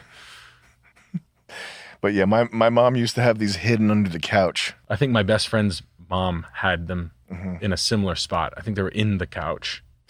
That's crazy, man. The Snackwell's Devil's Food Cake swept the nation.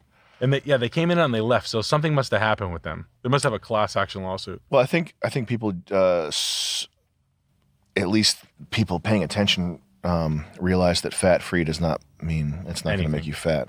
Because these still had sugar in them, I think. Can you look up Devil's Food Cake ingredients? I mean, they really did come in and out in the night, though, honestly. They're like, some things had lasting power. Like Sunny D is still around, and Sunny D is like a fucking paint thinner. Mm-hmm. Like we went through that tail end of like fast microwave food, where this was like the second ingredient is corn syrup, followed by invert sugar, and then vegetable oil. So let's see, 2 cookies scroll down. 2 cookies has 14 grams of sugar, and nobody was eating 2 cookies. You would eat 8 of these. So you'd be getting like fucking your day's worth of sugar in one micro binge of Snackwell's Devil's Food Cake. This is like a diet thing? Well, that was the diet trend in the 90s, was saying that something was fat-free and trying to lead people to believe that because the product doesn't have actual fat in it, that it wouldn't make you fat. But obviously your body converts the sugar into fat immediately because you're just watching TV. When it has the hexametaphosphate. Mm-hmm. That's crazy. That's a lot of sugar. That's awesome, though. That was awesome that they got us that good. They fucking... Your mom and my mom. My dad did a Nutrisystem one time. Like on all fours, getting kicked in the ribs. I like how they adopt they become like a salesman for it. Mm-hmm. Like they go for a ride, and I almost have to remind them, like, hey guys, you're gonna feel like a fucking idiot. Like, Nutrisystem's crazy. Nutrisystem's insane. I know about this one. This is dog shit food, and you eat like bags of dog shit food, like prisoners. This is like prisoner meal. You know, like the crackers that they have, like the crunchy. Yeah, the snacks. Yeah.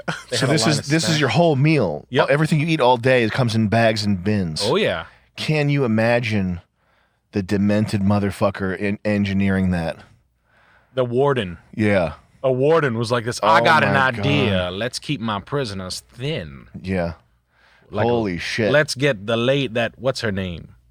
What the fuck was her name? Marie Osmond. That's it, Marie Osmond. So this is you stop eating normal food and you replace your diet entirely with this dog shit, and it's expensive as shit. And it was like a QVC thing, like you could order it from the TV. Oh, motherfucker! It hit like every middle American fat Holy Edie McClurg looking shit. bitch, like all the chunky like Edie McClurg moms, like the Midwest, like, oh, that I'd stay lean with my lady, you're fat as shit. Holy fucking shit, man! I used to be like, Daddy, you're a retard, man. We know better than this. He's like, no, I stay thin with this. Oh my god! I'm like, Dad, come on. Remember the South Beach diet? Yep.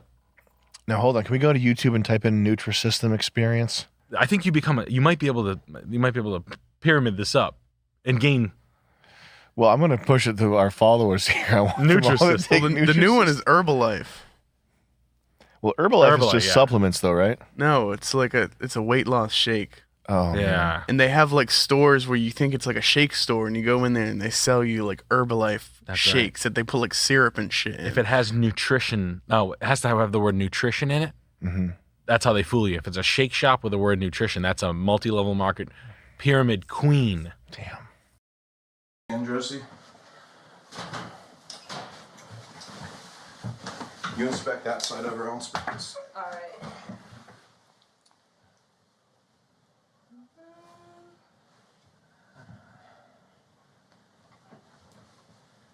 Try it over on this side a little more. Let me see something. Check behind the ears. That might be like a nest. No lice, but it does definitely need to be clean.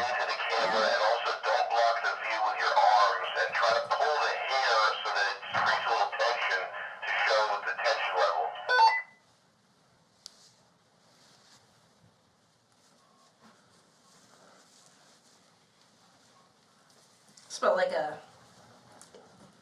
8 on the tension scale. Yeah, this side's like a 7-ish.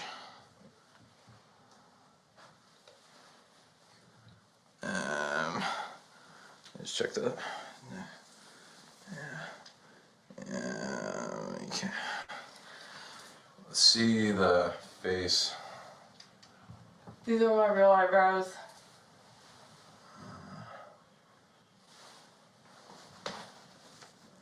She might be anemic. Can we check her? I am anemic. Trish, So we can check her. can you like just drink some of this? What did Jet just say?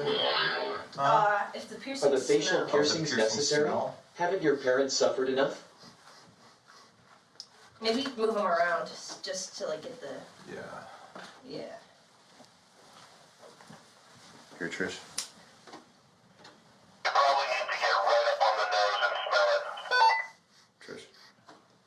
Oh, yeah, they do smell. What the fuck?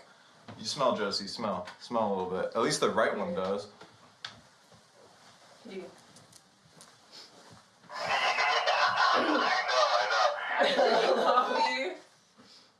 I mean, we're gonna check their.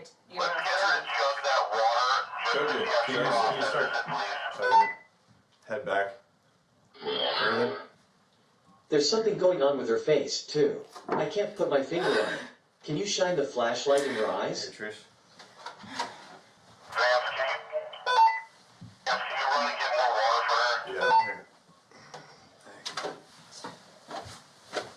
Okay, let's move down a little bit. Let's get you to open your mouth. No. We gotta inspect. I'm sorry. Is there something you're scared of? We have to What check do you for. mean, though? We have to check for cavities as well.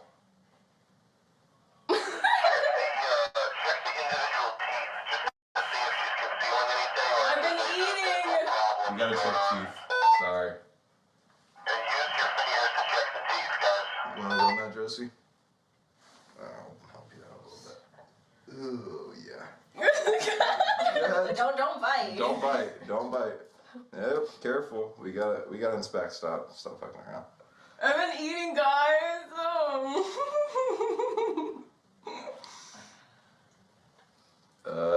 Oh, come on. Can you go like this? Can We you- need to check the molars. Yeah. Do like what? Yeah. Here, Trish. Maybe like tilt so the camera can see in there. Start chugging this? Yes.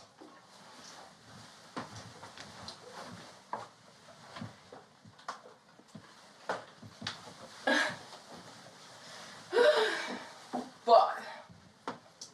Are you smoking those? Not at the moment, no. Okay. Well, this bitch has so much plaque and tartar on them chompers. You a nasty hoe. Yuck, yucky, nasty hoe. For real though, gross. Okay, let's do go out. Let me think for a sec. What should we move to? Should we continue with the teeth for a sec? Yeah, I don't think. Back to the teeth. Smile. Open. Open up. Open wide. Could you maybe stick your tongue out? I don't know. Just do it. Real quick. I saw a lot there. There was a lot there. We gotta inspect No! it. We have to inspect it. Why? Because. Why? Are you a dentist? Yeah, I am. Wait a minute, is the one on the left wearing a wig? He fixed Jed's teeth the other day. Yeah, I fixed Joe's teeth. Here, just wash your mouth out.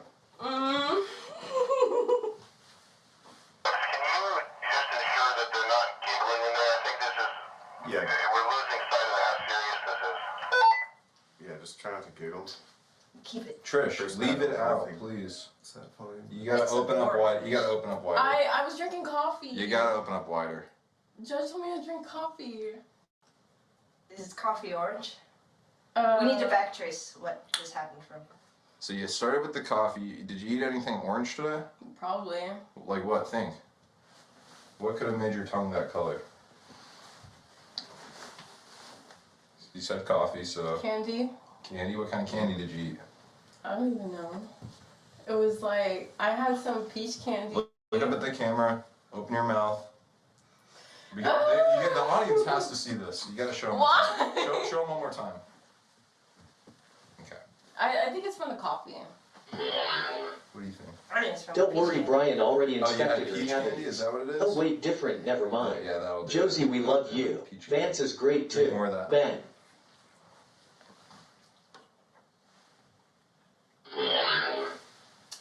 I think there is something inside her. Remove the skin. You need a light? No, you got it. Smoke the cig again. Alright, cool. Let's move to the fingernails next. Yeah. No! Yeah, we gotta see them.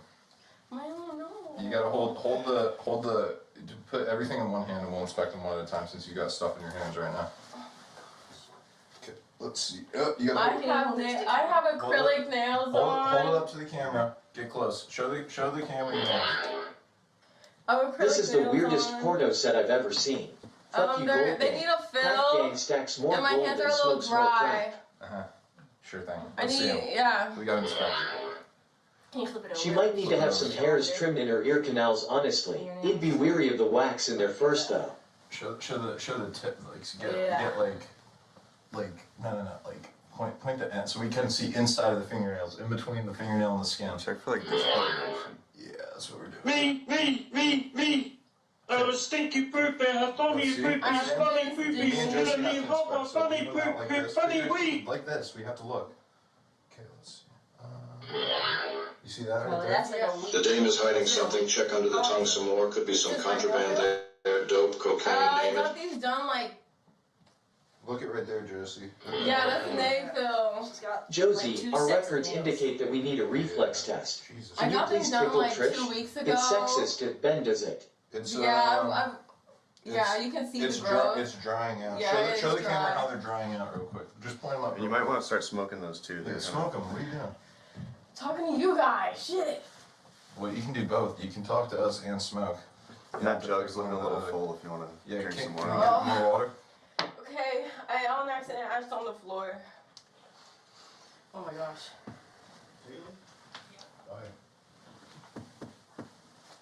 Alright, a little more. There you go. Smoke the cig. Don't look. Smoke cig. There you go. Other ones too. You gotta show them both. That one's out. Careful, It's guys. out. I got scissors here. Careful. No, please. Stop. Stop. Turn.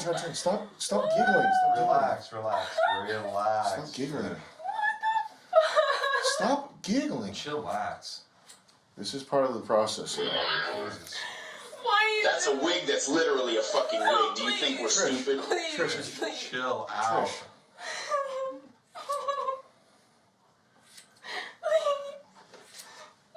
Okay. That looks way better. Nah. I get those two here. There we go. Hold on. So, I got it. There we go. Get her some water, please. Let's drink some of that. Jug. You want to drink that? We'll drink a little bit.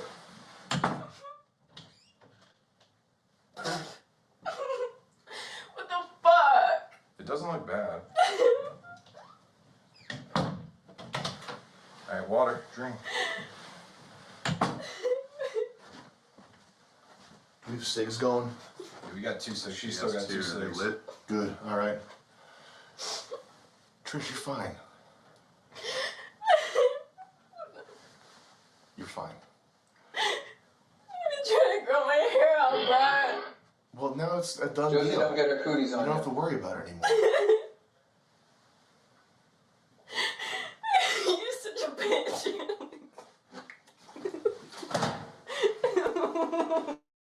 Hold on, I need to see how you process that water. No. Hold on a second.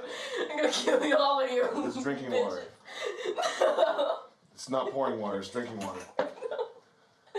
Oh my god, I can't believe you come You just need water. You just need a little more water. Get out of here, bitch.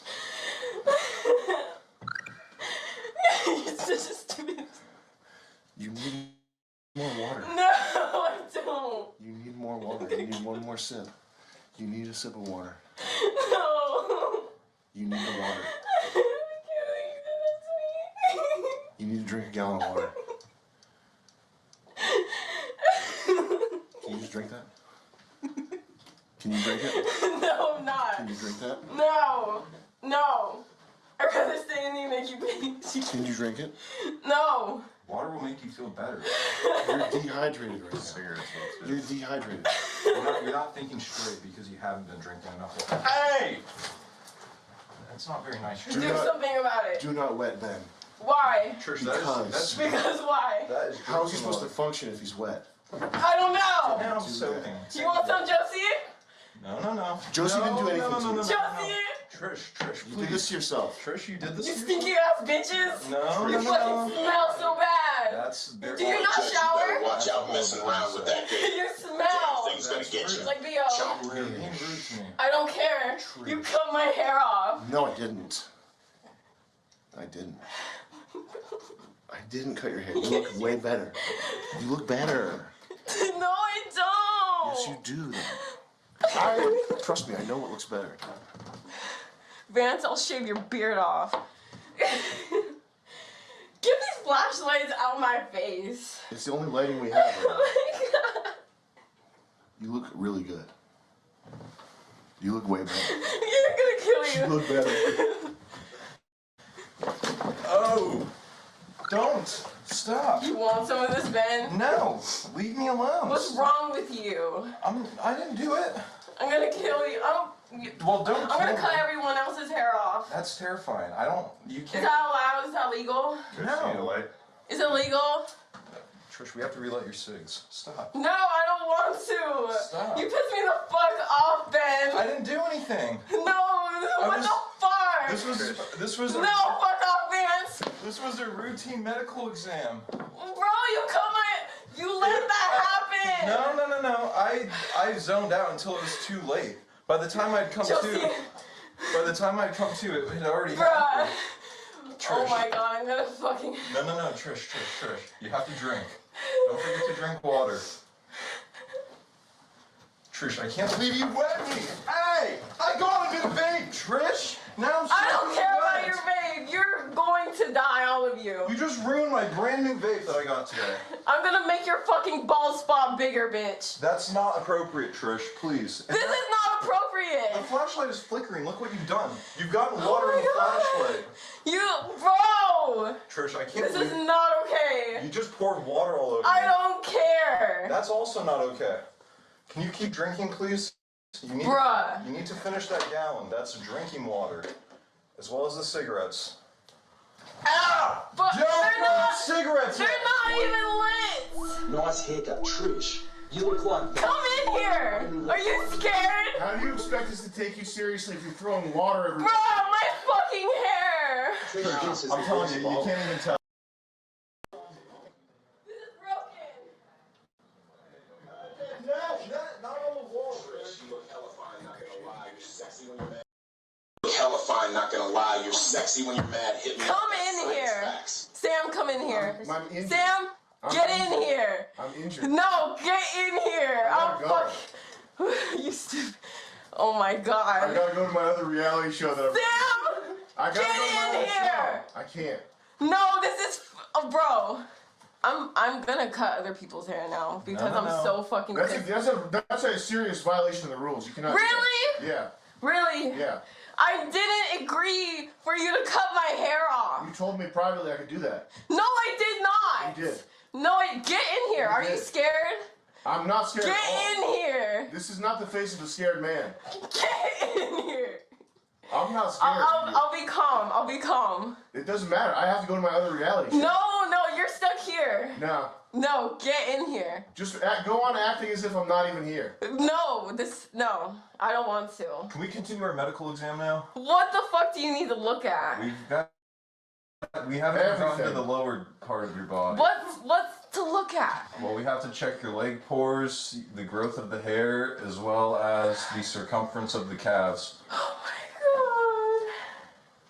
Trish, we can do this now or later, but since God. Okay, we- check out my legs. Come on. All right, let's go, Josie. No, but I want him in here.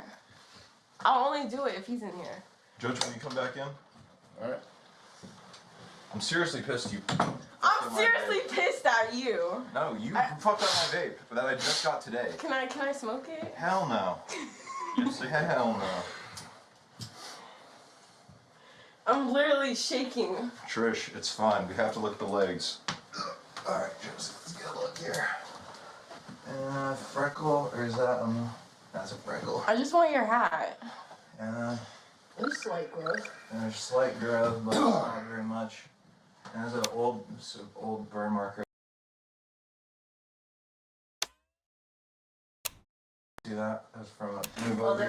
That's You're a stupid bitch. That's a bruise on her. Yeah, I wonder what that's from. Where's it from? You. Oh, yeah, I forgot. Oh, yeah, look, we got bruising. Yo. We got like a bruise up here. Oh my god, I'm so gonna kill you. Circumference? Yeah. About 2 I got hands. thick legs. 2 hands. 2 hands circumference. Let me show it. 2 hands circumference. About that line. I ain't got skinny legs. I can really crush a bitch with Let's these. turn you back around. There you go. Perfect. Okay. All right, I'm just making a You quick ain't got cut. no scissors? No! I don't have scissors. I'm just fucking. I don't have scissors. Empty your pockets. Or do I? I got tape though. Okay, let me check the other one. I gotta use the tape first. We're gonna tape, huh?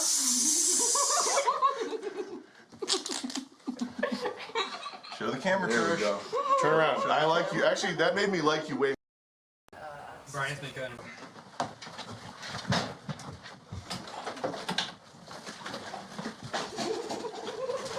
You cannot take the judge's hat. Why not? Because something very bad will happen if you start stealing from the judge. Drop the water. No. Show your balls for Give me that hat. You're gonna give me that hat.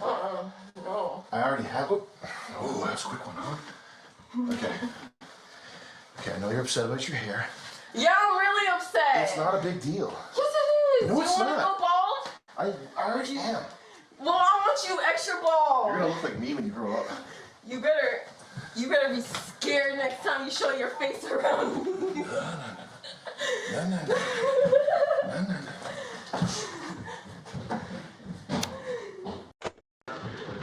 Oh my god. He's an abused child. I was making a joke about the Munchausen by proxy. Trish and Taylor, let's go. Cankles, Meekles, Cankles, Meekles, Cankles, Meekles.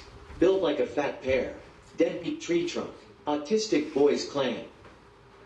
I don't even know what that one was for. My skin, you get it. Getting anything for this? You're getting to cut my hair, dumbass. Okay, dumbass. Please hurry. I'm trying. Gotta get right in front. You smell like Ben. His musk is on you. Yeah, probably because he was fucking touching me. Yeah, he was. Touching my mouth and shit. Yeah. Yeah. All right. You've officially taken more. Give me those. Good job. Sit down. Trish, you better go cover up that bald spot looking a little ratchet. Circumflex. Are you gonna pull it together and win? Stop crying. Those people, they're your friends now. They're not your friends when it's time. Who's gonna get the money? That's when they're not gonna be your friends. Okay? Nobody's gonna. If you win, nobody's gonna be patting you on the back saying you're great. They're gonna be saying that should have been me. They're gonna be bitching about it on Twitter. That's what happens. All right? Competition. Be strong. You are now much higher on the crowd favorite list. All right? You good? All right. Give these back to the table.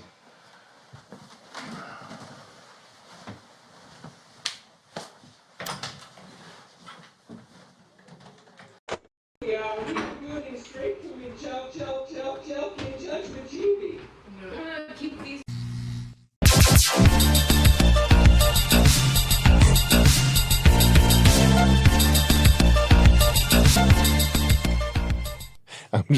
I'm playing phone clicker games. Play more. Okay. She goes, it makes my wet when you play phone clicker games. And I'm not trying to be passive aggressive. You've been playing YouTube playables for about an hour now. Is that a thing? Yeah. Yeah. YouTube playables? Yeah. Oh yeah. Wow.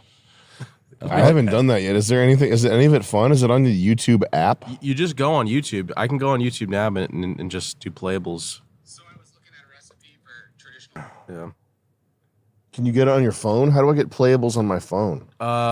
Maybe just look up playables in the YouTube app. I think you can do it on your phone. Maybe. I want to play that. I want to play that. Go to 15.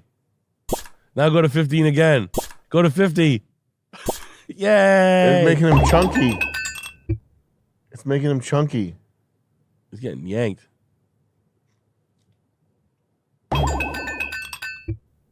This is crazy. Damn. Oh, you have to bust through the hurdles with your size. Were you just playing that? Yeah. How do you play that? What game is that?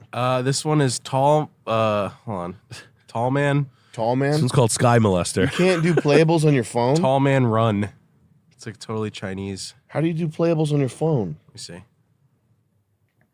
At this point, everything that can be invented has been invented, and and all that's left is the idea of the phone as a luxury product. And Apple is the luxury product. It's kind of hard to unseat something like that. You know, it would be like trying to take on Louis Vuitton or something.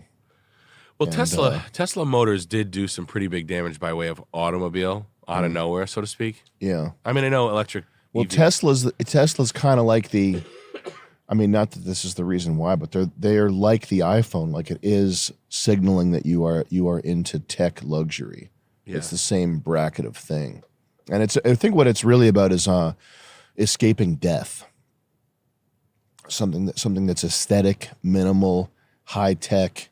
That this whole swag of Apple or Tesla is like I can never die, and that sounds. I know that's kind of a reach, but I think if you really drill down and see what the people who like Tesla the most are probably the most afraid to be in a hospital. Interesting. Is what I would think. They're eating elderberry. Because it's like clean and sleek. Not eating elderberry, eating like fucking AG1. Okay. That type of shit. TC 605. But clean and sleek, yeah. It's like, it's just that's the opposite of death. A robot. A robot, yeah. How wrong they could be. I guess who cares? Yeah, I don't know. I guess I'm not an Apple guy. It's crazy. I just maxed out the new one 1600. I mean, I would get a steampunk phone if I could. You'd wind it? Because I'm about vitality and vigor. You should get a steampunk. Living and expressionism. Tapping into the fountain of joy.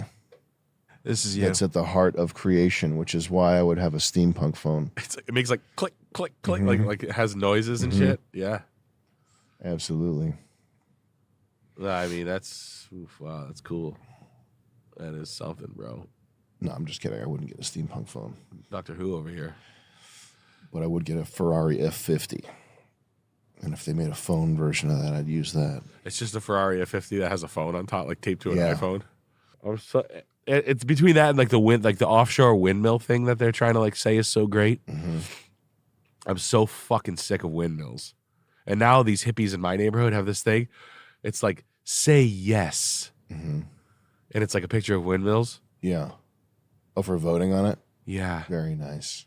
They put a windmill up, I'll fucking one. Say yes. Say yes to windmills. Say yes. And it's a guy who has an electric Easy-Go lawnmower. Uh-huh. He's got 5 properties gifted to him from his father. Yeah. It's like this rich yuppie guy who's like 60 years old. He's like a big old fuck silly Billy. Mm-hmm. And he's like, if they put a windmill up in my fucking neighborhood, I'm telling you right now, I'm going to Nick Roach will the construction workers. Mm-hmm. The amount of rebar that goes in the ground on those fucking things, they're so ugly. Mm. Actually, I'm going to go pick a fight with that guy. Mm-hmm. I am. I'd be like, yo, take that fucking sign down, you fucking Dilly Billy. Didn't you get this land gifted to you by your father, you fucking do nothing? Dilly Billy. I see you with your. This guy's got 3 houses, always maintained. Oh, there's a little bit of rot on that one. He cuts. He does like everything all perfect. Always spending dough on his property. 3 empty barns, just him cutting with like electric. He has an electric. He's got a Rivian, but it's like a nice piece of property, like really good piece of property near me. And he's got the yes sign, and I'm like, renewable energy. You fucking drip. And then finally, like, some of these wasps, women, are like this. Those windmills are breaking down the whales. I guess it's fucking the whales up or something. They're not efficient. A windmill is not efficient. Lithium ion comes from a little black boy's hands. I think the libs need to know. The little dead 90-pound Kenyan boy. Do you know what the lithium ion? All right, let's do a little role playing. Be a little dead Kenyan boy who's 10 years old, but hold something in your hand. All right, now I'm a lithium farmer from London. Oh, boy, he's got lithium. Get it? He's got lithium. Got it. I got the lithium. My hunger. Get this boy out of here. He's a fucking little.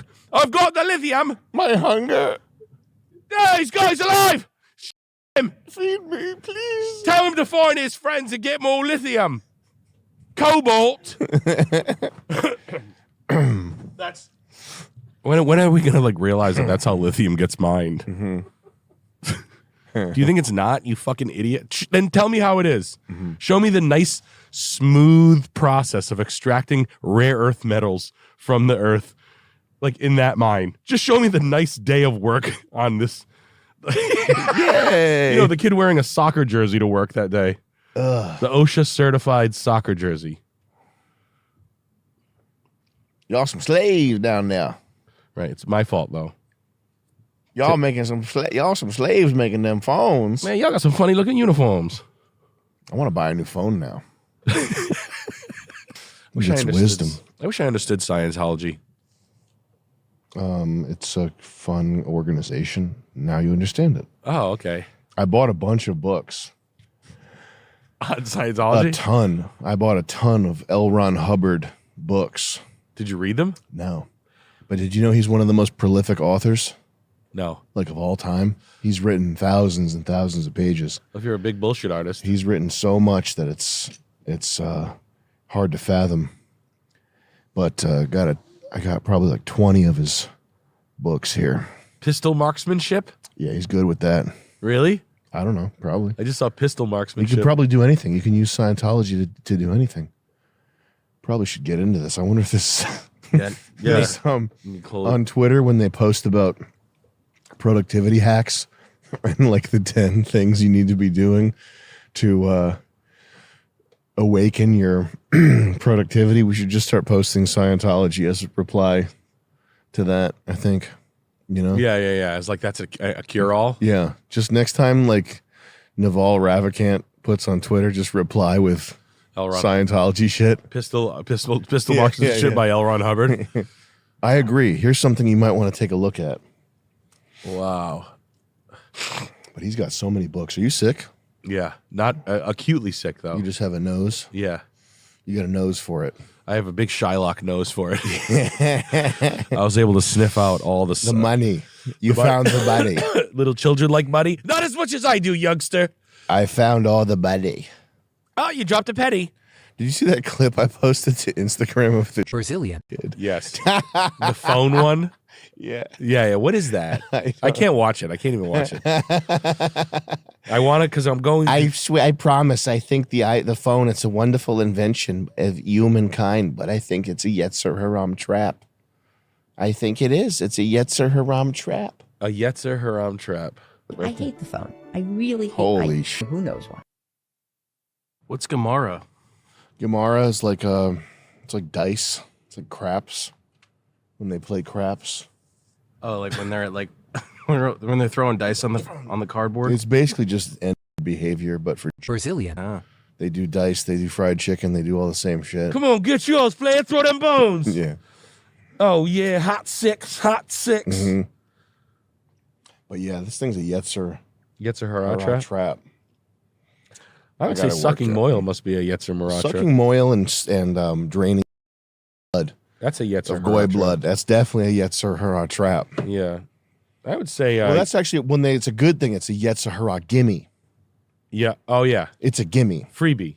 Well, no, gimme is the Yiddish word for good. Oh really? Yeah. No. I believe. But you know what's yeah, it's good. fucking listen. I don't want to get into this, but I guess we got hours to fill here. You know how they move. What do you mean? You ever see the videos when they're like not torturing animals, but like fucking with animals? No. At the zoo and stuff. Can you type in Orthodox guy messing with animal at the zoo? As if searching. I don't even. What's the point? Like this is going to be out there. Like they would allow that one of their guys. I mean, it was making the rounds. Go back and scroll down. It might be up. Oh, good God, man. How can people look like that even? Scroll down. Chicken and oh my God, brother. But the way they move, there was a guy, he was just fucking with a gorilla, and it was giving him so much joy or some sort of wild animal. He was giving him so much joy to like mess with this animal through the glass, and he was going like this. Like moving like a yeah, impossible body mechanics. Yeah. 0% athleticism. Body mechanics. 0% athleticism. Yeah. Zero. Tormenting a gorilla going, yeah, bye-bye. Like it's like if a loaf of bread designed his athleticism. Yeah. Soft shoulders. That's tough. Why? Because by the way, these are Shacknosis. Those are the pump. These were 1,500. Hell yeah. Hell yeah. Those is fat. These are Shaq's shoes right here. Wow. These are the better ones. Okay, they have those are rare. Shaq no. Oh no. Wait. These are more rare than the Shacknosis. These are the Shaq pumps. Wow. They have leather uppers. There they are. I see them. Shaq Victory Pump. Shaq Victory Pump. That's what these are. In the blue. They also came in purple. These are terrible. I'm wearing these as a joke. These are even. I don't even want to wear them as a joke though. They're so bad. Wow, you just committed like a mortal sin. Like as the black guy was like, man, hey, young blood, you need to be easy on them shoes.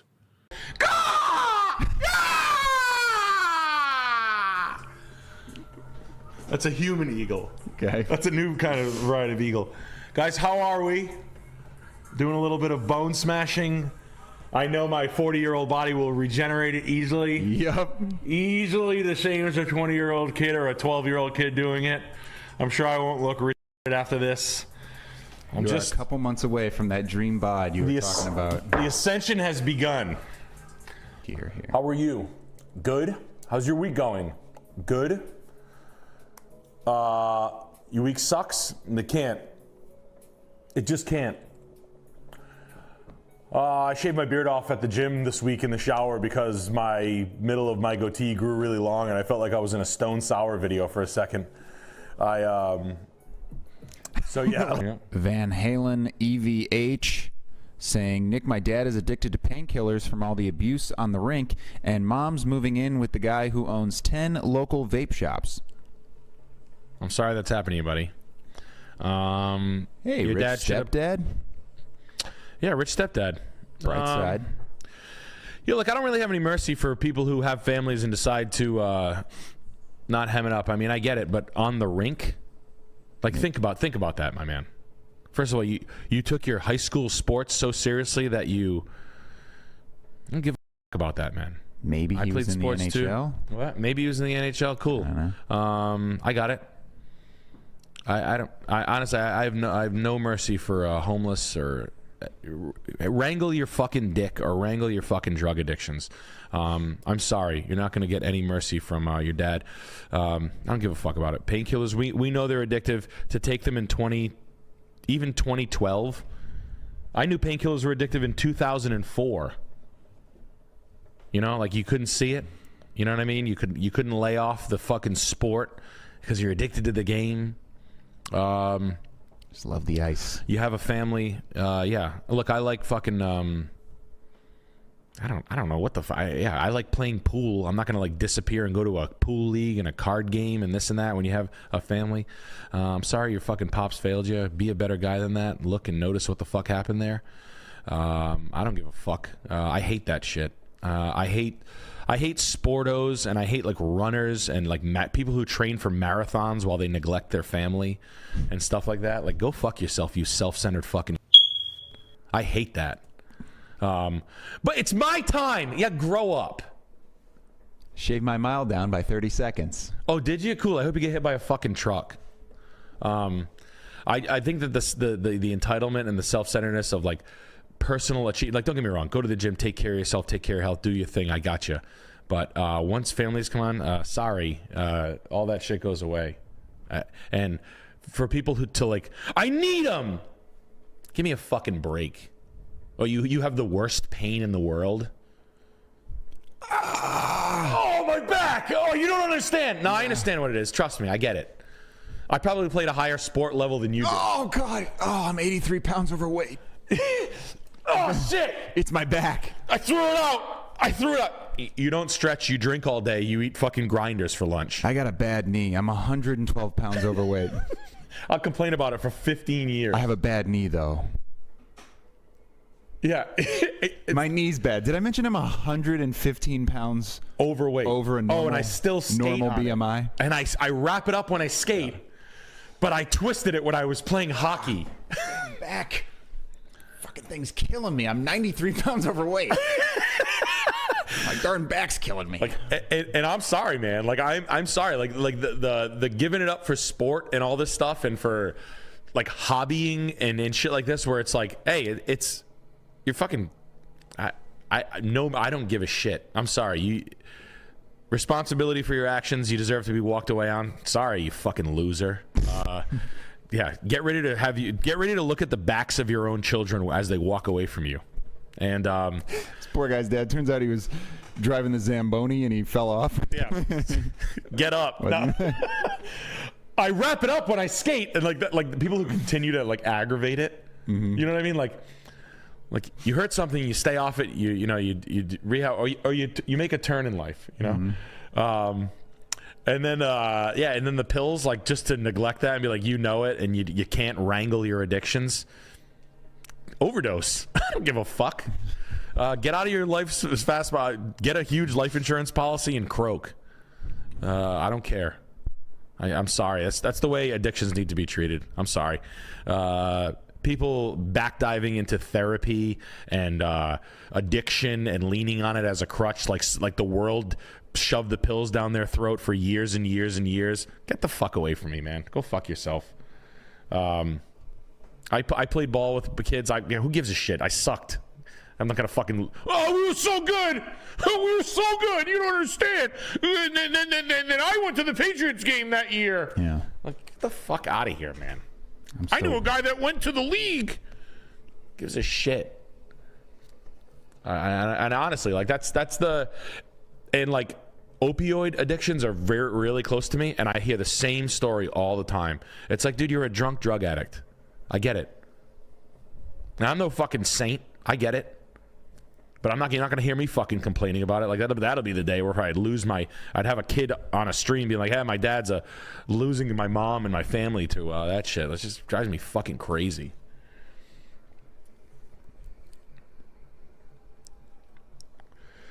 Check this out. This is when Ray Bork actually scored the fourth game in the third finals of the NHL. They were playing the Chicago Blackhawks.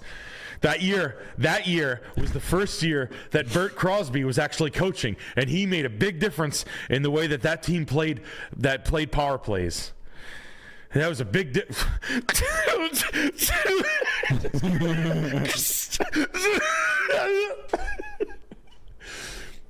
Oh God, that's good. All right, what's the scoop with this house here? That's what I'm sorry, man. Hey, hope your mom has honestly, your mom. This is one of the cases where, hey, man, your mom deserves happiness. And he owns vape shops. That's not all cool. he said. Yeah. Let's hope that he's not. That's this house. Oh, this is this. Oh, this house. Yeah. Oh, Jesus Christ. Oh, this is a divorce sale? Fuck. Dr. Pepper, my favorite drink. I'm 94 pounds overweight. Yeah, and my knee is killing me right now. Can you not right now? Not now, son. The knee's killing me. Just got off the ice. I cheated on your mom a lot when you were a little one. Listen, you sound like a good guy. You're gonna be fine. All right. You recognize it. The key is to recognize it and try to have the attributes that don't make you sick to your stomach. Yeah, learn from that. It's tough to watch. I get it. Watching family members that are close to you act like fucking fools. It's a difficult pill to swallow sometimes, but you got to look at it as a learning experience on what not to be. Even if that hurts whoever hears that, it is what it is. Trust me, we all go through it. No one is out there cruising through life looking at their hero dad just be the best guy in the world, or their mom be the mom of the year. It is what it is. So, don't feel alone in that. Everybody kind of goes through that shit. So, and everybody's experience is uniquely humbling because everybody's dad acts like a fucking idiot sometimes, and everybody's mom will. It's just the way the world goes. So, I don't want to single you out or anything like that. But we're just making jest there. But Jesus Christ. But yeah, no. I mean, honestly, the amount of agency that the boomers take for their they take no. Yeah. Responsibility or agency for anything they do ever. Or like the knee isn't him. Like it's another entity. Yeah, this damn knee. Oh yeah, it's a tire on a car. It's like it's your knee. It's you. Yeah, you did that. Like you. It has your don't DNA stretch, in that and then you knee. went to a full sprint on the beach to try to relive the glory days or something. Like, yeah, you deserve all of the crutch. We're gonna win. You're in good hands. You're in good hands with all. Look at these hands. These are good hands. Great there. hands. Thank you. Look at these Chris Rock hands. What's the scoop at this house? Yeah. Okay. Come on, Chris Rock. You need to read the next goddamn chat. Because I am going the slowest I've ever gone. We got Dr. Quandary. Any tips to ruin someone else's contingency? Hey, aren't you Sarah Cum? Hey, come Sarah. What are you doing here? You're married? No. You're married? It's so funny to do. Honey, come Sarah's here. Wow. You're married? Oh, man. Who's buying a house with you? No way. No way, dude. You're buying this house? What? Does he know? It's big down there. You're like big. Yo, she was like a fucking canyon in college. Yo, this girl used to eat load. I'm talking about spoon, bowl. Yo, bib. No. I'm like fucking smile on her face. Load, bro. She was fucking facial Fridays. Fucking bro. You ever seen Winnie the Pooh? Yeah, just, like that. Like just like woo woo. Like bro. Yo, putting a ski mask on with the face on the back, the hair popping through the eye and the mouth. Bro, bro. Someone's nice to meet you, sir. How are you? Yo, dude. Oh, yeah, you know Sarah? No, I know Sarah. What's up, dude? Nice to meet you, bro. Lucky guy. Yo, a 1,500 body count in college? Oh, man. Bro, her legs had braces on them on Monday morning. Yo, ice pack, bro. Literally, we heard she used to have, you put icy hot on her. So fucked. Anyway, like, you need some aspirin? Yo, you need an ibuprofen? Because you're still sore. So yeah. You bought that green hair dye the other day. You said you're going to be a barista now. Yep, I bought green hair dye. I'm going to go there. The septum piercing. I've got a septum. I've got a Monroe. I've got eyeliner. I've got scars under your nipples from your. I've got my cutter scars on my thighs. I'm But no, I appreciate it. Appreciate it all. Sold a lot of it this week. I think right. Never thought I'd be giving my hard-earned money to an antique salesman who was talking about American real estate at 2 a.m. in the morning. But here I am. MDE never dies, like the stream. Well, thank you, sir. Thank you for the mystery life that you're living. A late night somewhere. Well, maybe I might have. Well, hopefully that I provide enjoyment to you in some way, shape, or form where it's somewhat justified. I'm sure we've given money to people for lesser, stupider things. Bad food, shitty band tickets, doctor's appointment. Doctor's appointment. What is the worst thing that you've given money somewhere and you're like, wow, that was a fucking... I remember one time when I was 20, I remember paying for... When they put me on Lexapro, I was on Lexapro for 3 weeks when I was 20. I was having anxiety attacks. It was my coffee at 9 in the morning that was sending my sugar through the... Yeah, it's never like, well, what are you eating? Maybe you should change your lifestyle. It was just, like, okay, here's a pill. Oh, I had Lexapro, and then I remember getting spit screamed at, and me and my dad used to go like nose to nose and like argue, and I had like testosterone. Yeah. And I would be like, yeah, right. Like I'd have to like, it would be like fighty, fist fighty. And then like it happened, I was on Lexapro for like 2 weeks, and I was on a nose to nose, and I was like, yeah, you're right. And I walked away from it, and like I came out of the ether, and I was like, no, that can't happen ever again. I just threw it all in the trash. But I remember not being able to pay for it because I didn't have like my copay or something was really high, and I didn't have any money, and it was like I didn't have any money for that. It was like $280 or something. It was something like a lot of money I had to come up with, and it was like it was Abilify. That's what it was. Remember Abilify? No. It was like an anti-bipolar medication or whatever. We didn't pay your medical bill, so your credit must have just gone into the toilet. No, I was scared. Ooh, my credit went in the when I had a home already. Ooh, boogie. Yeah. But mine was similar. I thought I broke my toe. I went to the emergency room. The doctor came out. It was just popped out of place. It was like all moved to really? the side. He like popped it back into place, and then I got a bill for like $3,000 or something. $3,000? Yeah, it was fair. I just completely ignored it. Yeah. The collectors called me for like 2 years. Yeah, and then suck they my stopped. dick. Yeah, I've been smoking Like, crack. I used to like no. have fun with it. Yeah, I've been gambling with my crack all night. Yeah, no, and I did. And I just realized that it's all, doctors are just like, and honestly, like the weird part is like the doctor was like family friend. And I'd be like, oh, that's cool. Like, oh yeah, well, we're gonna try this with you, and then we'll see how this goes. And I was like, wow, what a ride. I was in and out of the psychology pills game for SSRI when I was 20 for 2 weeks. So don't worry, never took one ever since then or any of that shit. But anybody doing that, I mean, the Adderall like helps me help my daughter. the fact that I never like knew what Adderall was in college. Like I didn't really get it. And I like every girl was on Adderall, and I'm like, oh, so every girl's a cokehead? It's meth. It's worse. It's yeah. I mean, I take it now for hollow cheeks, but God, this fucking Detroit house is so goddamn let's check good. it out. Let's switch to our main view here. So anybody out there, just absolutely get off any of those. Yeah, flip a doctor off. Yeah. Say, hey, thanks for the medical treatment.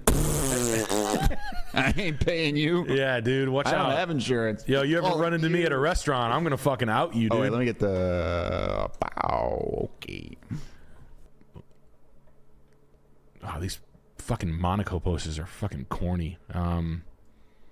Racing, F1. Yeah. I heard of it, buddy. A little more nuanced than NASCAR. The heart of motorsport. See, NASCAR goes round and round. F1, the track curves and stuff. There's trees. There I was in Monaco, F1, 08 to 10. But I mean, it's a crapshoot. You know what I mean? Russian girls are very pretty, but what happens when they have like a masculine edge to them? Come on, Alex, make more videos. Fine. You make videos, you can be champion. That's your masculine, hot Russian girlfriend who's not the soft-sided mother that you were, the motherly type that you thought you were marrying. She's got the personality of a race car driver. Yeah, of a stump. Come on, Alex, fuck me. Fine. Harder. What, you do not know how to fuck me hard? Why you cannot afford Birkin bag? What? You fuck me hard enough, I'll let you buy me my Birkin bag. I will allow you to buy. I will. I get it. The blue eyes, the fit bodies. What about that attitude, though? Yee, the wheels really come off. Mean. You get like that the meme? Why you like fat girls so much? Because at one time, it was all I had. Right. They held it down. Come on, Alex, fuck me. Yeah, she's got a body of a pro tennis player, but she's got the attitude of a male pro tennis player. She's yelling at judges. She's flirting with cops. She wears gloves. Come on now. Gloves. Come on now. You know what I'm talking about, boys. Come on, boys. You know what I'm talking about. I got some super chats here. All right. Eni Glowy saying, special request incoming. Downey being showing exactly what to do and ordered by 4 Russian dominatrix. P.S. Put on Enter Shikari. Sorry, you're not 4 Willer. What? What was the first part? What? Special request incoming. Downey being showing exactly what to do and ordered by 4 Russian dominatrix. Oh, you want me to lick your feet? Oh, wow, you girls are really pretty. Do you think it's going to be expensive for me to buy all this Plan B? I sure am going to load all 4 of you pretty girls up with a lot of jizz. I'm going to make you into a root beer float. Especially you, Vratilova. Especially you, Mrs. Vratilova. I don't need Plan B. I am 63. Come on, fuck me like a real retard. Come on, you want to get to the top of me? Fuck me like a real retard, mafia bars. Then you can buy me a necklace and make me a real pretty superstar. Again, I am 63. Again, I am 63. I have lost my leg from communism. I'm tough. You're not tough like my ex-boyfriend. Boris, he is a super fighter. He shot me. He shot a gun next to my ear, and now I am deaf in it. Come on, fill me up like a root beer float. Fill up my crotch, make it frothy with root beer float, and your heart just calm. Make me frothy, me Italian mafia boss. All right. And Mr. Mike, real quick, says Nick's hair is going to grow back when I see him in Philly on the 27th. It is. Thank you. I'm going to put rosemary oil on it before I meet you, and then it's all going to pop out. I'm going to be Carrot Top before the end of the show. I'm literally going to be, I'll be, who's the hairiest human? Who's the hairiest celebrity you can think of? Tom Selleck? Yeah, I'll be Tom Selleck. I'll be Felipe Esparza by the end. I'll be Jack Black by the end of it. Well, we got that layover in Turkey. We can grab the I'll grab surgery. hair. Brother, what is going on? I got hair. Come along with me when I get hair surgery. We got Elvic, $50. Nick, I'm new to the stream, and I really appreciate your advice and insight. What's the story behind you getting into building? I live in California, and I'm interested in getting into home building myself. I'm 27 with no wife or kids. Thoughts? The story with me getting in the building was my father was into it. Was a car salesman his whole life. Then he started to buy foreclosures. I was a 12-year-old cheap labor, so I started to strip down 3-family apartments and kind of fell in love with just my father, my mother, my father, my mother, and my brother and I renovating really shitty houses. I'll show you the one. I'll show you the first one that started it all. 21 Bennett Street. Woonsocket, Rhode Island. My father bought this house for $44,000 from my cousin, and we kicked out literally the biggest pieces of shit. This house right here. I mean, literally foreclosed. Learned this is a 4-family, 2 families on the 3rd floor. I used to collect rent in here when I was 12, and I renovated these apartments one by one. And I learned what renovations can do. So there were porches on it. They ripped the porches off, but this is how we'd get them. We'd get them like this. Spooky. You know? Yeah, really spooky. Yep, I might have installed these kitchen cabinets back in when I was a kid. But kind of a hood house. We painted it that green. They tore the porches off. I mean, really ratty shit. That's how I got into it. After that, it was a series of other ones. But yeah, we bought that for $44,000, and I think they sold it for. You can actually probably see it. I think they sold it for 120 or something. Let's see. Actually, no, it sold for 32 again. Wow. Look at that. That's not great. That's my dad. My dad sold it for $83,900, and he paid $62,500 for it. That's my dad buying it right there. Okay. And then we sold it for $83,000. So, we were fucking moguls. I was a mogul. So, thank you. I made over $20,000 $1,000 on that. So yeah. Let's go, Unc. But yeah, that's we started that. My science teacher in high school actually lived in the rear. That was kind of funny. I'll tell you a story about that on PGL. But that, and then yeah, then when I turned 18, kind of like dropped out of college when I was 18, 19, started a landscape company, bought a house right away. And if you want to get into it, it's fine. I had a tenant that was really near and dear to me on the second floor, Howard Gurney. He was the father of one of my tenants, who was a master carpenter, and he worked for my dad, kind of doing all his project. He was a builder, and he died this year. And he was my man. He worked with me every project all the time, and that was rough. And he died last year. So yeah, he helped us build some of the sets on World Peace 2. He's a good guy, fucking awesome dude, and pains me to talk about it. But he was kind of like he taught me everything for always. And I got to work with him, and anything I didn't understand, he would like work, and I'd work with him. That's how. And it's really a cool trade. It's a fun thing when you're doing your own. When you're doing your own, and the stakes are low. When you're talking about $40, $50, $80, $125,000 houses, under $300,000 in the modern era. You can kind of like learn by doing. After that, it starts to get to like, I can't sell this product. I can't tile this bathroom good enough to sell it for more money. You can piddle paddle and play. I could do an entryway. I could do a laundry room tile. But then when you want to get real money for your stuff, then you have to start to pay professionals. I plumbed my own house. That's not real. You can sell it if it's under $150,000, Howard was a great teacher, though. Patience of a saint. That guy. Yeah, dude, he's a fucking man. Yeah, just kind of a no frills, no bullshit kind of guy. But yeah, that's how I learned. And all my friends did it. My buddies, the Chris and Andrew Johnson, the twin brothers that I grew up with, they bought 4 families, worked their ass off at Electric Boat. Just working kind of normal jobs, IT jobs, and every available $40,000 that they were able to stack up in their 401k, after they would cash their 401ks out and buy houses really young. And my brother and they all worked together buying many multifamilies, and they cashed out about 2 years ago, and now they're fucking sitting pretty. And those are my boys, but we all kind of like work together. We would all pool each other's tools and show up at each other's house and help each other out, and fucking sand floors and buy shitty cabinets on Facebook Marketplace, and just get it done. My buddy Ryan Krause is an electrician. He got into the union really young, so we had a kind of a friend in pretty much every aspect of it. We got a buddy Richie, who's a drywaller. We can install pretty much. We would take a stab at everything. Not every piece of work was the highest quality, but you learn over time, and that's how we got into it. And it, like I said, it's interesting. And then at a certain price point, you have to kind of like let the pros do it, because you're gonna look like a fucking idiot unless you are that good. But if you are that good, you should be in the trades. I just know what I'm. Over time, you realize like, oh, I'm not good. I call it. Is your work good enough to sell? That is the consideration. Nick, I got to stop you there. Huh? We got a special guest in chat. Who? I have to announce this. Oh. Gifting $50. 50? We have Jet Neptune in chat. Jet! Saying thoughts on silver, ? Jet. Big smiley face emoji. Silver's good, Jet.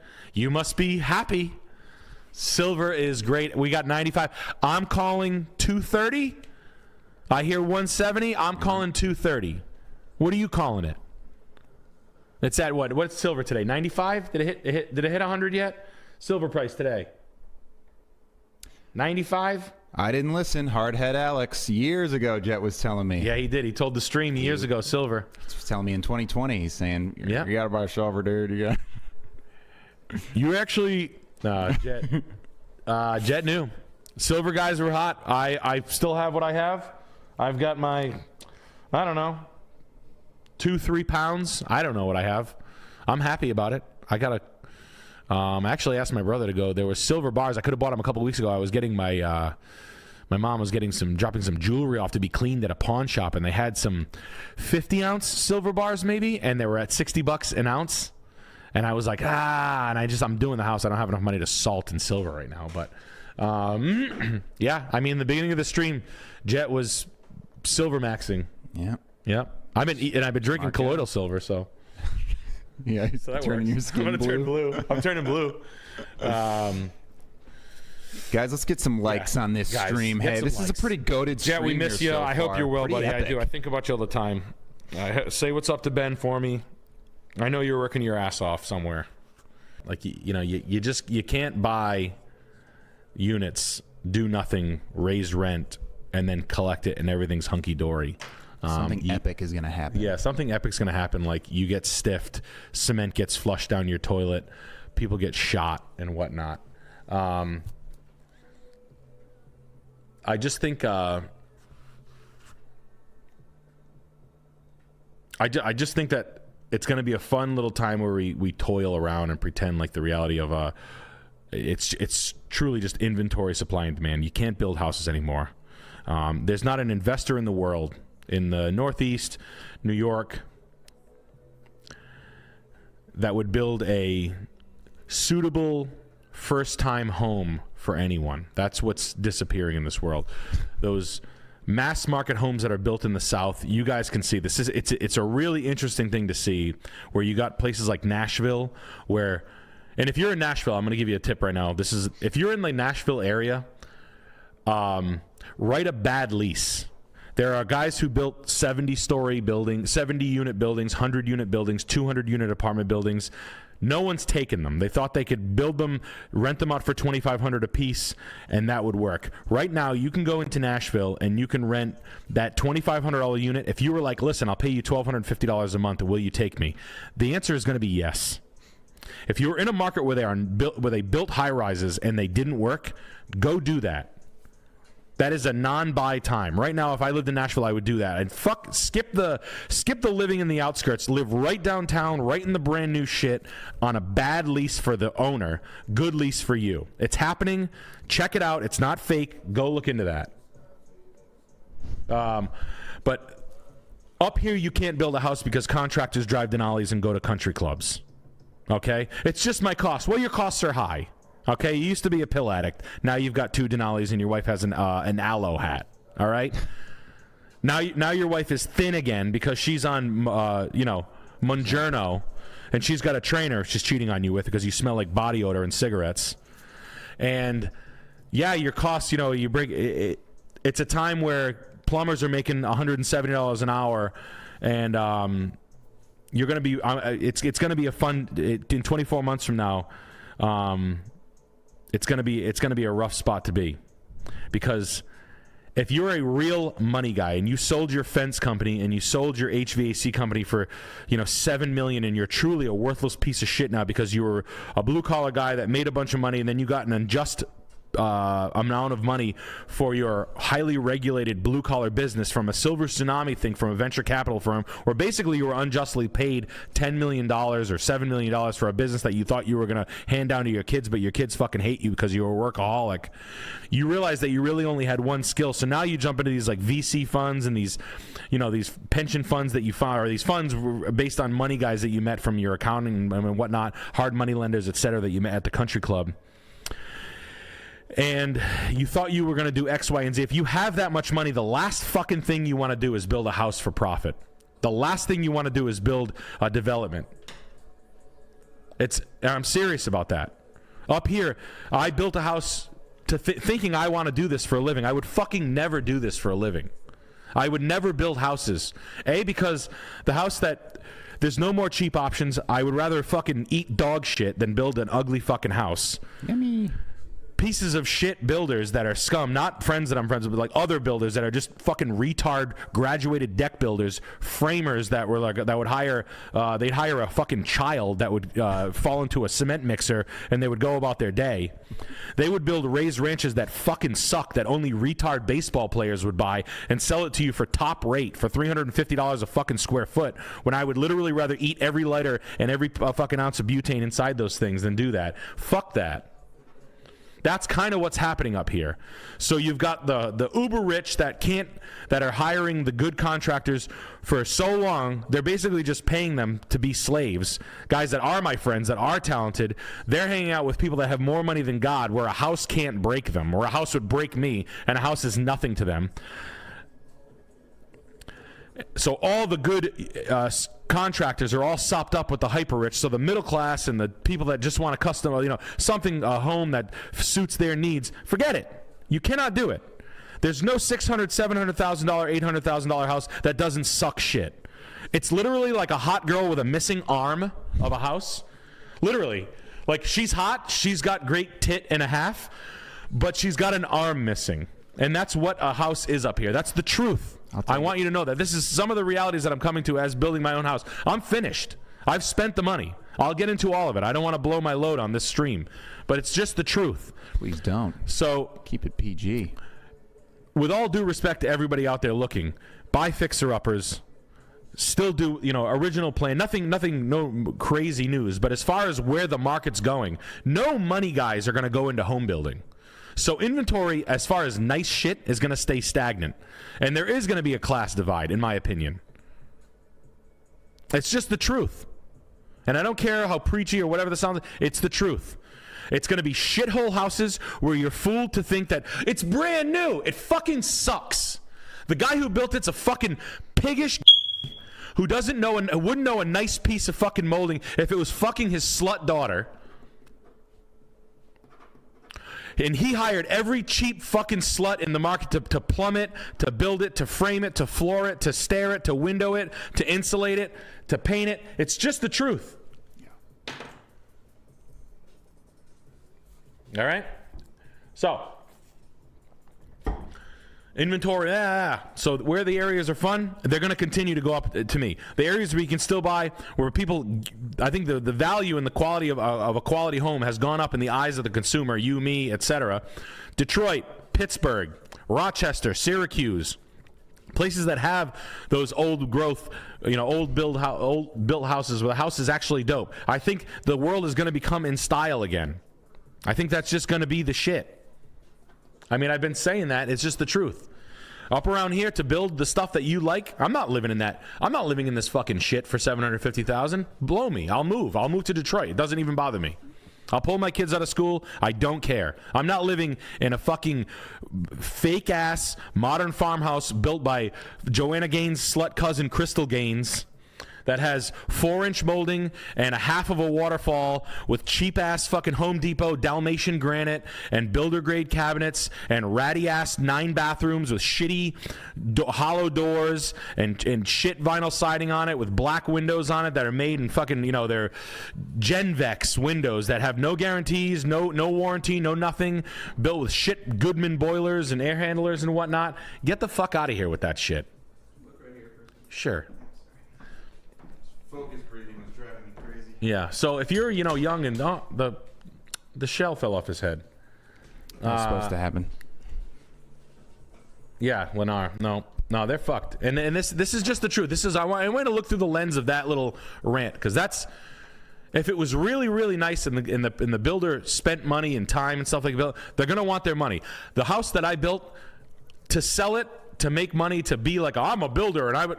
It's not even worth it. It's not even worth the conversation. I would be too embarrassed as a human being to try to make a living wage or a business model based on the house that I built. That's the truth. Now, people are soulless and gutless and fucking stupid, and they would, and there are people out there doing that, but I digress. So, that's it. You get, let's just say, $500,000. If it looks like 2 razzle-dazzled silly billies twirled around there on rollerblades, you get $635,000. How's that sound? How's $675,000 for doing it, for understanding it, for just getting it? You don't like it? Go to the penalty box. And why and who? Because the twat trophy wife of a dickhead gets what the trophy wife of a dickhead wants.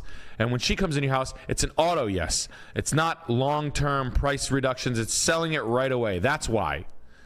It's polishing your investment. That's what it is. Now, $1,450,000? No. What did they pay for it? They paid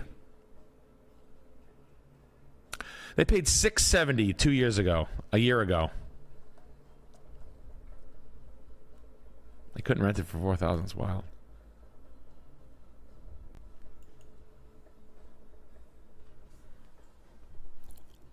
Whoa. Let's get some scissors in chat. We're going to need to clip that. Niskalisk, get when on you're it. dealing with the best. Come on, guys. Yes, Santa. All right, y'all. Now, y'all know Judge Jebediah Gold Striker.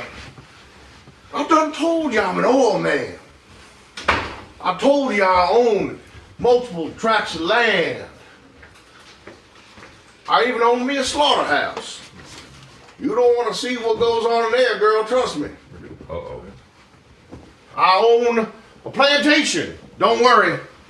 We got rid of them a long time ago. I own me a whole mill building full of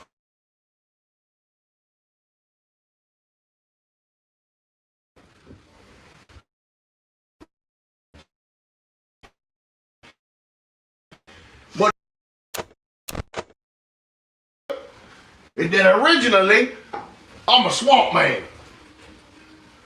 Oh, that swamp is in my bones, Jimmy. Oh, that swamp will never leave my bones, girl. I'm a swamp man. As early as I could remember, I was playing around in the swamp, splashing that swamp water. They said, look at me, Daddy, I'm in the swamp. They would say, boy, you doing good, playing with those pigs in that swamp. Oh, yeah. Now, my favorite part of Christmas in the swamp was the hog presents. Mr. Ben, are you a little bit hungover? No. You remember being back in the swamp with me there, Mr. Ben, playing with the hog presents? We were struggling and tussling to get to our presents. I recall. Yes, you do, Mr. Ben. Show him the redness of the eyes from the sleep that you got that's good. There you go, Mr. Ben. Now, my favorite part was struggling and tussling for my presents. Kicking and screaming to get my presents. We had hog Christmas here in the swamp. Yeah, that's right, we had our low.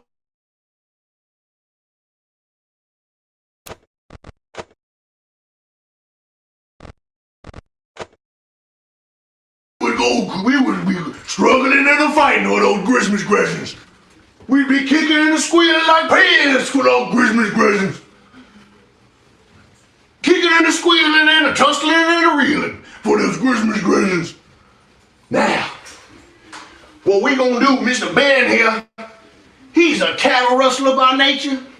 By trade, he's a lawyer like me. He also owns several banks, but by nature, he's a cattleman. And what he's gonna do is he's gonna hog tie you good. That's what the knots is for. He's gonna hog tie you good. And we're gonna have to get free. We're gonna have to struggle to break free. Whoever gets their presents and breaks free is gonna get their presents. Whoever don't break free is gonna get all their chips taken away. You ain't gonna have no chips after this if you don't break free. So you better struggle and squeal to get free of them ropes, girl.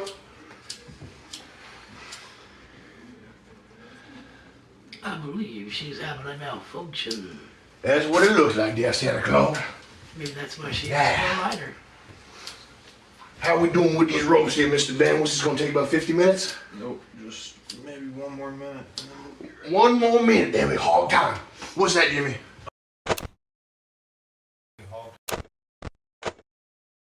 Hog tie Christmas zips while we wait. Go grab yourself a zip and go to take a bathroom break and then come on back. Yes, sir, Joe. Because these are not prank ropes, they're real ropes and they're probably gonna be tied pretty good. Mr. Ben likes to see them struggle and squeal on Christmas. Now get it going. Ready to go. Get them wicked like the pretty little piggies they are. Are you just gonna hold them? Oh, yeah. Hey. Let's start them in the lounge, yeah. We gonna start them in the lounge. Everybody fall into the lounge. That's where we gonna start. You won't have to struggle and squeal your way into them presents. Mr. Ben, let's pick this whole table up right here. And we'll move it over. We'll move it over this way. Look over here. See this? We're gonna put it on top of this thing right here. That's right, Mr. Ben. And the glasses, they gonna fall. I don't see a way to not make them fall. Oh, they didn't. We got a shattered glass Christmas. Another shattered glass Christmas. Another one? Another one. All right, Let's start with Cole. Your hands behind your back.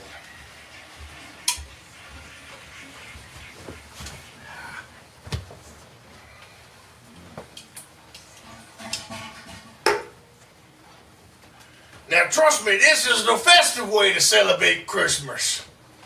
This is the best way to do it. I done it all different ways. I had me a Chinese Christmas, gay guy Christmas. I seen all type of Christmas. But a swamp Christmas, that's the one that you want, son. What's that, Jimmy? Were you part of the best Christmas ever, the 1989 Romanian Christmas, where they executed their communist dictator and his poor wife? That's in the future. Well, Judge is magical. He can go to the future if he wants. Thank you, Jimmy.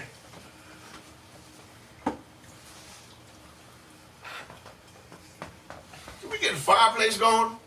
Does anybody know how to operate that thing? Yes, Judge, but we're out of flame. I can do it, Judge.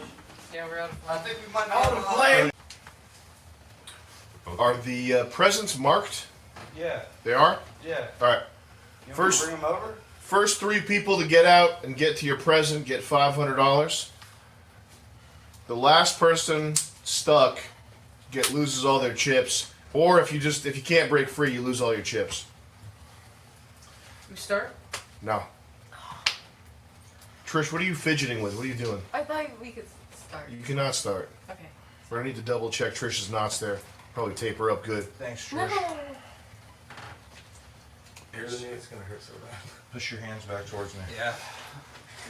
If she's tied, you don't need to tape her, I don't think. Okay, I think she's fine. Same with Megan. Megan's sufficient as well. All right. Okay, we're ready to go. Forgot what we're doing. Oh yeah, getting your presents. All right, you little piggies. Swamp Christmas. Go get those presents. So hurry up! What the fuck? Are we supposed to go? The laundry's coming! Oh God. All right, flex tape. Ben, just tape him with the flex tape. Jumping out of it. What? It was too easy. It's not my problem. My name is Santa Claus. No! Chris, can you tie knots?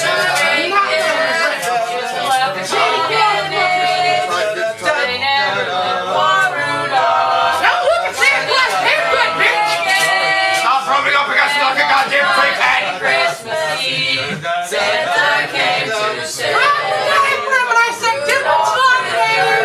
so bright, won't you guide my sleigh tonight?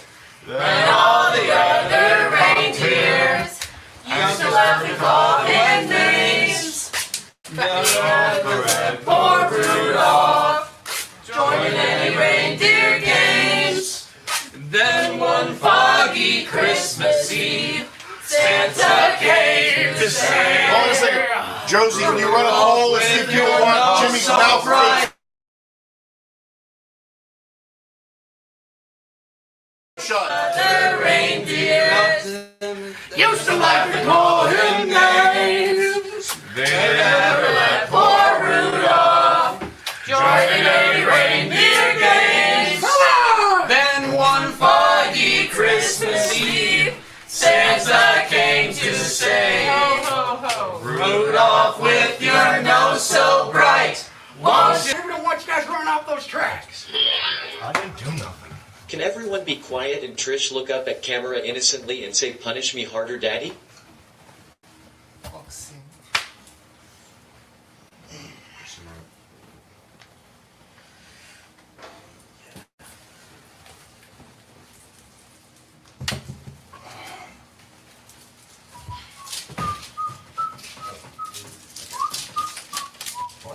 You guys comfy in your positions? Well, yes. There's a new one. How about this on stage? Just use that black tape that got brought up. That's not flex tape. But what's with Cole's wrists? Are they coming loose there? Oh! He's been working that this whole time. That's why I gave him a crown of sweat. This is retarded. Oh, Mr. Goldstruck, you don't understand, man. It is beyond the special education standard. As I say in the South. In the North, we just say it's beyond the education standard. the black tape got used. Okay. Hair in my mouth. All right, Jimmy, I'm gonna sit you up. Oh, All right. Stinks. Just stay like that for a second. Oh, ow, ow. No, you have You to okay? shirt that. He put it on. Should we get married? Oh, God. I think Is she's this? good. Yeah, she's good. Yeah, maybe Cole's Bruce. Okay.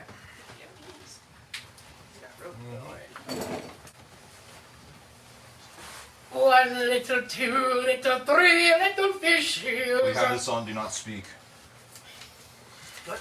He's talking to Jimmy. Don't, You gotta stay on the floor until your hands are free. Alright, y'all!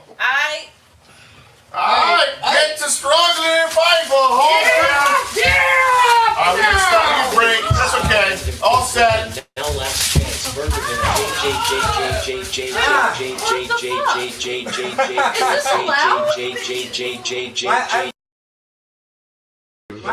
Alright. Cut. Back in the lounge. Back in the lounge.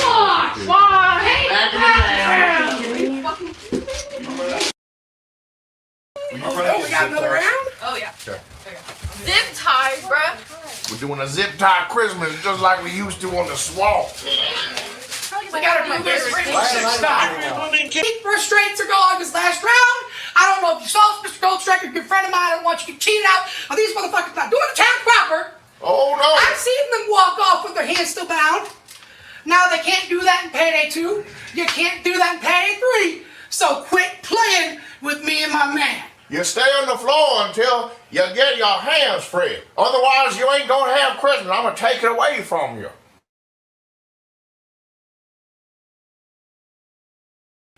I'm struggling. Now! We got guns on the way! Come up now, y'all. There we go! Let's see! Who's next to get out of this? There we go! We got Christ himself! Yeah, Jesus! I've seen faster moving people out of fantastic! You makes me strong! Yeah! Brian, take a look at your present. Son of a bitch. You better fight. You better get free, boy. Or we gonna give him the cold. Free now! Cold, I think this is your present right here. Your new Asian girlfriend. Here we go, Mr. Cole. Come on now! Yeah! Y'all better break free of them ropes. Here, you stay there, little young lady. What's your name? Here is a set of tips for you to look at. Motivation call. Come on! I love it. 10 more. Yeah, no shit, man. First one of them.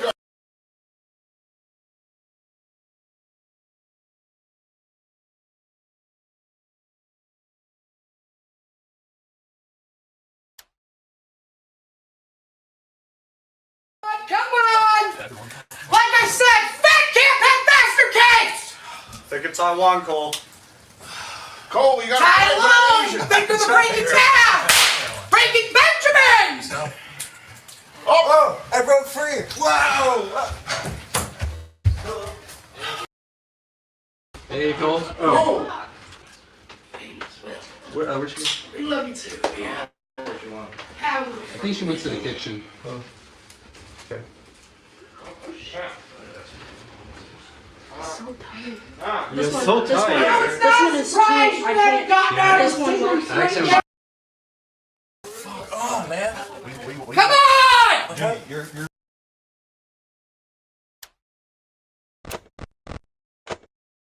There we go. Introduce yourselves. Hello. Cole, stand right here, son, so the camera can see you. Now, ain't that a pretty picture? Yes. Hey, she's just almost as beautiful as JC. Okay. Ain't she? She's a very fine looking young lady. What's your name? Oh, I'm busted. Her name's CK. Like TJ. Right. Well, like JC, similar. Okay. Now that's beautiful, Cole. Drink it in with your eyes. Get a good look at her. Get a good look at this beautiful young lady. Now that's nice. Man, is he allowed to do this? Yeah. Use the corner of the wall now? Surroundings. You know what? I'll leave the rules up to Mr. Ben. Michigan house now. Oh, we're right. Michigan, I'm from Michigan. How you doing? We're up. Yeah? Hate is not going to help you get your girl back, son. Down there? No, that's You what can hurry fast enough. You might We're be like fast Al enough. Creek. Hold on, yeah. Yeah, Tell you like, walk through the wall. like 30 minutes away. Okay. Now this is because I don't want to piss off Sam, but I want to ask you guys. Sam is too humble to talk shit about Tim Heidecker, and you guys want to No. Stein, enough with this. Tim's a good guy. He funded World Peace Season 3. No, man, Tim. Look, they did Tim and Eric's show. It was a legendary show. He did help get us canceled. I don't care though. It's all good. Because It's he not gave us worth- money. We don't need to dig Sam, stuff up. I care, Sam, Stein. because you know what? Then you beef with him. Then Well, I am going to go beef with him. Tough, Stein. Stein. You're a tall kid. He might fuck you up, dude. He's tough as shit, No, dude. he can't, dude. He's Maybe. lost all that weight. He had those- Don't say that, Stein. No, he plays football. They're tough as shit, dude. And he's listening. And Let's he's listening. Pick bigger battles. Let's pick bigger battles. He's got those big fake teeth now, though. I mean, have you seen how terrible his teeth look? They look absolutely horrible, Sam. Have you seen his recent? No, I haven't. video? I haven't seen. He's got Is he bad doing breath. it as a joke? No, I don't know. It's hard to tell if he's doing it. I'm sure he's doing it as a joke. It doesing matter though. It's all good. He's trolling you, Stein. Yeah, Stein, you're falling for AI, He's Stein. getting under his skin. Yeah, Those teeth pissing me Well, off. but he has the big chompers like that. It looks like shit. You know, it looks like shit. Okay, Sam. A lot of people critique Leah Thomas for being a transgender in women's sports. Yet Google searches of women's swimming went up 1,000,000%. You know, compared to the year before. Are men good for trans? I mean, are transgender men good for women's sports because now people actually care about it and talk about it? I think the people in the inside of women's sports, they have to do something with the marketing. But you know, the negative attention, it's not necessarily. So kids, how do they market it more? Should play in the thong? I don't know. It's not my place to figure out. I mean, it could be my place. I could start playing. Relentless propaganda is effective. If you don't stop it, then what you want to achieve will be achieved no matter what. Let the girls play a little ball. That's what I do. Let them Get bounce a whacked ball around. They have fun. Stein, did you see Lady Ballers? I did not see that. That movie was shit. I think Daily Wires is not good. And I think Ben Shapiro should probably be in jail. Aww. Benny? Yes. I thought it was a Like pretty Mike good Tim movie. Pool. People tease my buddy Tim Pool. I will defend Tim because Tim and I are actually friends. But yeah, no, Ben Shapiro, he absolutely sucks. Okay, this is the last thing though. I know we got to let you go. You talk about not being too influential, and that is actually a real thing because you don't want to be this guy. You say one tweet and it causes all this stuff. But what do you think about the people that are influential? Charlie Kirk, a guy like what do you think about these people? Should we actually trust these politicians? Is Charlie Kirk influential? Kinda. Yeah, he is. I don't know who the fan. I mean, I have a hard time visualizing the fan bases Well, I'm or the speaking viewers. at CLS, and I'm not saying this to debate you, but I'm speaking at CLS, and it's a 501c3, so it's a nonprofit organization, but they pay for nearly 5,000 students that are part of the organization to get a free trip to go on 3 free trips a year. And it's a good thing for them. It's a good thing for his organization. So honestly, Sam, I'm not just saying this when it comes to college kids that aren't all whacked out, that are anti-abortion, that actually have like a brain in their fucking head. Turning Point USA is one of the best organizations. And I've spoken at 20, I think this last year I spoke at over 20 colleges. So you might not watch a lot of Charlie's content, but what he's actually doing for the actual, as gay as it might sound, the culture war. Is he a pro-Israel guy? Very pro-Israel. Then But his he's culture kind war of input got- doesn't matter. He's just a set of But teeth. no, Sam, Then he's Sam, just a no, set let me of debate teeth you. to me. Then he's No. just a set of teeth to me. But let me debate you on I this don't real care quick. if he's Sam. wrong on the most important issue. Then he's just another set of teeth But in Sam, a Sam, head. you say- In a head you that's say too that- big. Yo, in my He's head, just a it's set of Sam, small buddy. teeth in a head that's too big. I don't know him. I haven't seen his stuff. I don't know. I love Charlie Kirk. You can't make fun of Charlie Kirk. That But- he but has what real about his argument? fans. I don't Real quick. believe that he's got love in the streets. I don't Sam, believe that anybody Sam, really Sam, knows his what do you name. say, Sam? All I know what- is he's got a big head and a small set of teeth. If he believes that we should be at war with Iran, he's just a set of teeth to me, Stein. I don't know if he wants this to be a war they're run. I think he actually has been critical of that. Has he? Person about Charlie. Okay. But Charlie's a very devout Christian, and he really respects and he shares the Bible, the First Testament. He should change his name to Chunky Chicken. Wow. I don't think he's going to do that, but we love Charlie Kirk. We love Sam Hyde. Who's we? we? Is we just you? Are you talking about the people on the screen right now, or just you? Me and a mouse in Call my him pocket. Chunky Chicken. Me and the watermelon. They're watching this. Okay. Links. These are fun. This was just the Is that Minnesota Gabe- suspect. Is that Gabe thing. Newell? Yeah. They're breaking these guys out again. It's Gabe. Listen to his voice, Chuck. You guys both, and I wish it had gone this way. I don't want to say anything more. I had no idea Gabe sounded like that. He's the pallbearer. Because you guys don't know anything about this. But I love you guys, and I'm sorry for all the trouble this has caused. He was a loving, caring guy. Papa Loved John's. his family, loved his friends. Better and ingredients, better pizza. loved God Are they talking and- about John? Yeah. Yeah, Papa John's Talking about dead. Papa John. He's like, he's got his dad's Camaro back where it belongs in his garage. Remember the sweating of John? Remember? Yeah. I've never Oh, in my yeah. life seen anybody that looked like that. What, when Papa John was sweating? When he was blown out. I don't know what happened to him, but it looked like he was suffering from an alien disease. Off-world. Really? He was so sweaty, it's like shocking. Advertising firm got him in hot water. What bothers me is Colonel Sanders called black. I'm like, I've never used that word. And they get away with it. It's that statement that eventually led to. That's one of the greatest statements ever said. Well, did he catch hell for that? They forced him to sell his own company? Yeah, they did. They were like, Great. you're going to give it to Shaq. Listen, John, you're out. Shaq, you're in. He's like, hell yeah, I've been waiting for this. Put me in, coach. And I remember Sanders, he sold KFC and he got like $5 million or something. And then they sold it again, whoever bought it from him, for like $200 million a few years later. That's a little bit of Colonel Sanders trivia. I forget the parent company. It's called Yum Brands. Yum Brands. Yeah, it was Yum. Yum.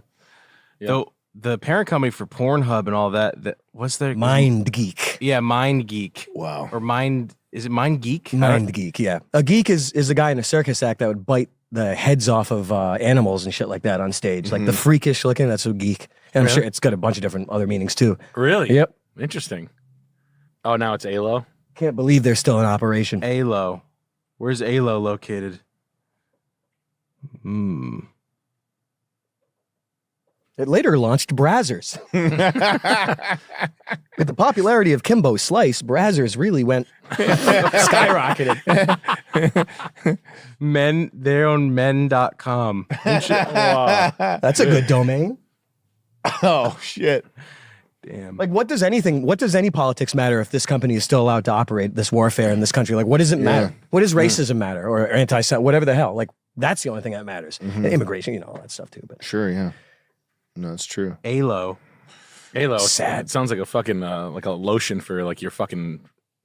Like Avon it's like- lady. yeah. For your ALO. For your ALO.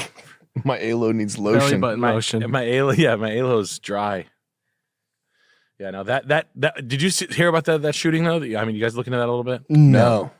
Nothing. It was the Minnesota politicians that got shot. Oh, yes, I know. Oh, yeah. That stinks, doesn't Yeah, it? they sent a straight up hitman right to the door with a mask on. Yeah, you like that? He's got Oh, that yeah. mask that I always think about wearing. Yeah, wow. The He's like one- a weapons contractor CEO. They send the CEO over there to kill you to get the job done right. Like, I'll wait. Is Bob in? What's his name? Jared. Jared. What's going on in Minnesota that there's these wet works going on? That's sad. I know. That Fucking lady. Minnesota? And what are you supposed to do about this? It's not actionable. There's nothing you can do about That's this. that's where George Floyd shit happened. Oh so. yeah, they must have signed a contract. Is everybody in Minnesota just a fucking potato brained? Yeah. Silly Billy. Yeah. I hope so. It's I mean they're that part of the Midwest is originally settled by like Dutch and German and like Scandinavian people, but I don't know if it's like it might be like the Swedish. You know how like Sweden is it might be the same sort of deal. Like you can rail their ass if you want to. Like, it's Yeah. like it's the easiest rail girl is a Swede, and they figure that out maybe or something like that. No, that's- I posed the question: hey, why do you guys have the high? Like, who took the Somali capital? The least in group preference, I'm sure. Yeah, they're like, no, I don't care. It's big. It's all good. Yeah. And they're like, well, you just got 2 politicians shot. They're like, oh, what a tragedy. Yeah. That's terrible. People go so crazy sometimes. Yeah. Yeah, that's what I Like, think you it's could, just you could do anything. You could do anything there. That's the answer. Insanity. 'Cause, that madness. It's just that's how you explain it away. That's madness. Like That's that's talk. I want to ask you guys a serious question. The year is 2017 or is it 2016 when you guys officially debuted on Adult Swim? What was the year, Sam? I think 2016 is that? Yes. I was going to say 2015, but I can't remember. I think it's 16. Well- yes. It's probably 2017. But Sam, you were a well-known content creator, you know, and you had a cast. I was a crew. celebrity, Nah, well, were you a celebrity? I guess you would say that. more of a after big you- shot. Well, a little bit. What did you did the TED Talk? You were very viral after the TED Talk, right? Was I that was the just thing? Was that the thing that put Sam Hyde on the map? Was that the thing that kind of blew Sam Hyde up? I think that definitely blew me up. Big time. Bang. It did like 9/11, like the Twin Towers. Yeah, So, exactly. You know that you're a well-known guy. You get this show. Your first episode, you get over 1 million viewers. This show is hot. I mean, you guys are creating good stuff. You're being controversial, but not as controversial as you're being, I guess, scrutinized in the public. And because of one blogger, you basically got canceled. Sam, can you? I know you don't want to relive it too much, but can you? I'm tell trying us, not to. Don't relive it. Don't let it drag you. You were back. just getting over it. Eric, we were just talking Yeah, we're about just this talking earlier. about it. It's like Sybil. I don't remember any of it. I had to anymore. walk him off a ledge. No, we got we did a sketch called Jews Rock, and they read the subtext there and decided to give us the boot. That's I mean, that's ridiculous. And obviously, this was a bad thing. There was a what did you know? The guy at the network, Mike Laszlo or whatever, the guy that loves you, said you guys are going to be the next hot show on the network. Sam, obviously, that has to be very challenging when you finally make it onto a major network like that, and to lose that. How did you not get discouraged, Sam? I want to hear a positive. Well, listen, spin on Steiny, we both know this business is rife with vultures, the type of people who are up your ass every day. They're up my ass every day. They want blood. They want to be feeding you foreskin. They want you to put on makeup and be dancing around, prancer, all this stuff. The bigger, you want to go, the higher you want to go in the system, the more cylindrical objects you're going to be sucking and sticking in whatever these fucking silly billies do in their little parties. You know, the butt parties that we're just learning about now. These what do they call them? Butt parties? I've known about them, Sam. No, I didn't just learn about it. I've known about these. Did they butt invite parties. you to That's the? You trying to get in? I know. You're trying to get I in. would go. Sam, if Puff Daddy invited you to a party, you're going to be honest. You're going to say that you wouldn't go to that party. I've said no to stuff that involves butt parties. I know what goes on at these butt parties. Okay. You do that, you sell your soul. All these people, anybody you see on the TV pitching AstraZeneca or whatever, they've sold their soul. It's over. And once you get to that point, there's nothing. Where's the joy in your life? What are you gonna? I mean, you get money, sure, but who fucking cares? You're a lapdog for these freaks. You're right, but Sam, let me tell you something. I was watching. I don't even want to get into that. I want to get into the show. I think you are right that, this Hollywood, the system trying to make it. And once you are working for Adult Swim, you're basically owned. So it's better to be independent and free like you are. And I think that you've been able to cultivate a following. So really, you are Juneteenth. You're free at last. You were a slave and now you are free. So we felt the shackles of slavery in a way. I know that black people, they feel like they've suffered and they have certain things that they think. I'm telling you, I've suffered more than any black person in history. I agree. And I think that is true. This guy's about to do the cake plunge. Hell yeah. Was he making a semen drink? He's going to pipe that cake down. You got Billy Rubin in here. Gonna have the Beatles catalog. What do you want it? It's probably Paul McCartney that started all that shit about Michael. Fake Paul McCartney. Why does that? Why Billy does Shears. that? Why? Who went and sold that in my catalog? Which one of you goddamn Brazilian sold that in my catalog? That's what he says. That's like a quote. It's in an email. It just says that's an email. Love, Paul McCartney and Yoko Ono. God, I Yoko Ono is pretty universal hate, right? Oh yeah. Like no one likes Yoko Ono. No. Well, in Chicago. She's at the MCA Chicago presents She's the still alive, bro. She's touring. Yeah, she's good. Who the would pay money to see this fucking idiot? That's Yoko. Who was it that was getting mad at her? Was it like Chuck Berry? Chuck Berry was like, "Shut this bitch up." That's like my favorite clip is Chuck Berry getting pissed off at His Yoko. face. Yes, his face before the engineers cut her mic. Yes, Chuck Berry Yoko Ono is so. He's like, dumb bitch. You can't believe it.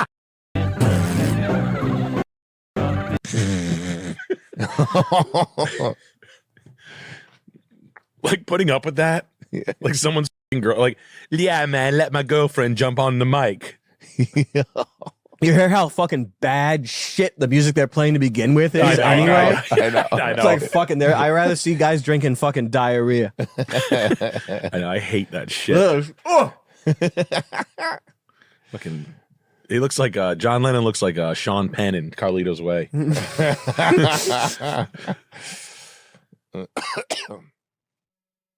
Freaks. Oh God, Yoko Ono is such a fucking goof. Yeah, she is. And can you imagine finding? You know what we should do? We should just go to the Yoko Ono. It's at like the MCA Chicago Museum of Contemporary Art, Chicago. It was right across the street from the hotel I was staying at. Big giant boards like Yoko Ono's coming to. Yo, who gives a fuck? She doing stand up? Yeah, she's doing 15 minutes. She's doing a tight 15. Oh, she's so strange looking. Yeah. Oh. Ugh.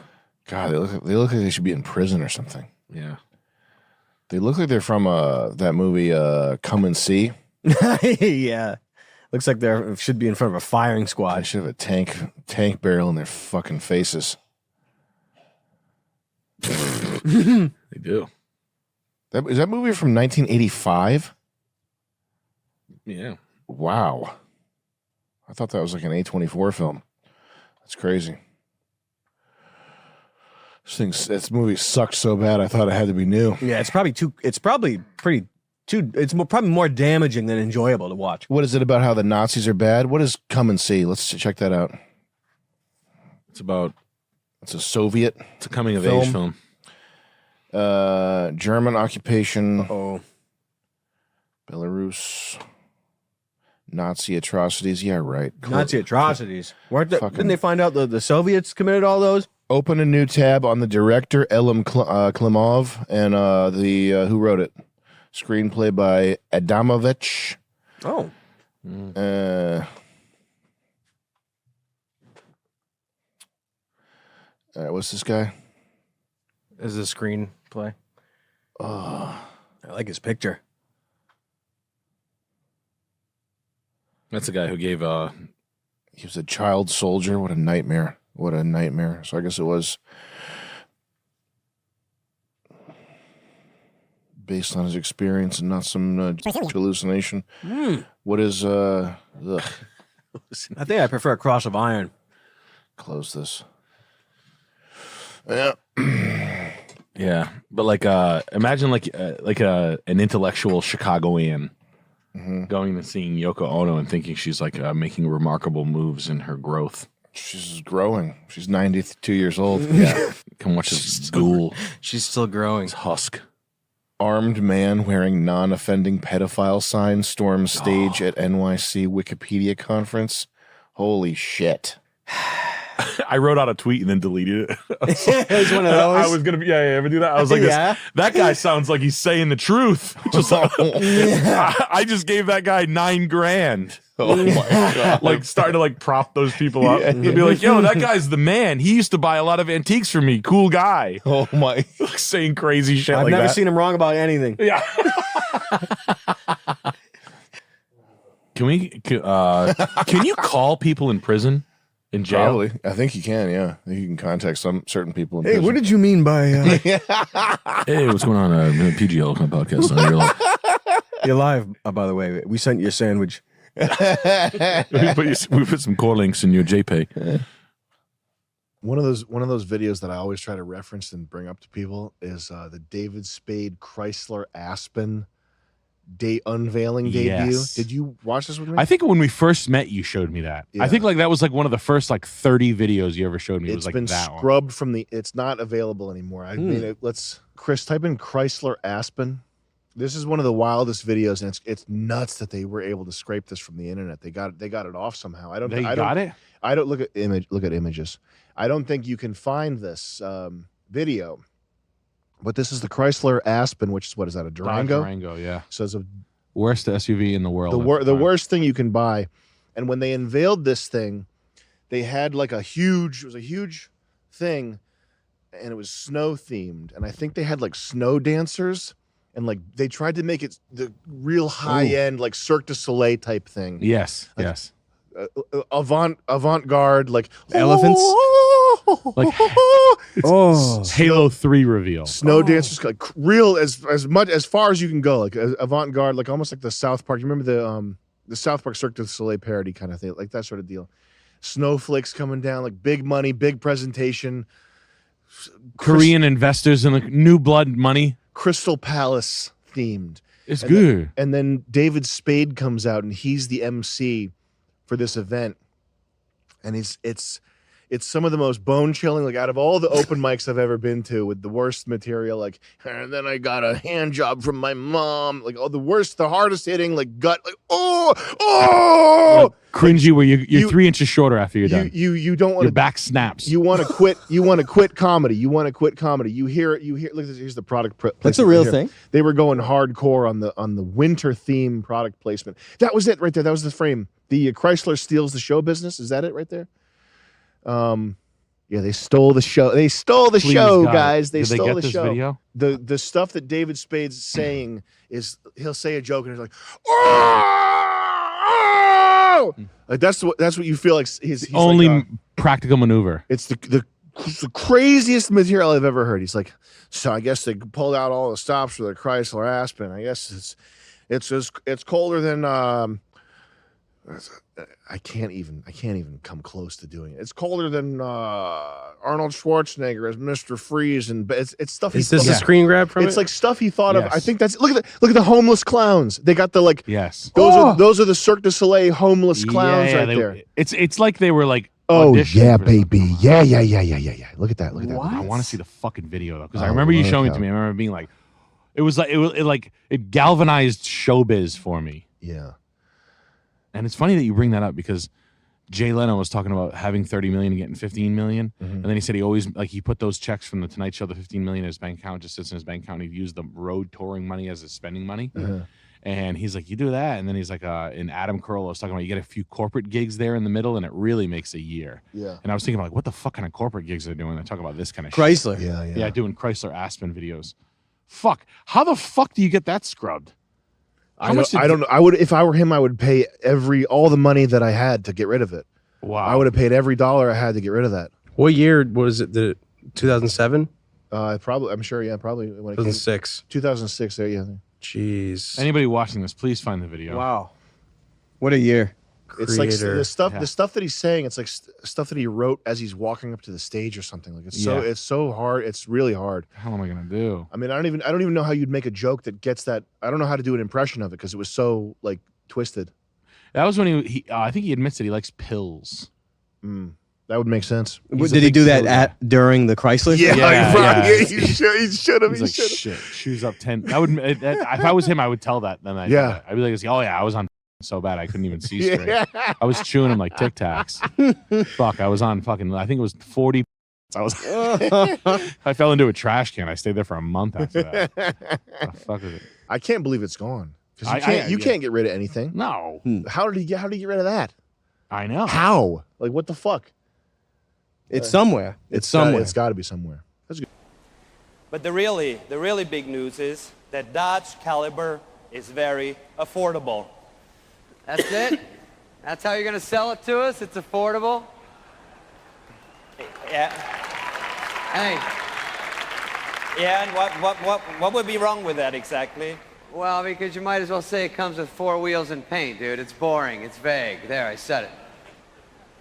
Ladies and gentlemen, David Spade from Tommy Boy. All right. Hey, oh, they remember. It's a nice reference. Could you pick one further down the resume? I also did Police Academy 4. Never saw that one. Oh, that's actually pretty good. It answers all the questions from 1, 2, and 3. But anyway, the point is, people are dumb, all right? I know that because some are my fans. Listen, you want to paint a picture for them, all right? You say affordable, but that's all relative. It is? Yeah, to say Donald Trump buying Japan is affordable, all right? You see what I'm going here, Larry? That's not my name. Nobody cares. Yeah. Would you guys really mind? I have a job here to do.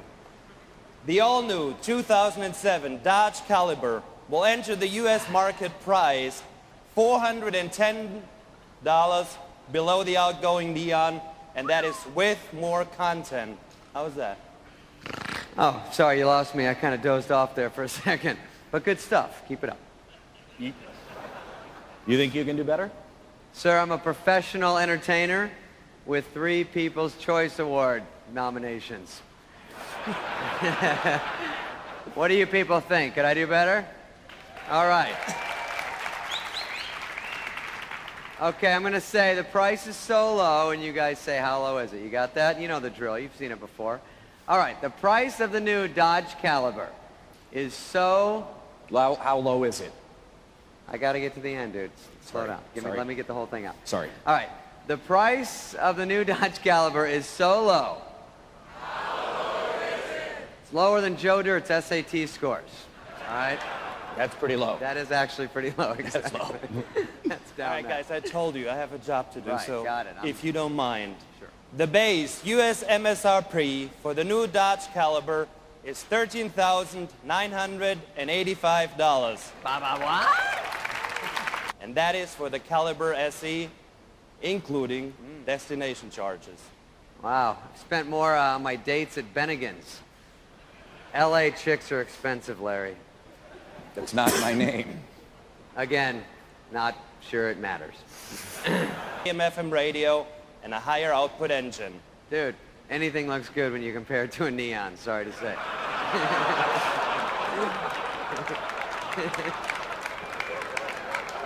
right, I'll stick to the line. Okay. You hear that? So now that you got your butts in chairs, how about butts in the car? How about a test drive in All that right, Caliber? shotgun. Larry, trunk, let's go. Let's see what she's got in her.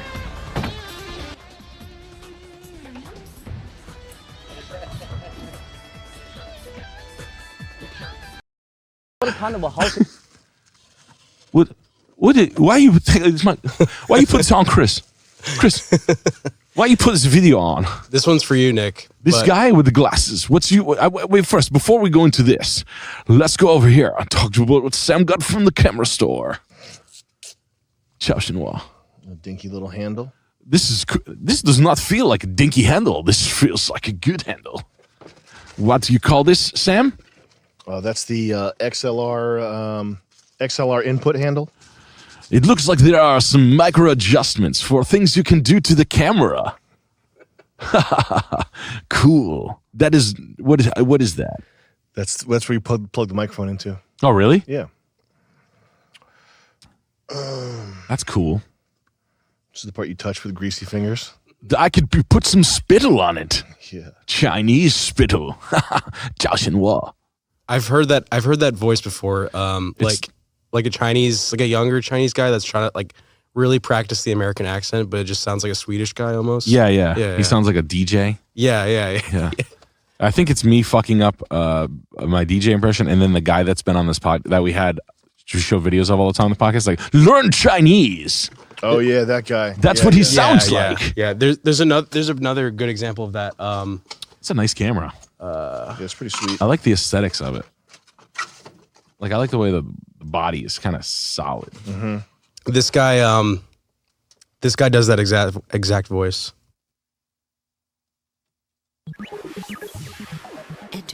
Noodle boy. Yeah, it's like, what a cool thing. Yeah. That reminded me of that. Maker. This is all as a 15-year-old video, but this is like one of those programs where you can make like games like this without like knowing how to program. No programming experience needed. Yeah. Have you ever seen the movie American Pie? They put a cool song on the end when there was a montage. Everybody having to get home before their parents. This right here, I want to show you this because this guy is like. You already watched this? I showed you, but not Nick or on the podcast. But it's like he's in this rural village and he shows like each class of people, like low income, middle income, and then like rich people in China. I'm sure we haven't seen this. When did I watch this? I showed you at your desk like 2 weeks ago. But like this is like. Was it during the stream? No. Okay. Yeah. So it looks like you took like The Sims and like just randomly generated like a city. It's really. Is it fake? No, it's real. It's very strange. Chinese rural people live in. I'm now in an ordinary village in southern China. In this video, I will introduce the houses of the poor, the middle class, the upper class, and the rich. It's like a hotel. Houses without decoration are the houses of the poor. Most of their houses are for the basic survival. They don't care about the beauty and the comfort of the houses. Let's go inside and have a look. Someone is sleeping here. This bed is made Look of at this rat several human. benches and the board is so sick.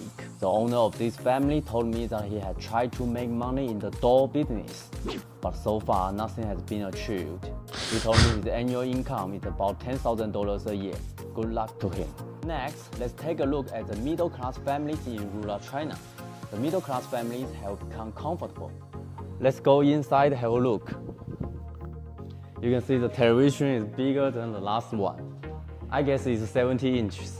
Although their furniture is not luxurious, they have everything. The owner told me that they are very satisfied with their current life. He's retired and his favorite hobby is drinking tea. This kind of family is also the most common in rural China. He said his annual income was about $30,000 a year. Next is the house of the upper middle class families. Families like these usually spend most of their time living in the city and occasionally. It's like what is that? That's a jewelry store. Look at these two mascots. Oh, dog. This is their living room. It's really big. The European chandeliers. It's like Saddam Hussein's place. Yeah, European. This way is their dining chandeliers. room, and here is Ugly. kitchen. I turned on all the lights for the camera, and it's a lot of work to turn them off. But like now. this big I one will is like work hard juxtaposed get to like into the their home shacks. and make It's like videos. really weird. So I hope you can give me likes Right. and follow to support me. Let's see the really rich, where they don't let them go there. Finally is the house of the rich. Oh, malls. They usually have their own manor. Basketball court, swimming pool, and garden are their basic configurations. It's so luxury inside that some people may feel uncomfortable. So I won't show it to you for the time being. Decades ago, people in this village lived in the similar houses like this. This is one of the oldest houses in Quanzhou. Strange. So very old, but very beautiful. Look, Says who? Grandma is 94 years old. Well, Grandma needs to know her house is fucking ugly, so. The old place is the pretty one. That old house, you didn't like that? I don't like anything. I don't like any of that. Yeah, they're all those other ones are all terrible, but at least the old one doesn't look tacky. It's true. I'll give you. Yeah, you know. It has an open sort of courtyard type thing. Yeah, because like the last one they showed was like the traditional one, but the other ones are like them trying to like be like do gaudy like Western shit. but, Yeah, like, it almost seems Middle Eastern style. yeah. It's the same mindset. It's like Borat House. Yeah. If you've ever seen Romanian or Bulgarian houses, that when they have money, they look like the place where who's the little fucking Andrew Tate, the little fuzzy man, the fucking Khabib. Yeah, Khabib, like his, he's got $100 million. The house that he lives in looks like fucking Falcon statue. Was designed by a desert eagle. Yeah, man. A guy who dances in the Pakistani army designed his house. Yes. You ever see the Pakistani army dances? I think so. Yeah. It doesn't make them look like an army. It makes them look like a bunch of guys. Yes. Like they have like a hot dance. Chris, will you pull that up? It's very gay side of the armed forces. Yeah, it's like the theater kids. Yeah. Like, guys. Trying men for the first time. Dance with my dude. That was the Borat dance. Nah, this is more like official. It's like a line dance of like really. I think this shit is cool. It's fun. Well, you having fun? But yeah, it is. It is funny. It's that one. The border. There we go. That's the one. The fight scene. The border. This kind of stuff. Like I'm supposed to take these guys seriously. Look at the guy in the background, the tan uniform. Fucking Freddie Mercury back there. What the fuck? You better work.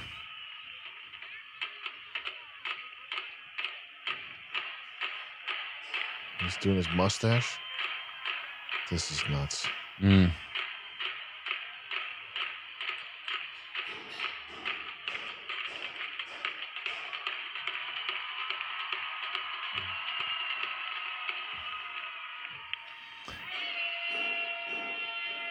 It's not very exact, and it seems a little off the cuff. Have you seen the British guard knock over the toddler? Yeah, the Buckingham Palace guard. Yeah. But this is the more the not so cool side of the armed forces.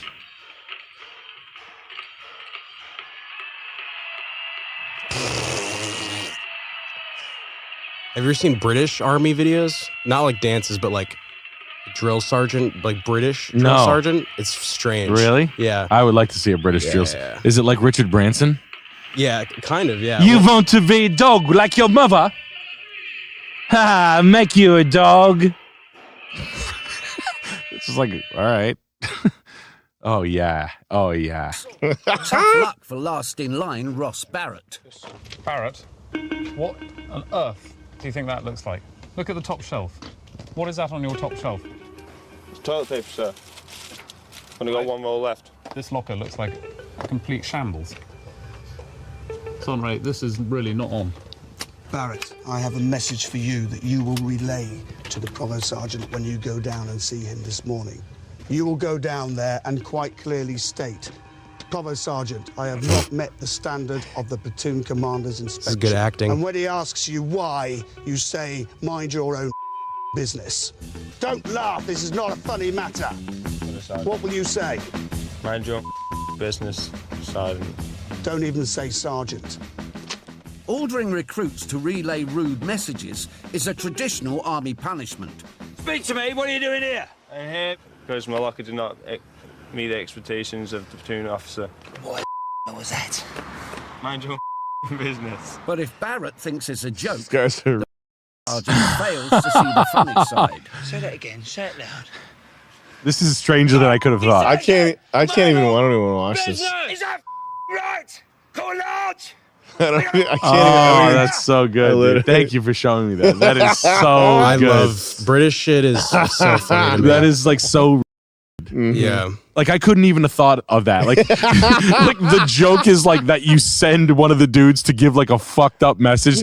Like that is so British. It's so like petty and like it's just like guy shit. Yeah. Like it's like you're gonna go tell the headmaster that the general's trousers has got a poo stain on them. It all goes back to Monty Python humor. Jesus Christ. Yeah. That's the basis of their culture. They I feel wrote like. the book on the British military. Apparently, yeah. I thought they were supposed to be like a legit military too. I don't know, man. Wasn't that always the thing about it? Like the UK? They always had like a. I don't see how they could. They're so lost over there. Yeah. Such a shithole. UK is such a shithole. Even those like cool TV Brits that are like, oh, you got fuck like the real.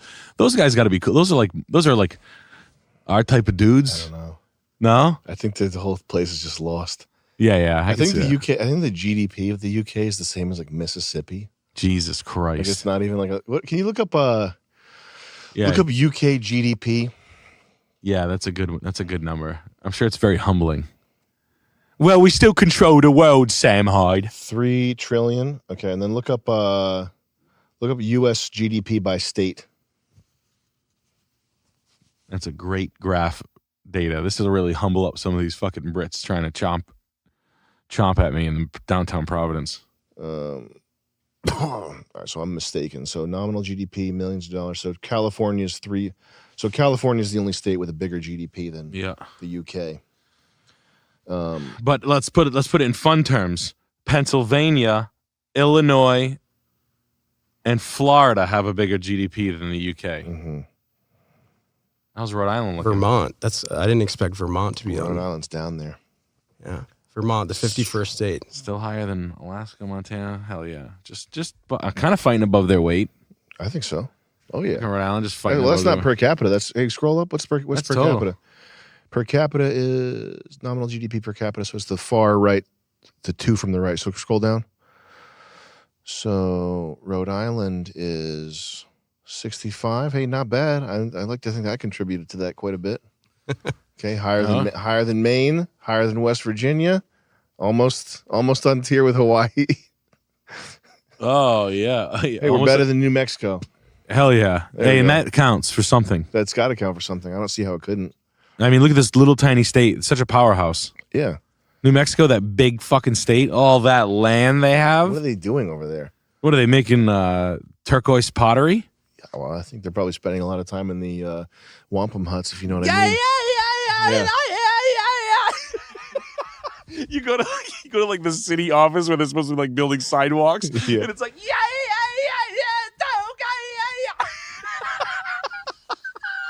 like guys, we gotta get back to work, man. Like, he's like, "Tukiniwa that." Chris, why are you looking up Vietnamese television?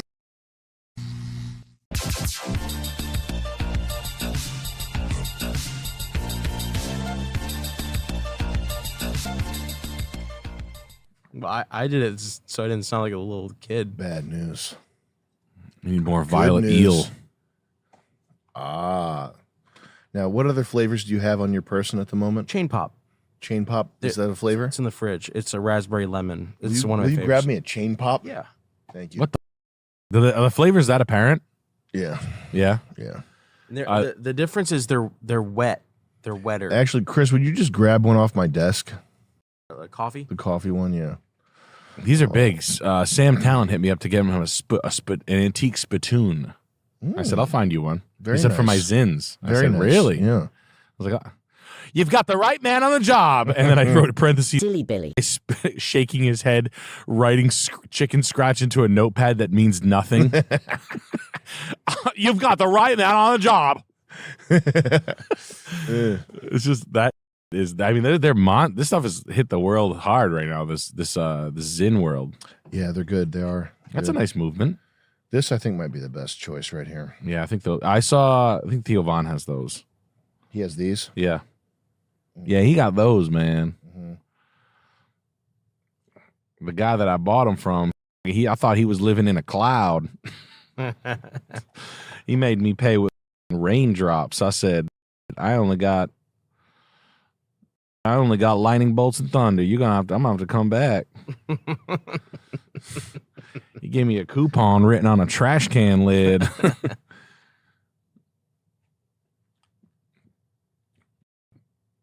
Anybody else notice Walmarts have? Yeah, I'm trying to think of it. yeah. You can buy a damn girl at Walmart if you want to. At this point, I think I saw a gorilla in there for sale once. shit. I was looking up watches because I felt fancy after hanging out with Mr. Rogan. I said you can buy a goddamn Rolex on Walmart. I said, what the fuck? Walmart's got a Rolex at it. That's just true. Can you buy Rolex at Walmart? Yeah, That's not you good. can type in Rolex Walmart. How much are they? Yeah, look, isn't that nuts? I'll buy that one for $2,900. Let's try to buy. Like, just try to buy that. Oh, it's only one left. To a 25 millimeter? Yeah, that's actually not that bad of a deal.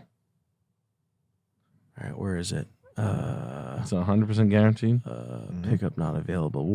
Which location is it at? Tell me. Isn't that weird? It's at Seekonk. Yeah, yeah. Well, this is like used stuff, though, right? Yeah, but even then, like hosting this stuff is still weird to me. Pickup not available.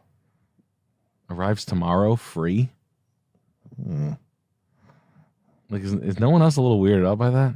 It's very weird. Smooth oyster. Well, is Green? this them Thick? trying to compete with eBay? Like, why is it a pre-owned Yeah. thing? Don't they just have a bunch of pre-owned junk on their website? I think every retailer that I've looked at, like Sweetwater and Adorama and B&H, they all have used shit on their site now. Who are you buying the majority of the stuff from? Sweetwater. Yeah. Yeah. I was at my gym the other day and a kid had a Sweetwater sticker on his water bottle. On his watering watering bottle. coloring book. On his coloring book that he was at I go to the coloring gym. And I was like, "Hey, Sped, get off my machine!" And he just dragged his fat dick across. No problem.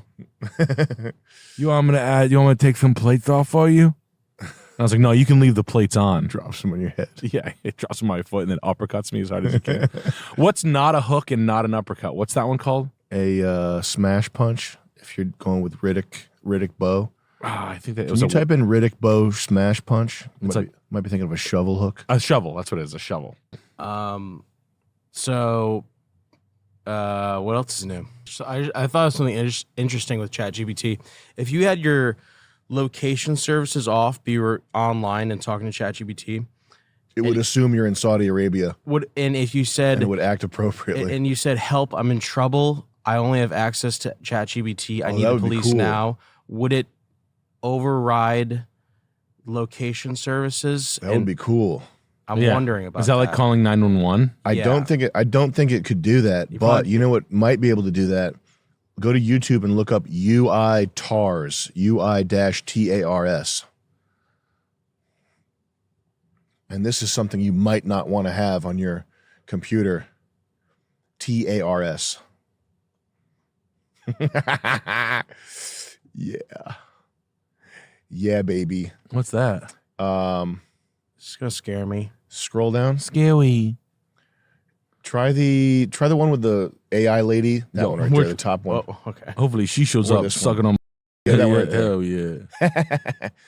So I think UI TARS, literally can it take can, full control of yeah, your it can take control of your computer for and you. navigate it step by step. Is it just goes on like? Is it just something you have to install into your computer? Probably. I don't know. On its own. If you've been It's following not a, developments in AI at least as far as I know, a malicious Anthropic's computer use virus or type thing. OpenAI's operator, let me tell you, UI TARS basically took things to a whole new level. Took so it to UI a whole TARS is new available level. in two main versions. One I love touching my eye and getting fucking problems every fucking day. You in the eyes, Oh, man. every fucking time I touch what's on the back of my fucking fingers? Like shit? Like fucking, do I rub the tops of my fingers in fucking homeless? Oh wait, my debt collector's calling. Can I answer? Yeah, Yes. All right, Trev, you might have to cut this out if this is. Hello? Hello? Oh, Who is it? Is he brown? I wasn't sure if it was a debt collector. I just reversed searched the number and it said it was medical debt collection, so I assumed it was. Maybe they knew I was a troll. Anyways. So, all right. So you were saying that if you typed in like "help me," Well, I could ask ChatGPT hypothetically what it would do right now. Say, what would you do if I said, help, I need the police? Well, I want to ask, I was, what would happen if I only had access to this chat and I was in danger? This is all hypothetical. I am not in danger. And I needed 911 to come to my exact location, but my browser location You're getting wordy with it, Chris. I know. Were off. You can't overload it like this. You got to keep it Would concise. And you just assume that it's gonna have not shaven pussy. Would you be able to Have you hooked up with anyone else? Don't lie. Help get emergency You're really getting deep on this, Chris. services to me, or no, which would possibly mean you would. Are you doing a bit, Chris? No, override the location services on the browser. I'm really glad. Wow. I'm glad you asked, Chris Lynch. My pussy is smooth. I'll come see you in Pawtucket, Rhode Island. Thanks. I'm chill right now. Don't worry. Sam's hurting me. Help. But what would it do? Nothing. It says nothing. It can't call emergency services? No. It's a shit app. But it might be lying. Well, you definitely don't want to ask UI TARS that question. Does it have? Do you have nipples? No, it's gonna be like I am a large language model structure. I do not have nipples.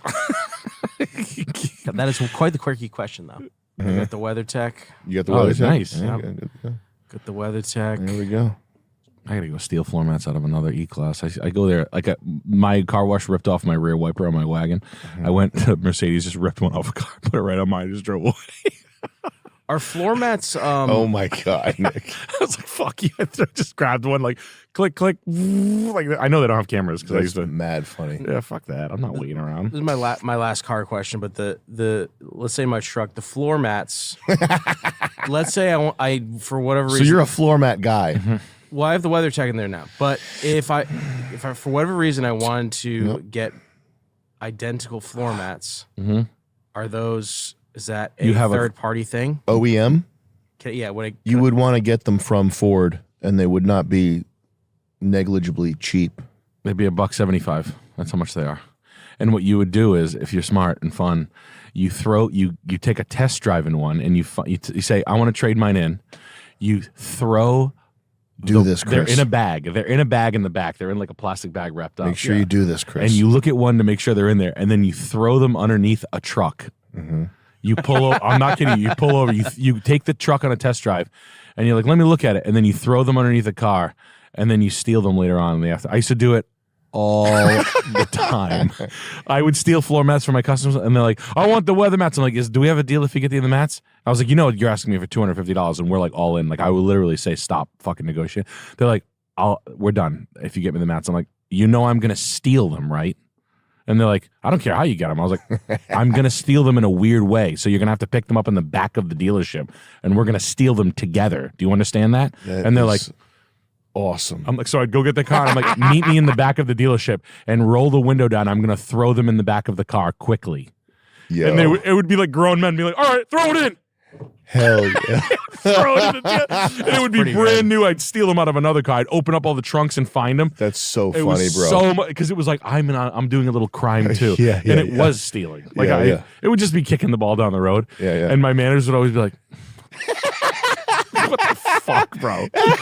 Like I got caught like dead-handed one time by my manager. Like all the demos, like the new cars were parked next to my manager's spot, and I would throw them underneath the cars. I would always like throw them underneath to steal them, especially if they were like hard to get ones, like E-Class or S-Class. And I would tell people used S-Class mats are like $300, $400 even cost.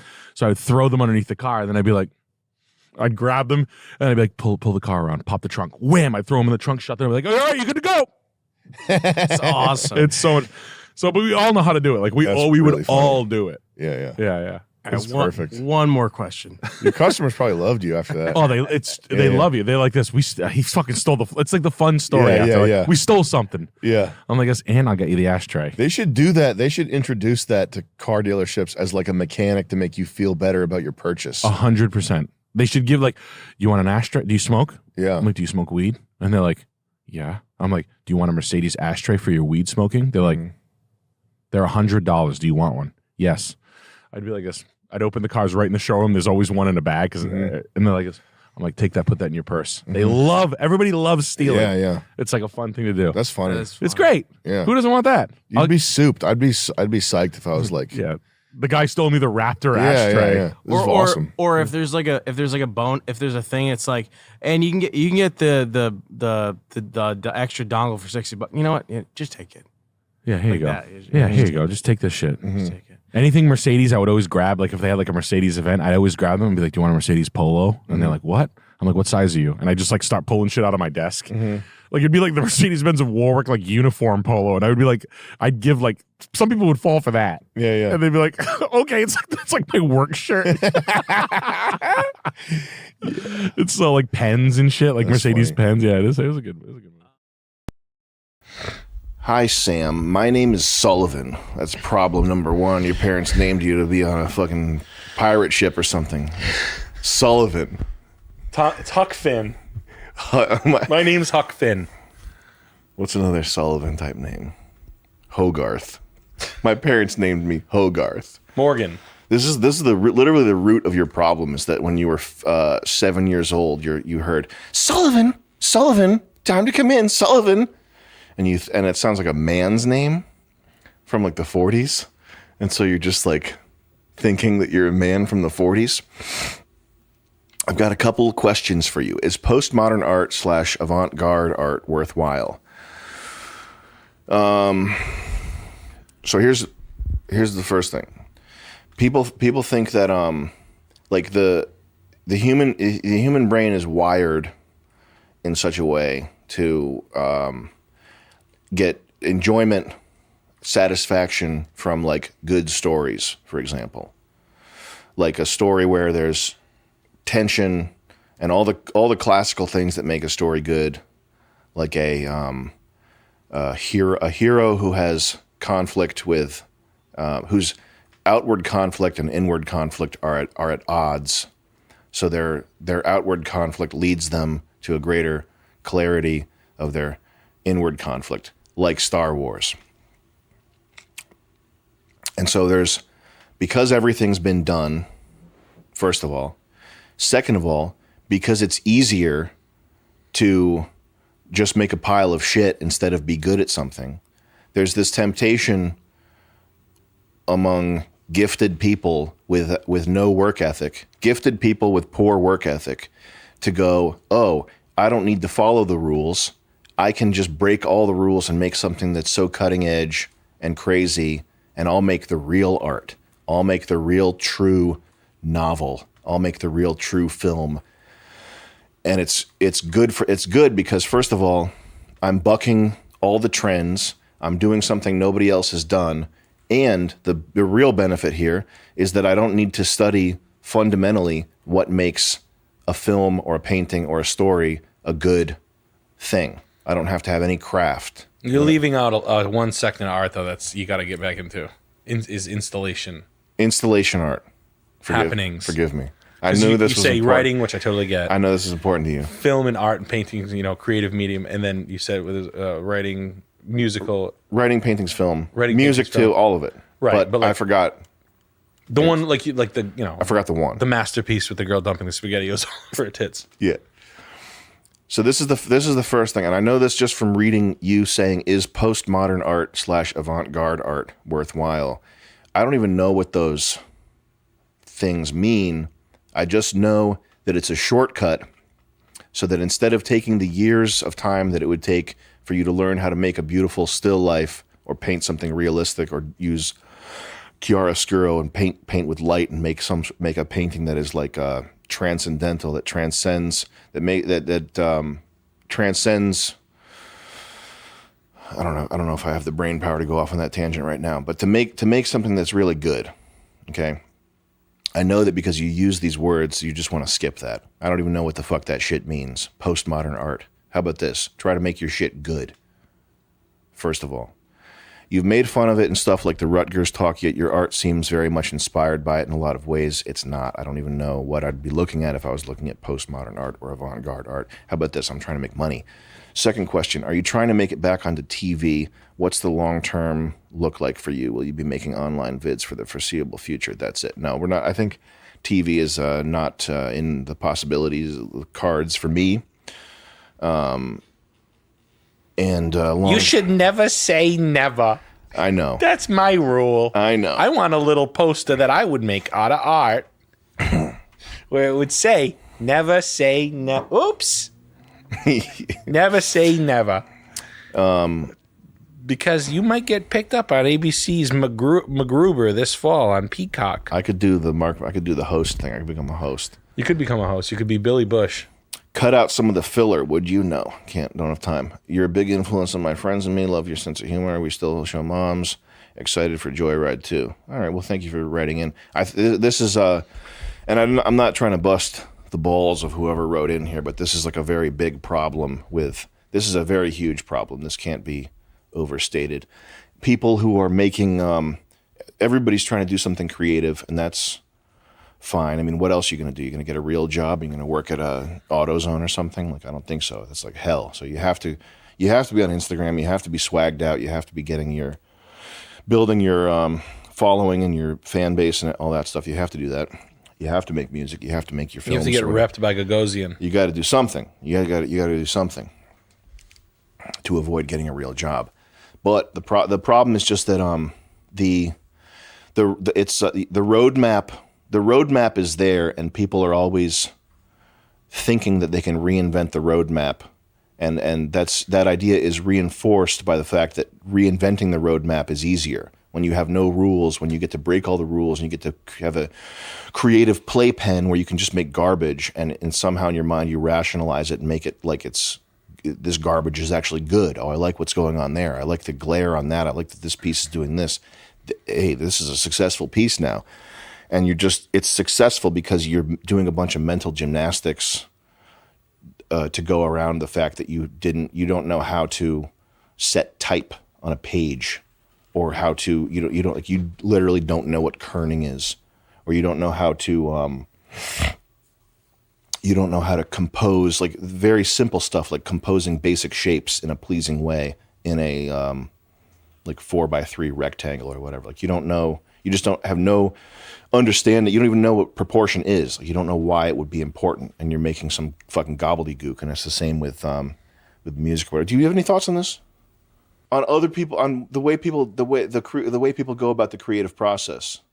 And it's not so much the postmodern and avant-garde things. I don't even know what that means. I just know that it's like that's what you say when you're not interested in learning the basics. Well, I think I started just doing stuff that didn't have any shape or form, but I wasn't like calling it avant-garde or anything like that. It was just kind of like experimenting, trying to like figure shit out. What people call postmodern avant-garde is when they take that totally uninformed experimental process and they make that all of it without doing any sort of research or anything into what K-pop cooking channel T-shirt songs. Yes, I think if they have no, like, if there's no skill, I mean, I think even with postmodern art, there has to be some kind of like skill to it. Well, that's the second thing is that you cannot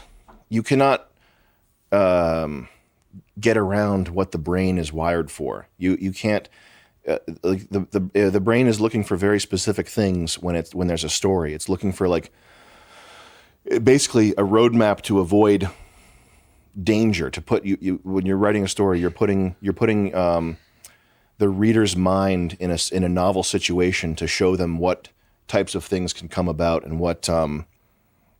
Anyway, you can't write like red, chrome, door, book, white, office, zephyr, cloud. Like you can't write a bunch of fucking nonsense and have it mean something. It just doesn't. It's like the desire is to make it so that like you transcend the boundaries of art or something. People do it though, but you just can't. Well, of course they fail. Of course they try to do it. It's funny to watch that happen though. But it's like if you're trying to, it's very funny. But if you're trying to like build a house or something, like there's things that a house has to do. It has to provide like basic shelter. It has to protect you against the elements. It has to, you can't build a house with like a thought, a crayon, a branch, a widget, a sonnet, a jump rope. I built a house with a jump rope and a crayon. And saying that is like it does other things. It makes like meta statements about art or whatever. Like it does a bunch of other things, but it's not actually art itself. It just doesn't, it's not. Look at Brian is like big in that community. Mm-hmm. When it comes to the art, like a painting and sculpture and stuff like that, all these like people are making money and some of it's great and some of it's awful, and no one's able to decipher, but people do it. Oh yeah.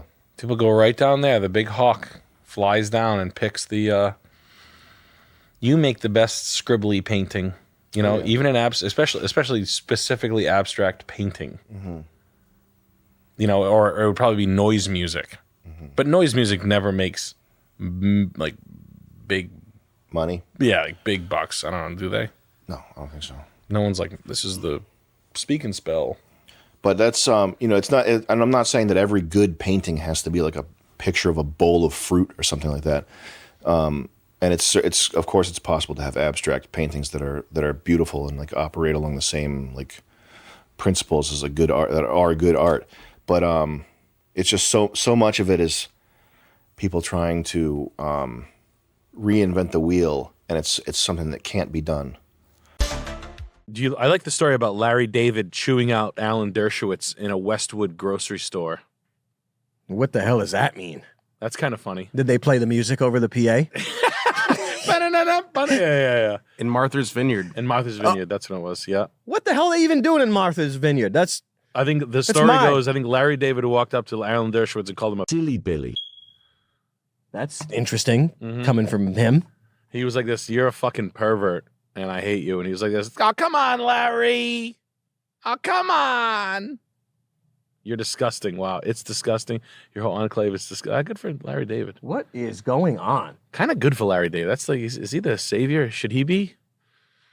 Didn't he chew him out because he was associating with Trump or something? I think it was or a Trump associate? Probably. I thought it was because he was a It pedophile. says right there, we really can't. I saw you with your arm around Mike Pompeo. It's disgusting. Oh, that's what it was. What, is he an ex-boyfriend of Larry's?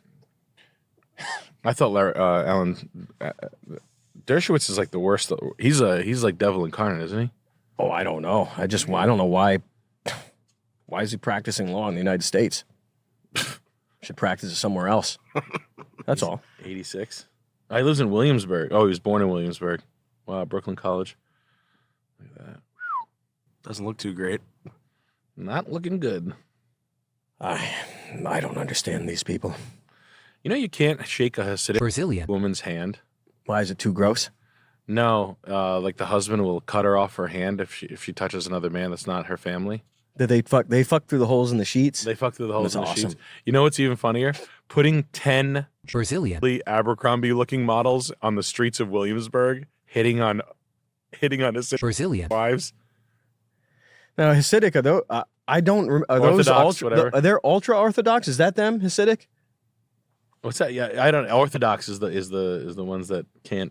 Which ones are the guys that when you go by Bushwick or whatever the hell, they look like Final Fantasy creatures on the side of the road that are waiting Chocobos. waiting for like a fight initiation or whatever. Yeah. You get too close to them, it antagonizes them, or what's the word called? For MMOs, aggro or whatever the hell.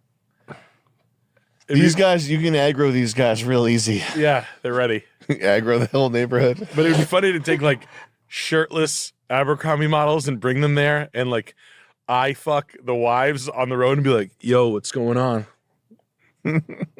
What's your name, cutie pie? Get out of here, dude. I'll beat you. Like just like hitting on them, like rubbing their arms. Yeah. Like kind of like doing like stuff like this. Mm-hmm. Hey, cutie, I love your wig. Wow. The flip phone thing is really funny. What's the flip phone thing? They all use flip phones. Oh, why? I don't know. Is there a cell service that still allows a flip phone? They probably have their own cell service. Just like they got their own police force driving around New York. Yeah, driving around tanks. It's so They're good. all on flip phones. Lamborghini tanks. Maybe not that guy. That guy's he's the head. The important ones get touchscreen. Do you see he's walking on his tippy toes like Pee Wee Herman? Imagine the call the guy's making. Hi, 911 too? How much? This phone is a kosher phone. This phone is not. What's the difference? Hi, I'm Frida Faisal. I'm a tour guide in Hasidic Brooklyn, New York. Oh, and today damn, this is I'm going awesome. to Tour guide. introduce you They to got the their own world place, and of kosher they don't believe in technology. Israel, right? What it is. No, why Israel. it Oh, is, okay, I what it understand. looks like. They believe in New York. Kosher technology is not Matzah's good. edible. I know a lot of people think that kosher is limited to food, but kosher. Who the is hell pays actually for all a the broader term. kosher It's the term certification in for- all of our grocery This is items a in You. all the In grocery the stores? Hasidic You do. Jewish What a community, tax kosher that is. I technologies wonder are technologies what that it's are called, that okay tax. I I hope New bet York- there's a phrase for it. I hope New York is kosher. I hope New York's Internet, social asphalt is media, kosher. Secular entertainment. So technologies are They're modified reading. Wow, look at the. You to see make the. them highest. That's the Wikipedia office. Whoa, So I like how that. Look at how it's like set in there. It looks to silly. make them acceptable for use within this conservative society. I like the Ordinary Sabbath. flip phone Was is it not Sabbath kosher mode? because- Remember Yeah. that classic with he puts his freaking refrigerator thing on Sabbath mode? Yeah. God, God loves can't it. tell. He closes his eyes and he sleeps. He's like the Samsung fridges in the future. I better give them Sabbath mode. What's Sabbath mode? GE oven. Wow. Do you know what Sabbath electronics are? No. Like the light things, you just like lift the cover and it's can't always have on. something running. So 39 forbidden things. Each one is explained deeply in the mute Talmud. this fucking freak. Yeah. First of all, close. I don't want to look at his face either. I can't look at that guy. Okay. Type in Sabbath electronics. I don't want to see anymore. Just tell me what it is. Sabbath I feel like I'm gonna get electric like funeral. It's all that guy. Scroll down. It's see him? on Saturday or whatever, the Right. Sabbath. You're not supposed to do work, so they create electronics that like bypass certain circuits so that they're not doing work. They can't flip a circuit like turn on a light switch or off. Like it has to be on the whole time, and they can't like they put a cover over it to cover it instead of turning it off. Scroll down. Let me see if there's something that looks like it was shot on VHS. This sounds like a kind of a Sabbath Well, I don't mode. wanna- Now keep oh yeah, like there was one of the lights. scroll up. We got one of the lights. Yeah, it's like that. Since we don't handle our own. Oh, How we Hottie. use a nightlight on Shabbat. So This is I'm gonna a show you. cutie. There's something This is called the a wife kosher of that lamp, guy you don't like, Sam. And I'll show you how it works.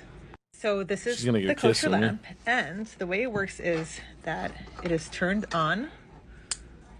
Oh, let's plug it in first. Just one moment. Okay, I'm back. You're not So we supposed to turn do it that. on like that.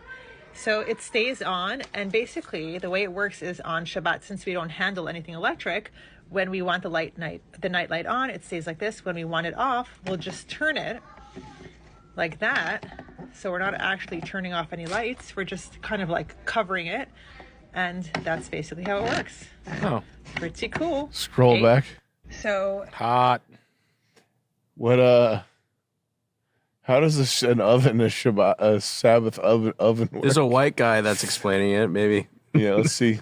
what's up, assholes? We're here to review. Getting my balls busted here in Sears. Today we're talking about Sabbath mode. How to put your machine in and out of Sabbath mode. Okay. Now, so it may accidentally put it in there and it doesn't do anything for you. Nothing functions, nothing works, the whole 9 yards. Well, that's because it's Sabbath mode and it's the way it's supposed to be. Now, what you need to do is every manufacturer has a little bit different method of doing this, and I don't want to be here for 3 hours telling you this manufacturer does this way, this manufacturer does this way. I'm just going to show you on this display here, which makes it a little bit easier to figure out, okay? So I'm going to go to settings, okay? And then I'm going to scroll across to Sabbath mode, okay? It's got its own fucking... There it is, Sabbath mode. Okay, now this is a function, like I said, if you want to read up about it, it's a good idea because it's a good explanation. What this does is it will turn on by itself. So what you do is before you put this out mode, you program it to what time you want it to turn on, how long you want it to run, what temperature you want it to run at, and it will do all of that without actually having to touch any buttons. Okay, but it's not dead, it's not out, nothing like that. Okay. Oh, so you can say basically all 450 you're at gonna do 7. is, You on cook a this roast one- at 7 or some shit. Okay. I took it out of Sabbath mode. Okay. Now, depending on the model, this one may or may not be a little different, but depending on your model, they function a little bit differently. But I want to go to Sabbath and I want to turn it on. Okay, I turned it off. Now I turned it back on. Okay. And it's on now. So now my machine here He is in closes. Sabbath He doesn't know what he's talking about. This guy's hallucinating. He's healthy. He doesn't want to talk to anybody. He's like, yeah, it's got Sabbath mode. You read What? up on it if you want to know about it. But thanks for watching. Fuck you. I'm not doing a discount on it. Get it. Sabbath mode, whatever the fuck that is. Who gives a fuck what it is? That's the end of the. I should have done that. Yeah, he's like, it's $2,600. That's how much it is. I'm not discounting anything. I mean, it's at least. I mean, maybe it's a good practice taking one full day a week to yourself completely and only reading or only doing something not operating. It probably is. There's probably something to be said about that. The way they do it is a little bit alarming, but the way we would do it is a little bit more chosen. More choice, I'd say. Wow. More premium. And there's the line. There's the string around the city. Yeah, man. That's the rope. You touch it, you die. Yeah, it's electrified. They make it like a tent or something. They're putting the Leviathan Well, skin. it is magic. It's an eruv. God probably can't see within the bounds of that string. The string around Manhattan refers to an eruv. Well, if you want to see That's the the news here. boundary. Yep. So if you're walking around in there, you have to walk in their stupid string thing. Yep. Oh, now on the Lower East Side. Wow, that's crazy. What happens if you rip that thing apart? They probably tear your soul apart. God tears your soul apart. It just auto nukes LA. Auto Samson option. You cut it, a fucking nuke lands right in the fucking Staples Center in LA. Yeah, it's hard for me to, well, it's not hard for me, but my favorite, we probably already talked about this, but how there are no more temple sacrifices are stopped being accepted by God once Christ was crucified. Like the temple sacrifices are not accepted anywhere. Like there's some weird process. Oh my God, there's some it's pretty interesting because they're obsessed with divination and communication with things on the other side. And I really shouldn't even brought it up because I can't even describe the ritual. But there's something they do before or like an animal sacrifice that is like a green light from God that will accept it. It's like they roll these dice or something in a fucking box. And if it comes out like there's only the one priest looks, and if they're both like double zeros or something like that. And I'm butchering this, but you get the idea. If they're both double zeros every time, and it means the sacrifice is going to be accepted by, I guess, who's in charge of the temple. He's like, oh yeah, it's legit, snake eyes. But now it never hits after Christ was crucified. It never hits, and no sacrifices work anymore. That's my favorite. That's why this stuff, I was like, you think God gives a fuck about a light switch anymore? I don't speak for God. And I don't speak for their God. But I'm just wondering now, after there's no more sacrifices accepted after Jesus Christ was crucified, that shocked the hell out of me. It's like a dismantled Kabbalah or something like that. 9, 10, 11 o'clock, 12 o'clock, rock, we're gonna rock around the clock tonight. Put your glad rags on and join me hot. We're gonna have rock around the clock tonight. We're gonna rock till the broad daylight. We're gonna rock around the clock tonight. Hit it, Ian.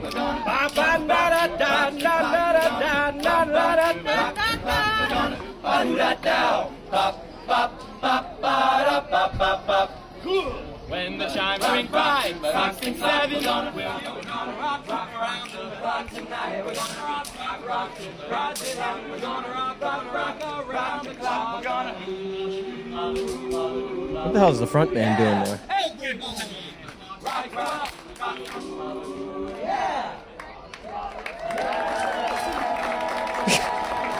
I like that at the end there.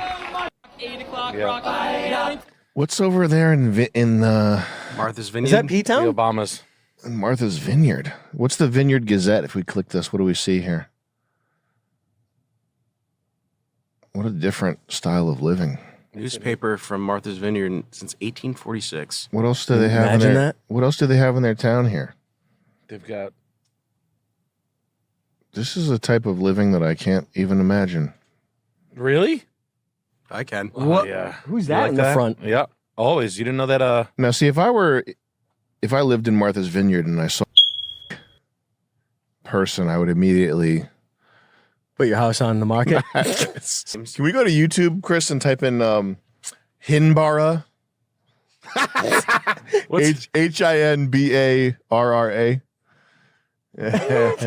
He's got welding. Oh no, I'm fucking- sorry. Oh, the third one. Oh, No, this is good. Did we already watch this? Yes. This is like Irish. This is good. We should do this in Martha's Vineyard. Doesn't Bones like this? yeah, the shanties and such. The yeah. sea shanty? Yeah, yeah.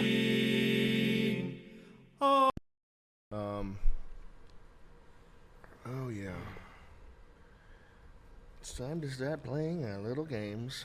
We're playing Fallout 3 for the next Revenge of the Sith. 12 hours. Subathon. Fallout 3 Subathon. Revenge of the Sith.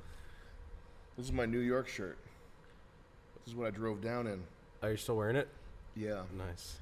I've got quite the smell on me, Chris. Yeah, I've been wearing these pants for 3 days. Someone in the crowd remarked. Your smell? Yeah, I think they said yeah, I don't think they said you stink, but I think he said I smelled you or something. Poor guy. Hey. But we did 3 shows in New York, and three shows is a good amount of performing, man. That's heavy duty. I needed and didn't have 3 64-ounce water bottles. I only had 1.5, so I was drinking tap, which if you know anything about me, you know I don't drink tap. We're streaming on YouTube, okay? We're gonna shut down the Instagram in a second.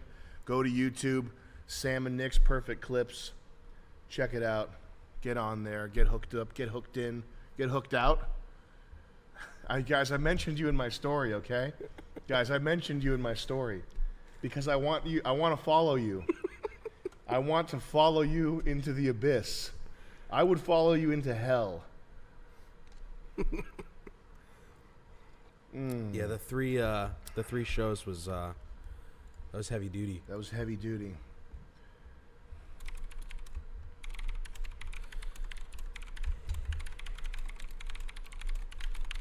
The water thing is crazy. I'm such an executive. I got making executive moves right here. I think there's been 4 different occasions where I've asked for water for a green room, and it's You've been asking. Oh yeah. It's always Liquid Death. Yeah, Liquid Death has been hitting the marketing heavy. Yeah. Heavy. They're everywhere. They were all over Skankfest. All the stand-up stuff we've done, it's like they've been damn near sponsored or bought out by Liquid Death, which I refuse to drink. I don't touch that stuff. Yeah. I don't even want to touch the can. It's Liquid almost Death. It's Liquid Gay. It's as much as I don't like it. It is impressive how they've infiltrated. Yeah, it's almost we got to take a little note from there. satanic. We got to take a little note from their playbook when it comes time for Zip, which, by the way, flavor test much. What do you think about that shit, huh? This is what, in case you've been wondering what Big Flame has been up to. He, Chris, our buddy Skylar, we've been working on our own version, Liquid Life. Yes. It's called Zip. And It's an homage to- actually fucking good. It's good. I drank the bottle and I wanted more. Now, I actually don't know what's in it, so it might be poison, toxic crap, but it was really good. Yeah. But yeah, this is Big Flame's baby here, and we're gonna see how it goes. Zip it up. Zip it up. It's gonna zip to it.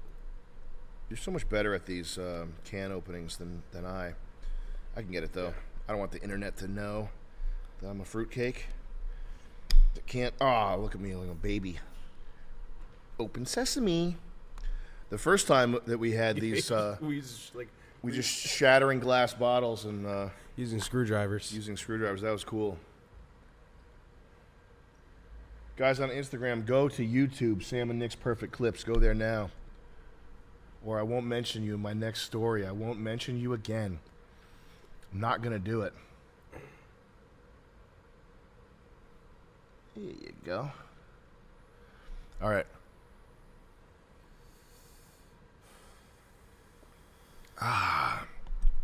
It's like super mutant urine. Make it big and strong. This is a 2000s throwback for sure. This is the web one of drinks. It is indeed.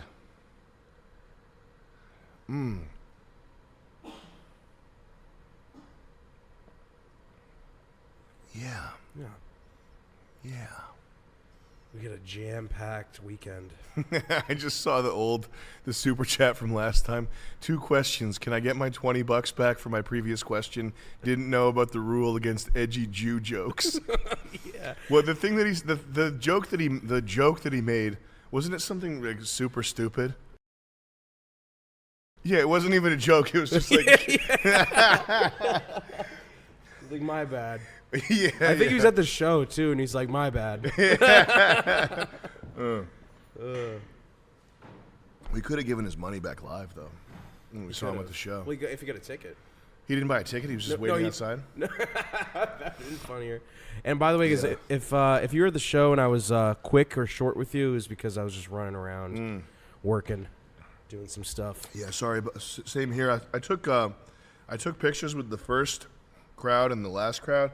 The second crowd, I didn't have time take pictures with people, so I'm really sorry about that. What are other comics do it? I don't think other comics do it. Yeah, probably not. I think they escape. They do it in a very limited way, but they definitely are not taking pictures outside. Red rope single file line In to a the book streets. signing. I like that though. I think that's a good thing that I think we should keep doing that. Oh yeah. To the extent that it's possible. Although it does drain you. And these performances, like the going for an hour 3 times. Yeah. It's a little bit tough. Yeah. It's like being a fruit fly. Yeah. Just having to be in the air all the time. Always worried about getting swatted. All right. This is coming soon. Mutant Piss. We're gonna get into Fallout 3. The triceps are pumped over the top, brother. You know, whenever I hang and bang around my house, I get so pumped, I get out of sight, brother. I'm soaring like an eagle. The arms look like the wings of a 747. But, brother! Well, let me tell you, brothers, Thursday night, Hogan's Hangout. What the f*** is... We gotta go to Hogan's Hangout. Hogan running the show. What you gonna do when Nick Hogan runs wild on you? In his drift car, brother. 8 o'clock, Hogan's Beach Party. Be there or I'm gonna break you in half. With my son's Toyota Supra. Brother! But either way, brother. And then he lost his... And the divorce was so nasty after the cheating, remember? He got caught cheating, and he was like, oh, I'm stuffed. Remember the video of Hulk Hogan's sex tape? I never watched the sex tape, but I do remember the event. Poor bastard. Said, oh, I'm stuffed. Yeah, he had Chinese food. And he was like, oh, yeah, or something like that. And he got up and he was like, oh, I'm so f***ing stuffed from all that Chinese food. Yeah. Got to take a big 300-pound guy. That's pretty cool. Well, that's the what undid Gawker, I think, right? There used to be this website called Gawker that was a gossipy kind of like socialite New York City, LA website, and I think Peter Thiel helped fund Hulk Hogan's lawsuit against Gawker because I think they outed Peter Thiel as gay or something. He needed his revenge against Gawker, but Gawker was it was like it was pre the modern era of social media, but it was just as much of a sewage factory of Dilly Billy talking shit and not getting hit. But thanks to Hulk Hogan's being stuffed sex tape, they got hit. And I hope those people learn to code. So look, these guys, so the guys that got their start up the commentary public figure speaker ladder with the student newspaper track, like at what point are they compromised in the sense that they're subsuming their values and their journalistic integrity to whatever, what money? Is that what it is? They're convinced that working for the CIA or intelligence is patriotic. I think that they're convinced that they're with the so-called good guys, the good faction inside intelligence that is sort of ideologically aligned with us. To tell you the truth, a lot of them are marginal types from the beginning. Somebody like Peter Thiel. What do you mean marginal? So he's a good man. Yeah. Dilly Billy. People are typically marginal, or a lot of them are Brazilian. People are marginal also. When you say marginal, you mean not like core person type? They're like on the fringes? Absolutely. Okay, so they're like an outsider. They're more willing to listen to accept like weird kind of ideas. Is that what you mean? Well, weird ideas, and they might be able to be compromised in some ways, specifically like people. There's a huge vulnerability. I mean, like there's a big reason Jeffrey Epstein trafficked in pedophilia. There's a big reason why a lot of these public figures, I don't think it's a coincidence, get outed for pedophilia. I think when you say marginal, you mean there's something about them that's exploitable. Right. Okay. Yeah, so it could be an ethnic affinity, it could be a sexual eccentricity, which could be used for blackmail purposes. There's a lot of different vectors, I think, but it's almost never just like normal people. It's never just a guy that likes peanut M&Ms. Know what I mean? When people were looking at Amazon stock in 2009 or whatever, they were looking at Apple stock in 2012. They were looking at Bitcoin now and a few years ago. They were looking at this volatility, and volatility, like if if the product is an obvious, what Peter Thiel calls a 0 to 1 product, like it's 0 to 1 means 0, there's none of it in the world. 1 is the invention of the first iteration of it in the world. And like globalism is focused on going from 1 to 100, taking the iPhone that already exists and duplicating it 100 times so that everybody in China can have one. That's 1 to 100. That's globalism. But like actual innovation is 0 to 1. Is thinking of where there's. I'm sorry for rambling with this. Whatever. This is what you're interested in anyway. Fuck was I saying? Oh yeah. So going from where there's nothing to where there's something, that's where the actual innovation takes place. And when that innovation happens, when you go from 0 to 1, there's always volatility because the market is trying to figure out like how legit the thing is, what it's worth, etc.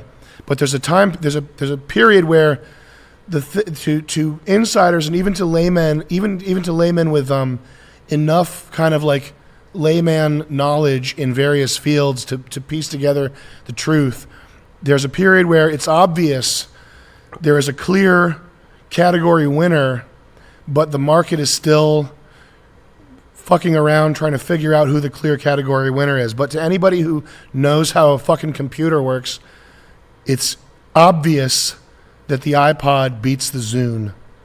And you'd have to have an MBA and be a professional investor to be enough to think that the Zune beats the iPod. Peter Thiel has like an enemies list of like 2 million people in Palantir. Yeah. And Palantir came in on the heels of Doge. Mm-hmm. Elon Musk brought Doge in to every department, to the IRS, the Treasury Department, education, the rest of it. And everyone that worked in Doge had also worked for Palantir. And so when Doge left, the Palantir people stayed. And what they're doing now is they're creating a master database that has your education records, health records, tax records, the Treasury Department's records. And they're going to be in one giant searchable database for this administration with a $150 billion budget for ICE that wants to take citizenship from people that criticize Israel. And that's what people voted for when they voted for Trump. What is Palantir? Can you explain what this is a little bit? Palantir is a CIA cutout. So in 2001, after 9/11, they created this it's basically artificial intelligence or an algorithm to interpret these vast amounts of data. The intelligence community takes all this massive amounts of data, emails, phone calls, text messages. Palantir interprets all of it into insights that are usable by law enforcement. And so in 2001, after 9/11, they took what was a CIA program and they just effectively privatized it to bypass the Constitution. The Constitution protects people's privacy, but a private company doesn't have to play by the same rules. So 2001, you're saying that the CIA was spying on people and collecting all this data, and then to get around public oversight, they sort of transferred this into a private company? Right. So Palantir is a firm that creates usable insights based on vast amounts of data. It's a private entity to circumvent the Constitution. They're founded in 2001. Until 2008, they only worked for the CIA. And the CIA actually provided startup money through their venture capital arm, In-Q-Tel. So they provided all the money for it, and they created all the products. So Peter Thiel, Alex Karp, Joe Lonsdale, they were at Langley, Virginia at the CIA headquarters making everything for the CIA as a so-called contractor. And then after that, they branched out into everything. So they identified the Capitol rioters on January 6th. They were identifying who wasn't vaccinated in 2021. What were they doing with people that weren't vaccinated? Just to identify contact tracing who had COVID and who was spreading it to everybody using Bluetooth, and then identifying then who wasn't vaccinated for the purpose of these vaccine passports. In states like New York or in New York City, they wouldn't let people into restaurants if they didn't have the vaccine. So this was going to be like, they wanted to identify everybody that didn't have the card. Yeah. Using Bluetooth, you said? That's for identifying who has COVID. Interesting. Because if you got COVID and you tested positive, they would look at your phone, and your phone has Bluetooth, and they'd see all the other phones that touched it. So they can identify everybody that might have COVID. That's the contact tracing. It's basically just like what Ted Kaczynski warned about. This is the classic panopticon surveillance state. And so Palantir was founded by Peter Thiel. Peter Thiel funds all the new right projects. You know, in 2022, he was the single largest individual donor in the cycle. So he put $30 million behind J.D. Vance, Blake Masters. Why does he look greasy? Well, he's a man. I think that has a lot to do with it. So, there's a certain amount of grease that comes along with the lifestyle. Yeah, a lot of lubricant, a lot of lubricating. Why is it a lot all of over friction. his face when he's doing public appearances? Peter Thiel has funded Sovereign House, Passage Press, Bronze Age Pervert, Claremont Institute. And then, of course, our vice president, J.D. Vance, was his protege for his entire career. So Vance is Peter Thiel's guy on the inside. Where does Thiel come from? Was he around in 2001? He was. And he came from PayPal. What was he doing? So he had just around that time created PayPal with Elon Musk. At that point, when they're doing PayPal, is this something that's linked to intelligence yet, or is he sort of solo? Most likely, yes, because of the nature of what PayPal is, which is a peer-to-peer payment system. So it's deeply in touch with the financial industry and state regulations. The real connection to intelligence is that he comes from Stanford University. That was his origin story. He founded the Stanford Review at Stanford University with money from Irving Kristol. What's that, like the school paper? Yes. Who's Irving Kristol? Irving Kristol's the godfather of neoconservatism. So he invented the neocons. He's a Brazilian former communist who became a conservative after the Soviet Union backed Israel's enemies. Peter Thiel, I almost said Peter Steele. He should change his name. He started the school newspaper with money from the godfather of neoconservatism? Yes. Okay, continue. So he takes money from Irving Kristol to start this paper. And you have to understand that, like, where all these conservatives come from is they're effectively groomed by the CIA out of college. Every major conservative thinker, influencer, basically from the 1950s on, was groomed by what was called the Congress for Cultural Freedom, which is a project of the CIA. So Peter Thiel tracks with this pattern where Irving Kristol's one of them. So back in the 60s or 70s or whatever, they would have been doing this to combat communism. Right. And then at some point, something goes wrong? I wouldn't say it went wrong. It's more like the CIA was always in bed with Israeli intelligence. So under the aegis of fighting communism, what they're really doing is combating anti-Semitism at the exact same time. So these people are being groomed by the CIA, which happens to be an institution that's totally infiltrated by Israel. Yeah. But that's what's so important to teach your kids is that the bad stuff, you have to be on your guard all the time, which I am. Are you on your guard all the time, Joey? Are you? I'm always on guard. Really? Especially driving. When I'm driving, I'm thinking there's an accident around every corner ready to happen. Nice. And I never relax. I see you sleeping at the wheel all the time. Every time I'm with you, you're always like... I used to fall asleep at the wheel. I'm like, Pretty- hey, pretty man, good. oh, shit, tractor trailer truck. Ooh. We almost crashed twice yesterday. Did we?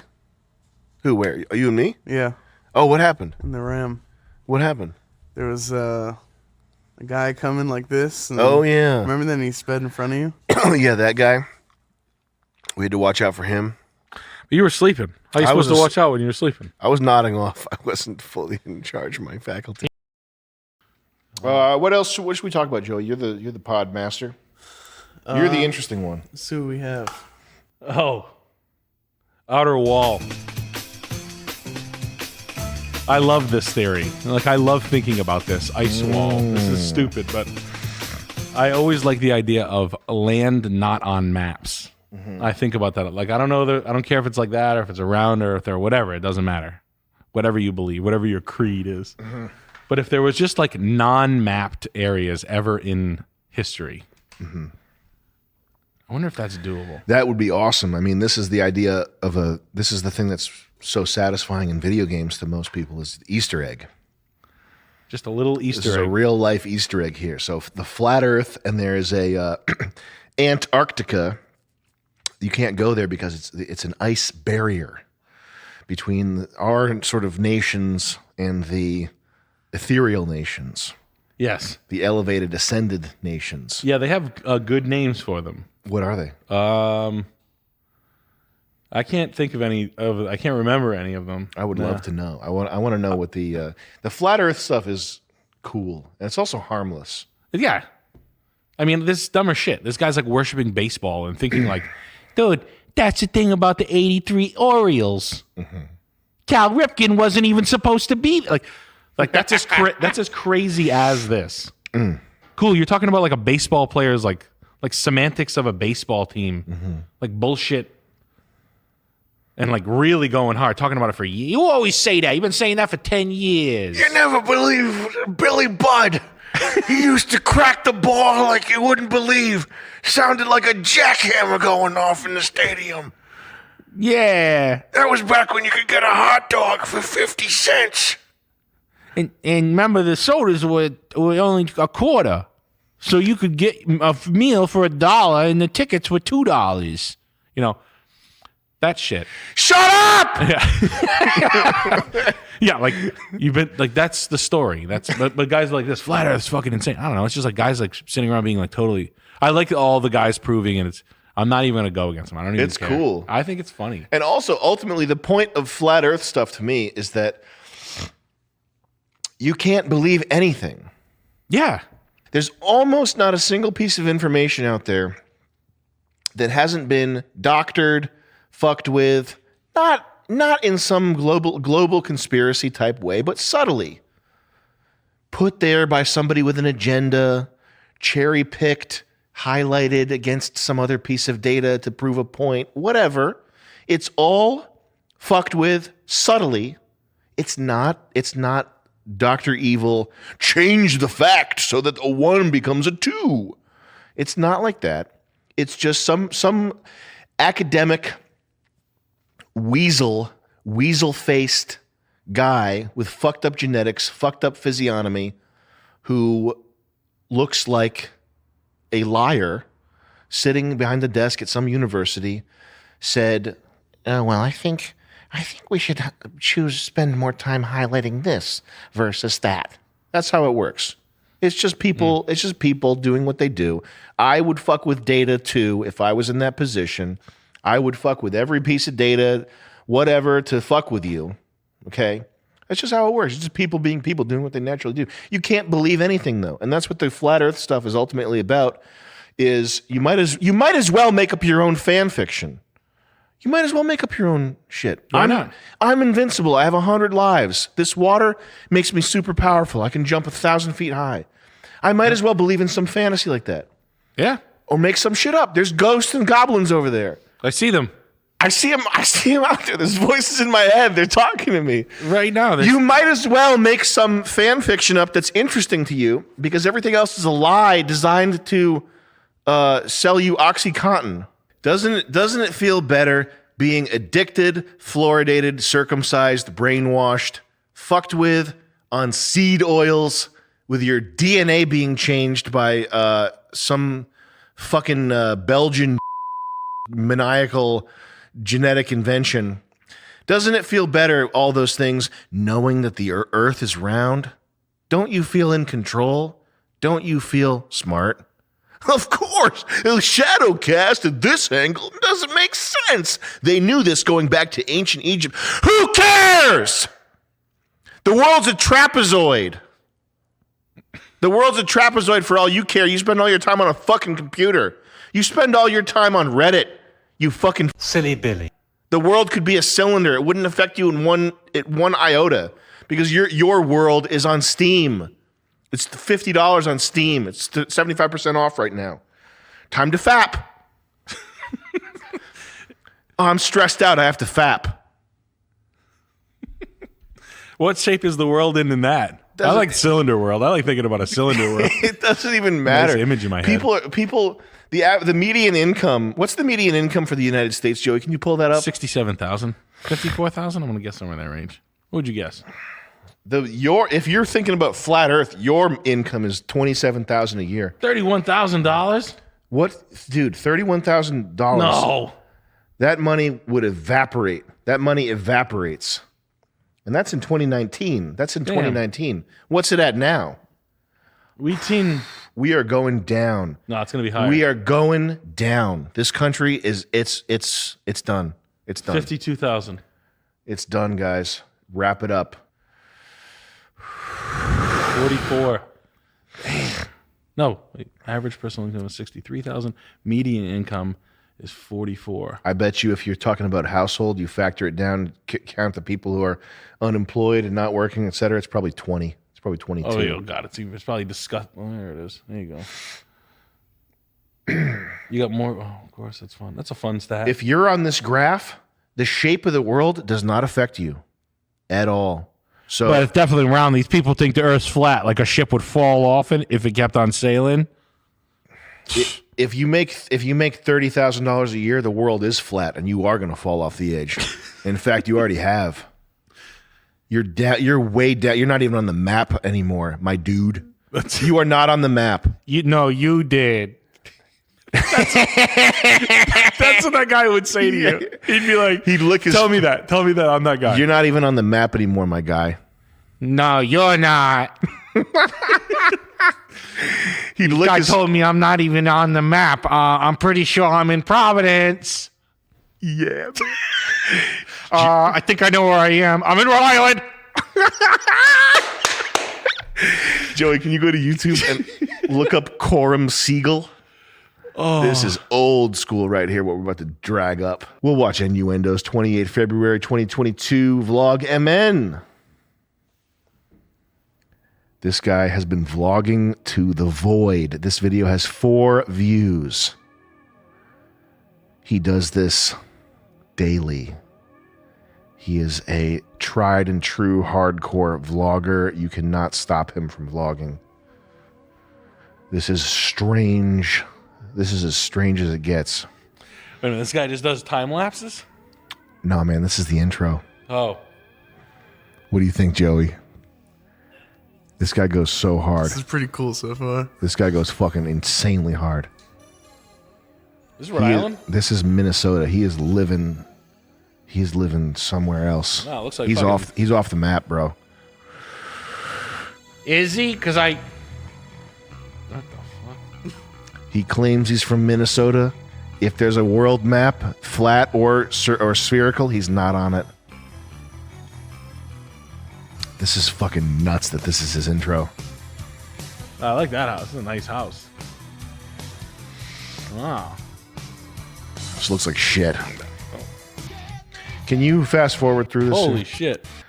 Good God, dude. Is there a part with him talking? What the fuck? And that was his intro. That wasn't like a music video sequence or a time lapse. That was meant to be the intro. Having these videos, and yes, I'm planning on having multiple videos. Okay, pause it. Released.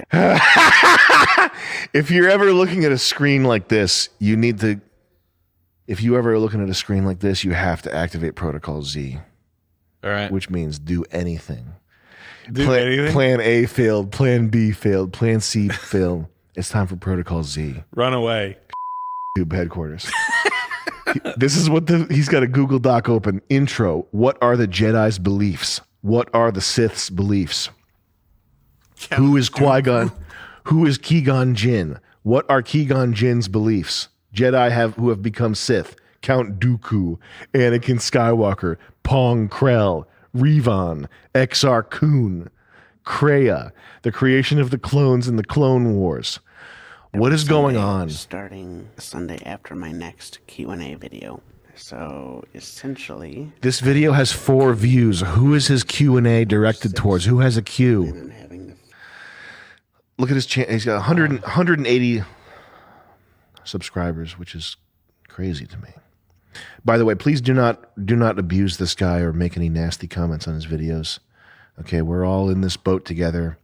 4 views, 5 views, 7 views, 22 views, 10 and views. 11 minutes long, though. This guy's putting in the work. 32 views. Should I recreate the 40-year-old virgin?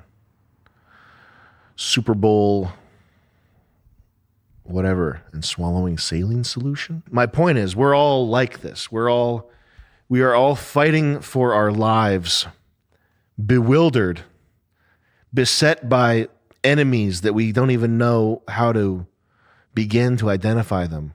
Okay? We're all in a real bad spot. Yeah, I'll agree there. It doesn't matter what the shape of the world is, because you're not you're not on it. You're in a oh yeah, I think I'm in Pawtucket. Thank you. You're in a shipping container that somebody's converted to a sex dungeon. I'm pretty sure it's your office. And there's egg crate foam lining the walls so that people can't hear your cries for help. I'm shaking it like a dryer. Yeah. It's a human dryer. But I think I took Route 95 to get here. like the guy just not getting it. Like not picking up on it at all and then just keeps going. That's a perfect Rhode Island joke. Yeah. I'm pretty sure I used Waze to get here. What, do they not know how to get here either? Oh, man. And don't leave a nasty comment on Coram Siegel's Guy's shit. working, man. Let him do his work. Fuck off, okay? Let him do his thing. Good for you. It's awesome to see people. He's putting in the hours. Putting in the hours. All right, let's go back to our document here. See what else we got. Now that we've solved the shape of the Earth conundrum, which was weighing so heavily on me. Oh, I wish I knew some of the names of those countries outside of I would the, love to know. Well, I always think it's funny that like the theory about Michael Jackson didn't die and he just went to the island off the coast of Japan where they take the pedophiles when they want to get rid of them. Mm-hmm. Like that's always the one in my head. It's like, where is that? Or like, there's got to be that. There's got to be a place where they just everybody's like Elvis. They say he's like the groundskeeper and shit like that. Yeah. People just die, and like I like the thought of cloning and taking them out. Like, here, shove him in, get the body out, or whatever. Download memories and upload in body doubles. Body doubles. Get the body double out here ASAP. Shoot! Yeah, we're gonna slaughter the body double. Anyway, guys, that's it. Thank you for watching. Remember, the Earth is flat. Everything's fake. You know nothing.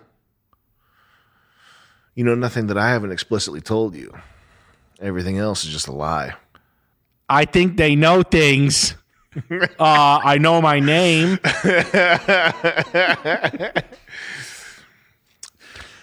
You got any final stuff to say, Joey?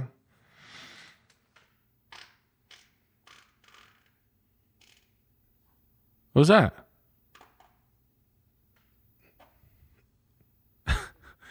And I'm ruined. And now I'm ruined. It's not shit. It's turmeric.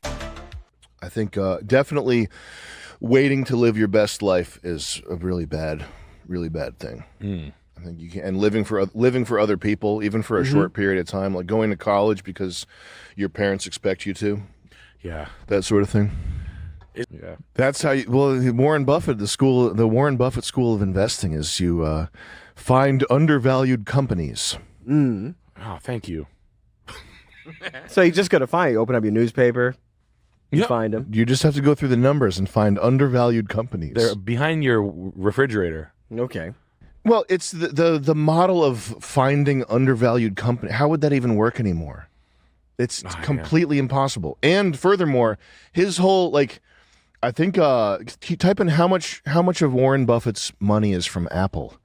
He famously said that he was an Apple hater, and then somebody that was close to him convinced him to go heavy on Apple. Yeah, and then he made a fortune on Apple. Yeah, and that's oh, I'm a it was a genius. tip. It was a late night tip from a buddy, probably the janitor. It holds $63 billion in Apple stock. It was 20% of their portfolio. I don't know how much of his lifetime winnings are from Apple. Yeah, but it's a lot, a quarter. Yeah. Anyway, yeah, that's why I know. I'll just drink a Coca-Cola. I hate. Yeah, he drinks Diet Coke, right? I'm sorry. I'm a hater. Yep. I'm a hater. Yeah. I fucking hate. Who's that guy? Jimmy Stewart.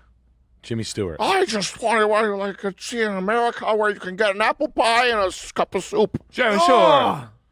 I also This whole vein of whatever this is. Bruce Springsteen. I don't care if this seems anti-American or whatever. This should be fucking in a coffin somewhere. Yeah. What's that mean? He's in the fucking club. What's that mean? The 3-2-1 club. Yeah. It's the Kit Kat club. I think he's in. What's the 3-2-1 club? I don't know. Whatever his whatever his symbols the are. 1, 2, 3 kid was the first member. It's the opposite of the 1, 2, 3 kid. Yeah. Yeah. No, that stuff. Yeah. I agree with you. I'm there. Warren Buffett. It's just all bullshit. The firms, the finance, the systems, all the stories, everything. I think it's all to demoralize regular people. I mean, it sounds pretty retarded, but what are they all, wizards? They're creating things out. It's a horseshit. What do they do? Launder money? What do they do? They just actors? Like what roles? What the fuck are these guys even live for? I think Warren Buffett's when he started and when he made his money, you could pick stocks based on if there were undervalued stocks, but there was a lack of information. You could find holes in it. Well, it's the stock market's been monetized. Like the stock market has a monetary premium now. Like it's completely over. It started, it was just an easier game. It's like, whatever. And they're just sitting there spitting in their mouth from a guy who has like 5 million, or you have Mr. Wonderful. He has 2 watches on. Yeah. Like, just shut up. What a god. Yeah. Two watches with red bracelets that he's replaced the factory bracelets with red because it's Kabbalah Brazilian mysticism. Is it Richard Mille? Does he have Richard Mille? He's got all of them, but he swaps the bands out for red ones. Yeah, red. Probably got red shoes. Look at the second picture right there. Cool, yeah. It's me, the Brazilian top Brazilian number one. I love these watches. I could cry. O'Leary. Why is he like red bands? O'Leary the Irishman. It's so strange. He's a bit Irish. He must be Irish. He's O'Leary. What weird Those people. things look like shit too. Weird. Yeah, If you want to ruin a watch, the fastest way to do it is to put on a red band Oyster that Flex. the designers did not intend for it to have on it. They should sue him. Fucking moron. Yeah, they should. They should. They should not allow him to buy anymore. Like if you modify if you sell a Ferrari and shit, they'll cut you out, Bugatti, etc. Yeah. That's like why colors, like people are like, I'd wrap it in a color. I'm like, do you know how many billions of dollars they spent to, like, they don't make a bad color in cars. People would always argue with me. I'm like, do you know there's billions of dollars spent to pick this color palette out? And they're like, well, it would look better if they made like a blah blah. I'm like, I agree, but I don't. I think you would miss. I think if you had the entire color and you could pick it, you would fuck that up. Yeah. You don't know what you're doing. Yeah. Like I wouldn't. Like we could fuck it up. You have auto design and you've taken a few classes. You might fuck it up. You can fuck it up. Yeah. Now, the fact that he's got that goddamn 2 red bracelets on, does that mean he's got the frickin'... He's got double power. Does he have like the belt that goes up his arm and the phylactery, and he's like Vav and Tav and Vaz? Is that what that means? Dude, are you fucking crazy? Number magic. Yeah, Vav and Tav. I like that. Well, you know Brazilian number magic, right? Yeah, I'm a little bit. familiar I'm going with to it. cast a spell. 7. 7. Turn it off. Now he's my money. Oh my god, I turned him into money. Oh my god, I'm not. You're putting him in the bank. You're putting Charles. Look at this fucking guy. Yo, brother. It's a good find. I like that guy. Yo. Oh, that means that live long and prosper is a Kabbalah thing, Leonard Nimoy? Oh, yeah. Yeah, of course. Yeah. Everything in our society is all a reflection of that. I wonder why. Yeah. Ancient Brazilian. I can't think of 3 words that are more repulsive to me. Ancient Brazilian magic. AJM. Yeah. Yo, nigga. Strange gods. Yo, Temple nigga. of The Mary. classic. A temple what? Oh, lavender. You join the membership here. You get what? You get the minivan membership? What's that? Dr. Jeremy. They're doing card tricks. Dr. Jeremy pedophile. Was this your card? That's 3,500, please.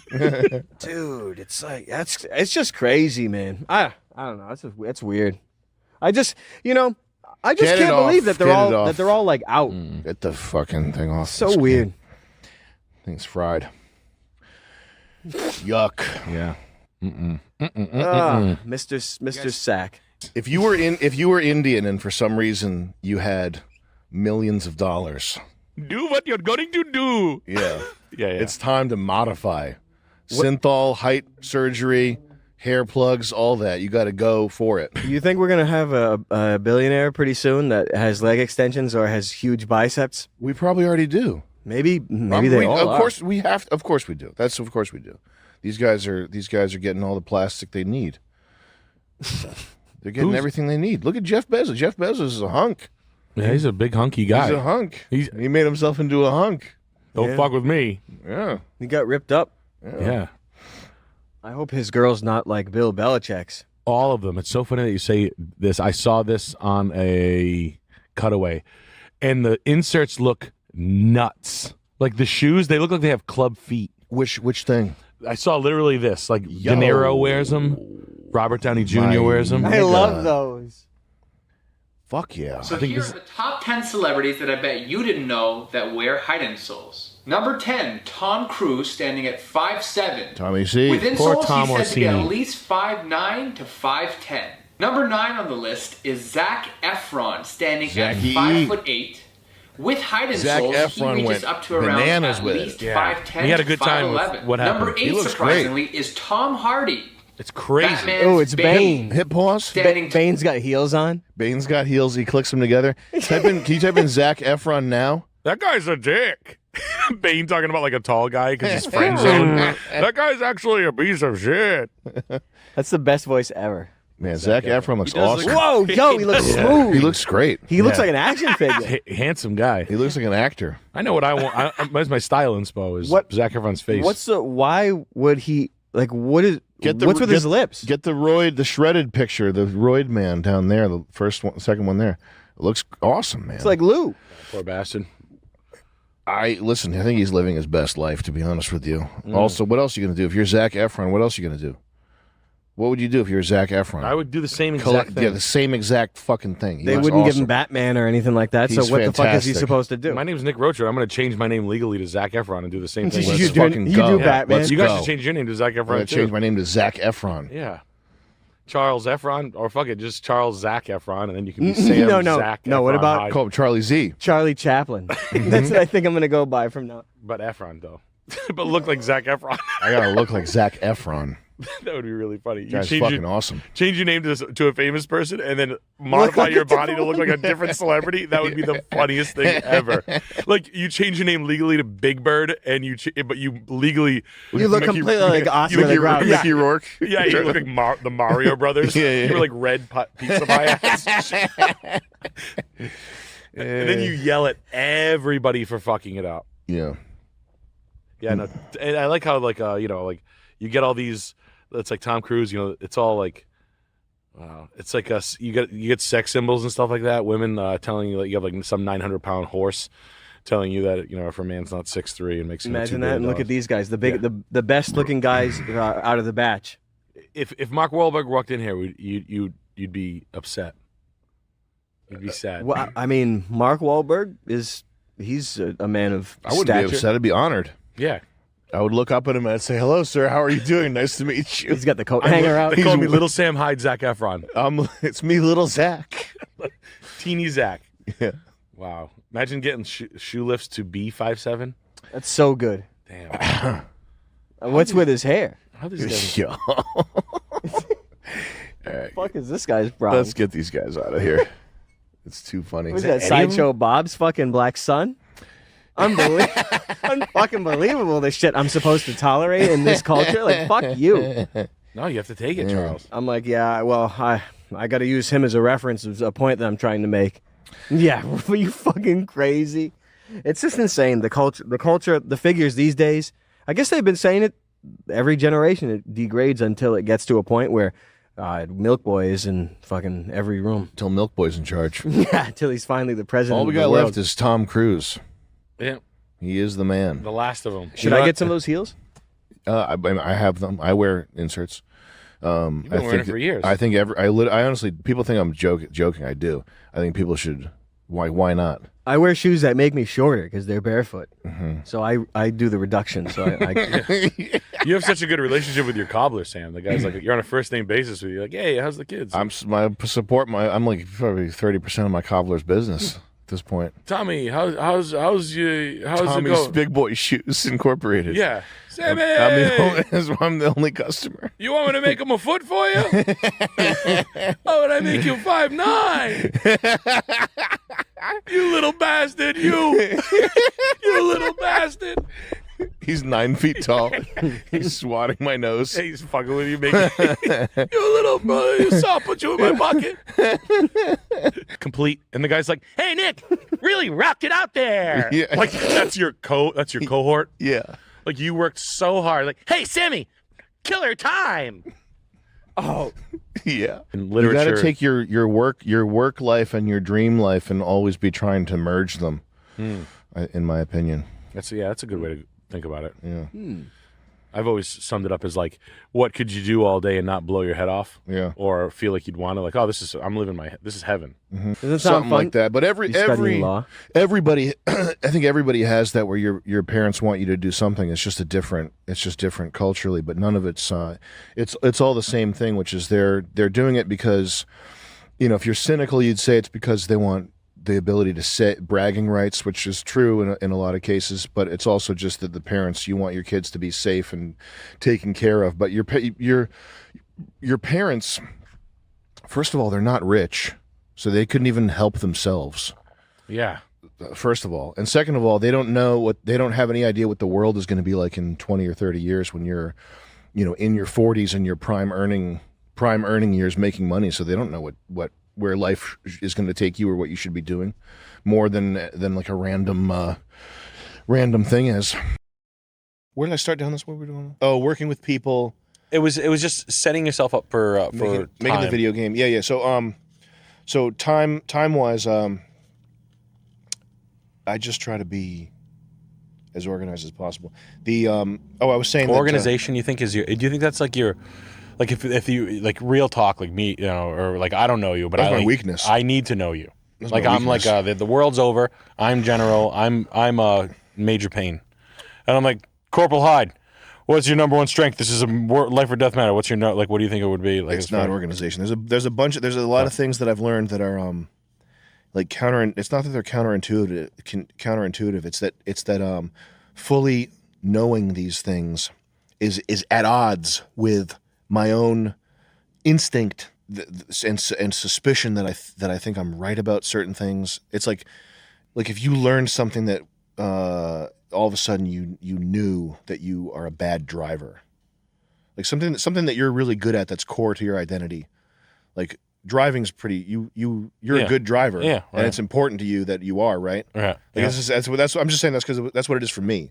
Yeah. Like I wouldn't be able to swallow that piece of information if someone told me with factual certainty and I believed them that I was a bad driver. Yeah. I'd be like, what? I can't do. No way. I have a racing sim. I'm the guy. I'm the Porsche owner.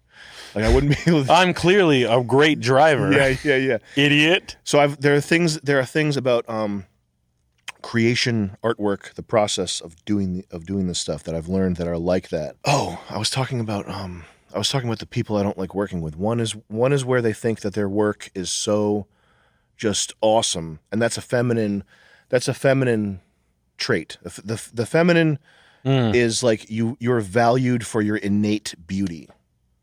Yeah. Like women are, and this is the way you talk to a girl. Like as a child, you say, "Oh, you're such a princess. You're so beautiful. You're so wonderful. You're going to be amazing someday." And that doesn't change. That's how you talk to them when they're 20. "Oh, you're so amazing. You're so beautiful." With a boy, you talk to a boy like that till he's like 5 years old, and then after that, you start putting expectations on him, and the world starts putting expectations on him. Even in school, it's like when if you're like a 15-year-old guy, you're like a maggot. You know what I mean? Even if you were like football stud or something in your high school, you talk to older kids, you're still like, "Oh, fucking get this kid out of here, scrub. Get out of here, scrub. You want to be a big football player? Throw the ball 1,000,000 yards. Yeah. So men, they as they mature, what they're valued for is what they're able to do, like their agency, their power, etc. But like wanting to be valued for who you are innately, like I want unconditional love from Joey. Like I want Joey to think that no matter what I do, I ain't loving you until I'm you the do best. something to make me love you. Yeah. So that's what a real G would say to you if you said that. yeah. So the people who are creative, they have this tendency to like, because I made it, it's the best thing ever. And if you reject it, you're rejecting me. And I don't like that. That's what I hate that. That's one thing I can't work with. I do that with my house. Mm-hmm. I know I'm not the best. Mm-hmm. I'm an output guy. Yeah. I'm a restless leg. I will start digging holes and putting fences up because I'm a fucking idiot. But I think it's the right thing to do because I tax myself for not putting one foot in front of the other and having a skill set, real talk. I'm honest. If you come to my house, I'll poke holes in it. My mother, boom, I think boomer people hate it. Stop knocking it, Nick. It's nice.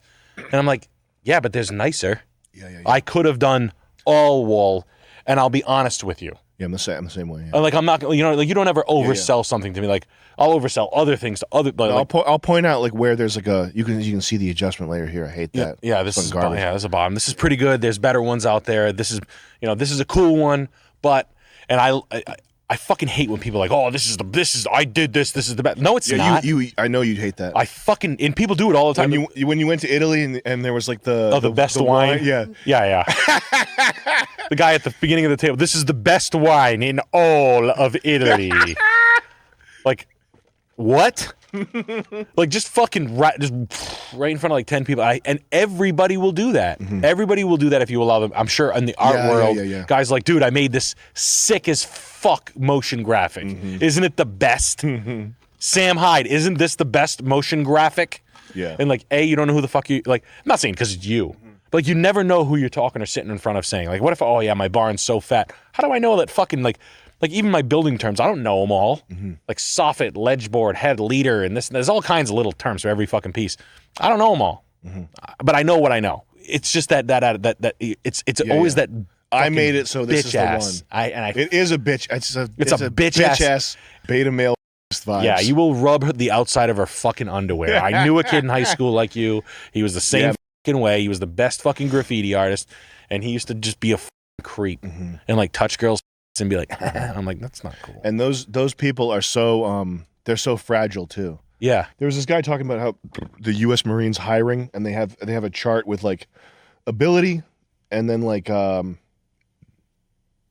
obedience, probably some of the like, fidelity, like loyal, group loyalty, or like their ability to meld with the group or whatever. Yeah. And it's like a guy who's got high loyalty or high like meshes with the group and gets along socially and is like has a good character, even if he's not not so good performance wise, like he can't do the obstacle course the fastest or whatever, he's not the best marksman. They would take him over the top performing antisocial marksman. Yeah, basically, yeah. The goth sniper. Yes.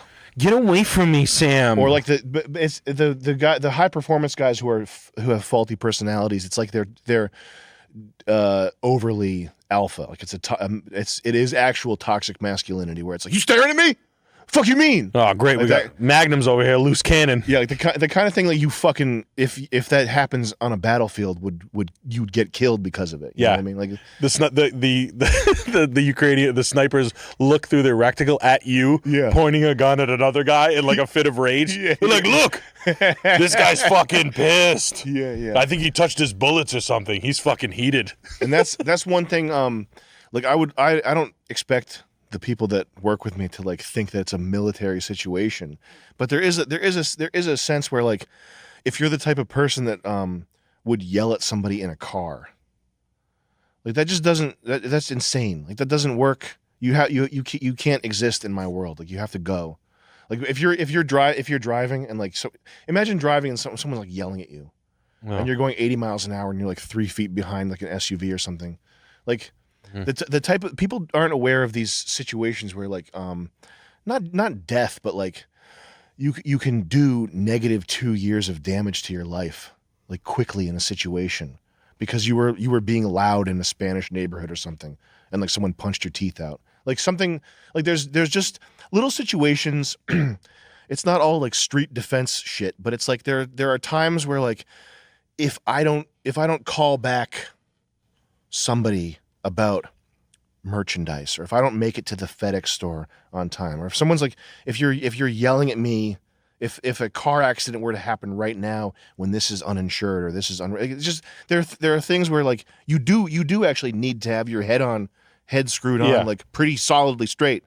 Like, there's a time and a place to go crazy. Like, like go to your house. There's a mission at hand for the most part. You should be on a rail, and for you to be like, no, I'm gonna fucking I'm gonna let something else derail this, or if you're gonna go wild and like get really drunk or like pissed off or something, you got to compartmentalize that into somewhere where you know it's like safe to do. Like I think if you want to work hard, you have to be keep tranquility in mind. Yes, that's what I do. Is I don't let the work bust my chops too hard. Yeah, you can look up a 300-foot pipe. Yeah, whereas I'll quit. I'll be like, this is hard. I'm gay, and then I'll go back to doing the thing. But the other type of person that is a no for working with is people who are in love with problems, meaning like the engineering of the work problem. There's this psychological thing that people do. It might be called like competence validation or something. I don't know what the term is, but it's like if you're good at something, there's a pleasure to repeating it over and over again. And this is what happens with video game players who are good at like Dota and games that are like technical, probably shooters too. It's like your the sense of validation you get from doing something rote, like you know the ice cream guy that gives you the ice cream cone, then takes it away, and he flips it around. And he takes the cone, then he gives you the ice cream, but then he puts the cone on top. Yeah, like that type of shit. Like shit that's hard to do, but like ultimately meaningless. like the IT guy. Yeah. Move. Jimmy Fallon used to do that in SNL. Yeah. Did you backlog your thing? Yeah. I did that. Did you clear out your browser history? I did that. Did you format in GT4X? Yes. And they're like, no, I didn't. And they're like, move. Yeah. Like that guy. Yeah. Which is a problem guy. And that's anybody who's good at something has the danger of falling into that. But that happens a lot with computer art type work, because there's a lot of stuff that's not actually creative. It's just sort of like button pushing. Have you ever seen someone play with a synthesizer for the first time, or any time ever? Like if you're playing with it, like you're twiddling knobs and like finding a noise that you like. Yeah, and it's like it feels like you're doing fucking NASA work, but you're doing nothing. Yeah, you're basically just you're in Notepad on a computer that's not even on a server. It's not even on. Yeah. It's not You're even drawing on. like a circle in like mouse pad. Yes. Somewhere, and it doesn't even matter. Might as well be in the fucking metaverse at this point. So there's a lot of it's easy to fall into stuff that feels like you're doing work, but you're actually either just knob twiddling and changing settings, which that doesn't piss me off personally. But what pisses me off personally is when people they fall in love with the problem to the point where they don't want to solve it. And it's like, you know how building a house is like satisfying. It's like if you finished the house and then I came back like 6 months later and I was like, so Nick, how you doing? And you were like, well, I'm just redoing this chimney here because it was so much darn fun the first time. Like you build the house again after it's built. People do that with computer work. People do that where they'll just like become obsessed with how difficult, and they'll start to worship the fucking problem. That's it. Yes, I know what you're saying. Like, oh my god, this is the most amazing. Oh, look at that, a new difficulty.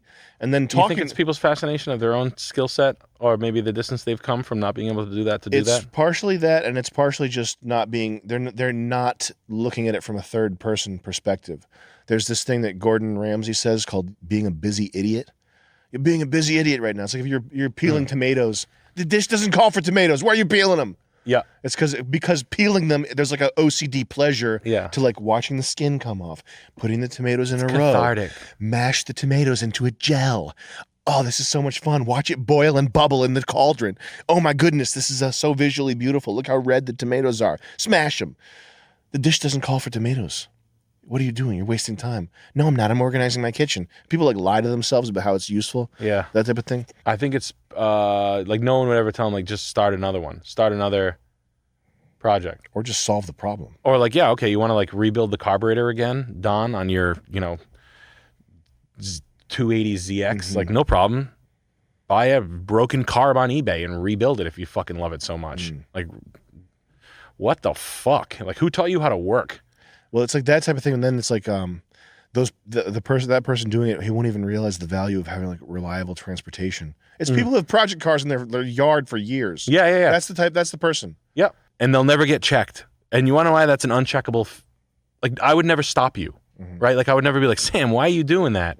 Why are you fucking, I don't know, like my dad does stuff like changing the, I changed the tires again. Like, for what? Like, for what? There's nothing. It's like it's like busy work. It's like because you can, but because no one said like, hey, why don't you develop a skill set where you make an outline on something and complete the other things that you could probably do, and maybe knock some of those off or learn a new one, maybe something you haven't done yet.